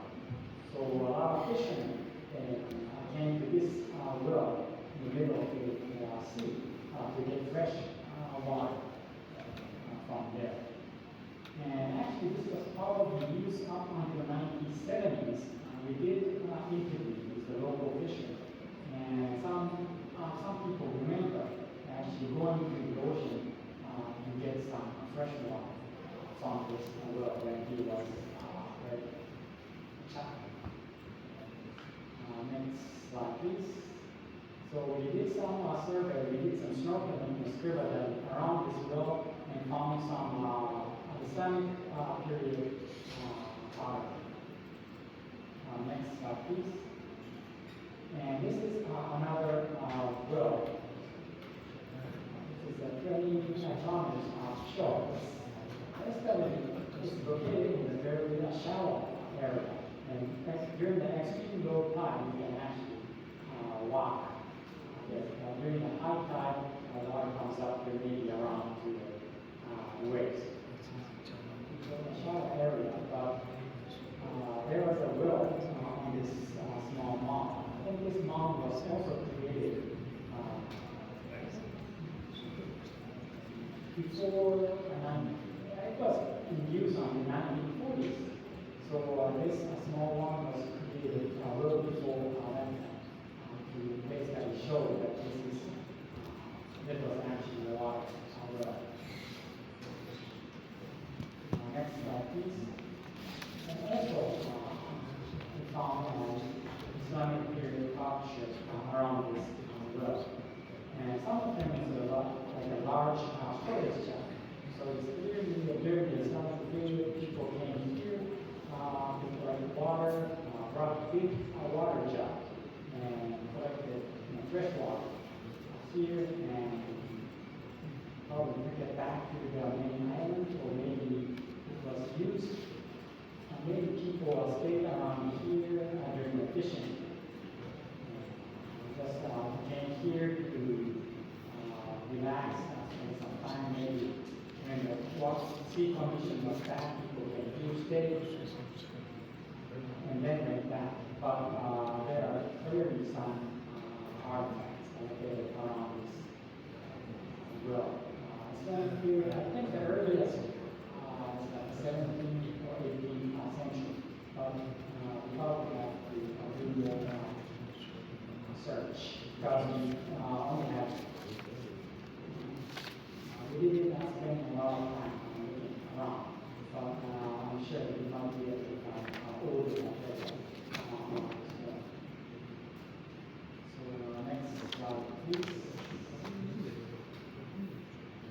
So that's kind of the work that I did in environment, trying to look for traces of human interaction with the sea. So this is kind of something, again, for the theoretical framework, synergy of land and synergy purpose of it. So if you kind of think about the theoretical framework, it is the purpose of the research and why we study what we study. And also, how to realize what we want to study is a practical issue. So I need to master how to see the side scan sonar data using ROV under robot training done in those needed 2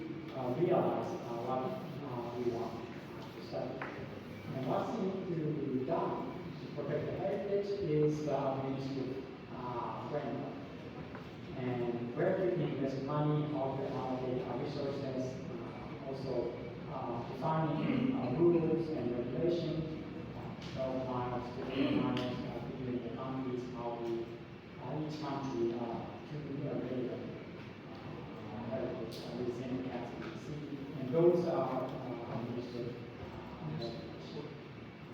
perspective. So I think that is it for my presentation, and thank you very much.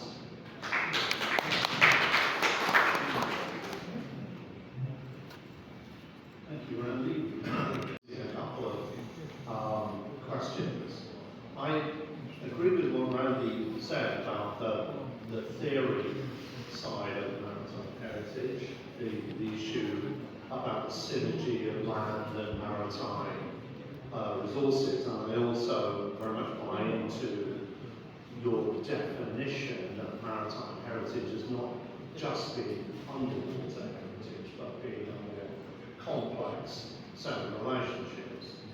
I would suggest at the moment that the Trans-Caspian project does not have the practical capacity or the administrative infrastructure to handle the underwater archaeology effectively at the moment. And that's kind of reinforced by what Dina says, we don't have a legislative and administrative and conventional framework for handling fully underwater archaeology. So Dina's suggestion was that in going forward with a Trans-Caspian nomination project, we have to effectively work with the 1982 Convention for land. And we have to say, we recognise the contribution that underwater heritage can play to our understanding of all of this, but at the moment, we are not in a position to incorporate that within any nomination project. Would that be a fair summary? And how do people feel about that in terms of the state parties?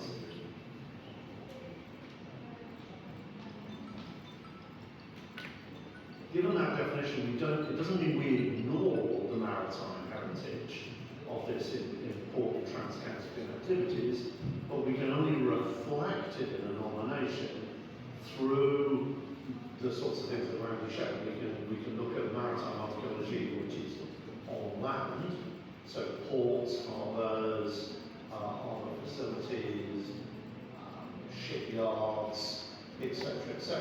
If we have them, so it's not that we don't recognise the crucial importance of maritime land synergy, but we can't deal with fully underwater archaeology.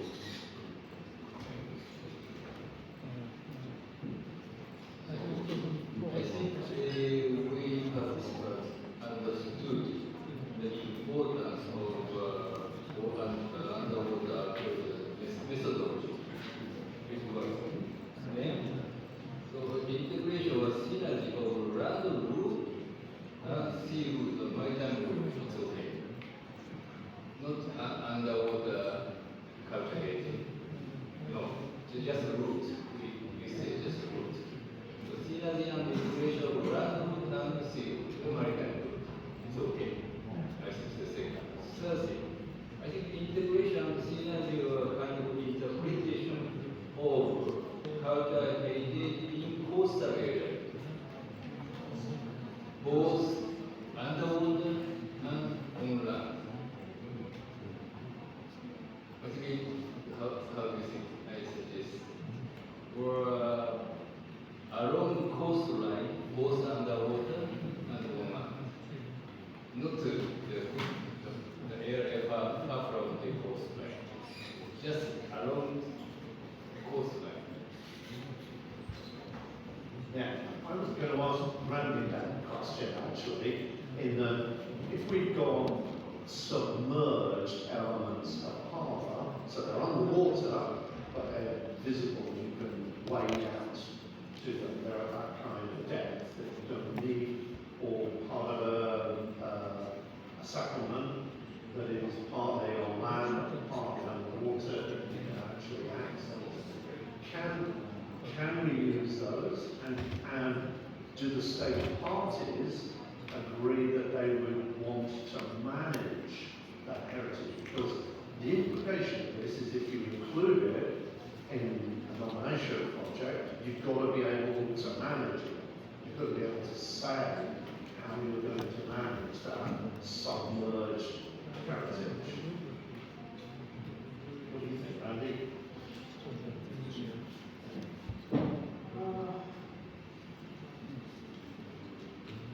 Somewhat difficult question, but it depends on how deep it is. It's become each country's. I think technology is there. Actually, archaeologists may not know about the technology or the practical thing, but the technology and other things that archaeologists use is actually comes from other industries. So actually other industries like oil and gas or like marine harbor construction, they use the technology that archaeologists use. So actually if the archaeologists reach out to those industries that work like a harbor or fishing industry, oil and gas industry, they can probably provide those technologies. So I think that's one way of trying to get the hands on the heritage. I think technology and methodology is out there, and it's actually being done in the country. Archaeologists just not realize.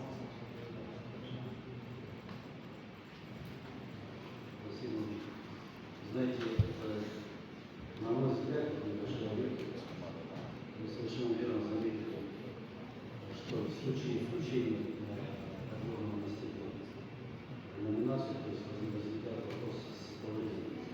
Но, на мой взгляд, почему, собственно, и возник такой вопрос? Мне кажется, это связано с самым наименованием этого коридора, то есть мы говорим о Каспии и Волге. Если мы, с одной стороны, не будем включать полностью номинацию, то тогда номинация, то есть подводное наследие, тогда она будет смотреться на неполноценной. То есть насколько это тоже будет правильно. Тогда, может быть, нам посмотреть на этот вопрос с точки зрения уточнения самого названия переложки.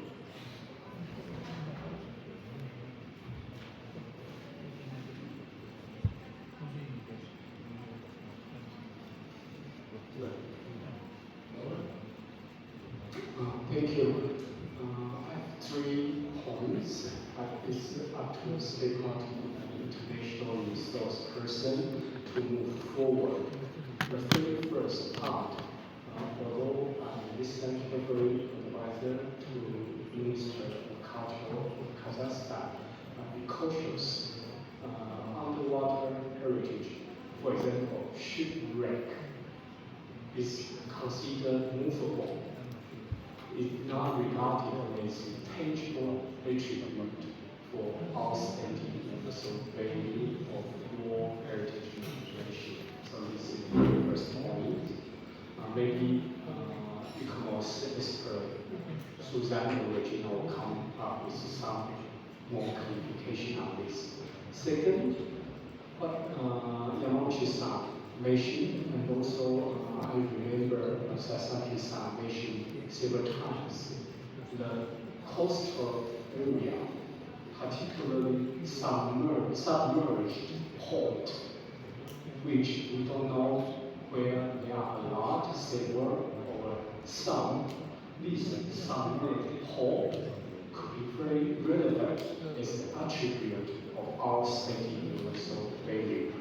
So the difference which DH mentioned 1972 convention has clearly defined what a country can regard as attribute of our state universal value. What maybe is understandable but not as part of the movable cannot be considered as a key attribute. Submerged port is a very relevant. When we see potentially uncount that something we can further document, we don't know. So this is the second point. The third point, which maybe call for Ministry of Culture and participating countries, you must also think about time frame. What's your target time frame? Shipwreck or understanding of Caspian large historical limited by 1,000 time. So what's your time frame? Whether it's possible to put potential time frame for this Caspian-Volga or regional nation, but in the same time complementary to enhancing underwater heritage of Caspian Sea. I think this is very meaningful for this UNESCO Japan Trust Fund Phase 3. If using this Caspian-Volga submerged port or potential linkage with underwater, and this is a pilot good example of that.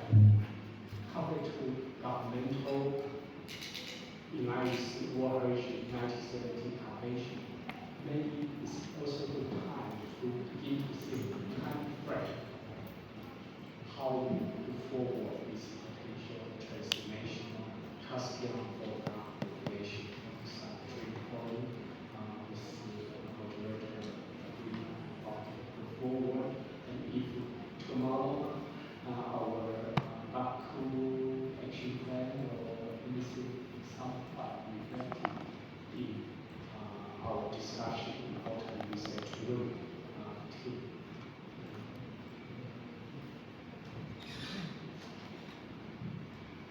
Yeah, I mean, I totally agree that we want that maritime element to it, as you say.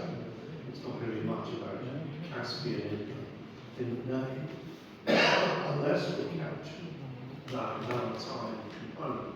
But that can be captured with the land-based element, the coastal element, and perhaps if we can develop the right approaches to documentation and to management, then that archaeology that's in that low-lying, submerged area. So. Is there anything online? Just return whether they want to take floor. Sudan mission, she wishes to take floor.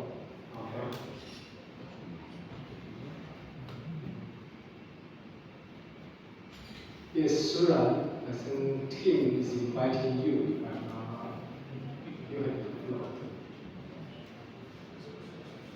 We can't hear you at the moment, but I think the technology is coming. Do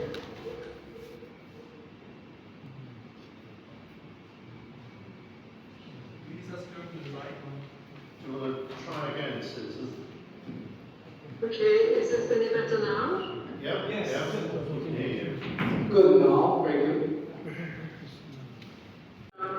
Try and articulate the synergy between the sea and the land as a strong characteristic of any corridor in this region. But how one does that, I think, needs rather careful thought. As Roland has said, bricks can't really be part of a nomination as they're technically movable, but nonetheless, shipwrecks can often be seen rather as documents which provide sort of valuable evidence, for example, on what was traded, and what type of ships, and who was sailing the ships, and things like that. In terms of underwater heritage, I suppose it comes down to how crucial that is. If the route they're going to go across the Caspian, it would be very helpful to have evidence at either end of where those routes took off, and presumably from some port. If the port is one of the more important ports that is now under the sea, then evidence of it would be a really rather important marker in delineating a route. So I think it's, as we would say, horses for courses, in terms of how much evidence you might need and how you might use it. And it's a bit of chicken and egg as well, in first of all, perhaps from documentary evidence and other evidence delineating the route, and then seeing how much evidence one can find of those routes, particularly for the crucial ones that will be part of the nomination. So I'm sure there's much more to say on this subject. I'd be interested to debate it further if we can tomorrow. Thank you. Thank you, Susan. I think that was a very valuable input, and indeed, I think the process of moving from routes to and corridors down to site selection components is something that's very important to discuss, and it's on the agenda for tomorrow, so I look forward to deepening that discussion at that point. Does anybody have any more questions? Крупная часть континентальной коры. И тут возникает вопрос про подводную археологию. Второй момент – сильная флуктуация уровня Каспия. Сегодня он на земле, завтра он подводный. И также наоборот. Потом как с этим объектом переключается, да? Поэтому, да, есть такие. И третье, я согласна с Роландом, что это подвижное подводное наследие, которое нужно вынести, да, и это данный объект, который при крушении он не может принадлежать, он у берега, либо он там, то есть это действительно подвижно. Порты также, это побережье, которые тоже сейчас могут оказаться под водой, а завтра открыться, да, то есть вот эти моменты, которые мы должны профилировать.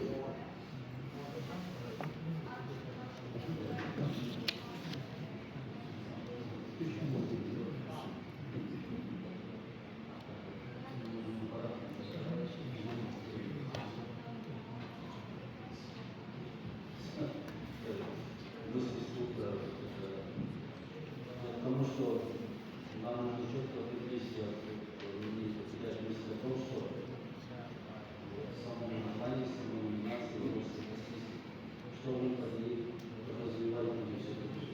Конечно, его можно с разных точек зрения на него смотреть, но где взять, и потом конкретно ставки, потому что сейчас разные всегда находятся по-разному способам. Поэтому нам дать понять, что это есть идет, что мы должны подразумевать. Если это подводное наследие, то в другой части. Если без него, то тоже. Но без него тоже не принесет. С разных сторон. Вот, с точки зрения географического аспекта хотелось бы отметить, что абсолютно верно названо, мы говорим о Каспийско-Волжске, понятие того, что побережье, если смотреть регрессии уровня воды, они достигали до отметки 0 метров. То есть у нас, в нашем случае, это затопление целых двух областей. Непосредственно вся Абрауская область у нас была затоплена. То есть это побережье Каспия. И, следовательно, объекты, которые когда-то тоже были либо у берега, либо затоплены, а сейчас открыты. Да? То есть, поэтому это, безусловно, Каспийско-Волжье, мы касаемся этой темы. Но действительно согласна с понятием о том, что это должно быть синергия. Она не может быть рассмотрена отдельно, потому что это уникальность Волжского Каспийского коридора.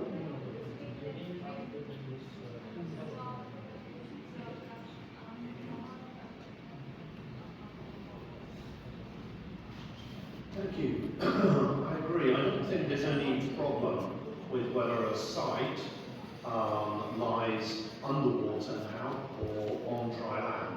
And as you quite rightly say, that will change over time. It will change over the next 100 years what's below or above water. The important point that was made by Roland Anderson is that we can't use shipwrecks because they're movable heritage to be sites, to be components of the nomination. but we can use the evidence from them to tell us about trade, what's being traded, the types of vessels that are being used. So we can use it to enhance the nomination, but they don't become individual sites. On the point that you raise about the naming of this, I think one perhaps fundamental issue that we have to deal with, I think in tomorrow's session, is there are many corridors here. There is not a single route. There are multiple routes. We've seen varieties of maps looking at different routes across the Caspian, around the Caspian littoral, the relationship between the Caspian and the Volga, the relationship of the hinterland, so the coastal littoral with the hinterland, the movement of goods through, going west, going east, going south, going north. So one issue I suggest we need to discuss tomorrow is how many corridors might we nominate, or might you be looking to nominate at this? It doesn't have to be a single nomination, it has to be a transnational one, but it could be that there's a logic to looking at the north end of the Caspian and the routes up to the Volga. There might be a different logic for looking at the routes from Turkmenistan and Iran into Azerbaijan and the south end. But we haven't yet discussed that. And I think that would be a really useful thing to look at tomorrow, to look at the multiplicity of potential corridors, and out of those, deciding on that practical level what ones you think are the most achievable. There's a practical logic to this as well. Which ones do we have the best data for? Where do the best component sites lie? And I think, as we've all talked about, we need to discuss specifically tomorrow issues about criteria for the selection of sites and components. So we need, first of all, to conceptualize what corridors we're talking about. Is it all of them? Is it some of them? Do they all form part of a single nomination? And then within that, how do you go about applying a set of standard criteria for selecting the components to support outstanding universal value? And that's what this is all about, is it's got to demonstrate that outstanding universal value. I'm going to talk a little bit about this tomorrow, but I do want tomorrow's sections, the ones that I'm involved in, to involve a lot of discussion between us about the way forward, not just presentations. I want you to feel that an outcome of this should be some idea of which corridors you're going to focus on and how you're going to select sites and components within that. And I think that will give us a good route map, which I know what Roland wants to see at the end of the day tomorrow, a way forward with your nomination project.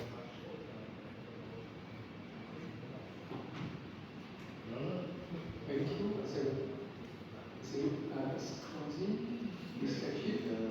Maybe the host has some announcement. Congratulations.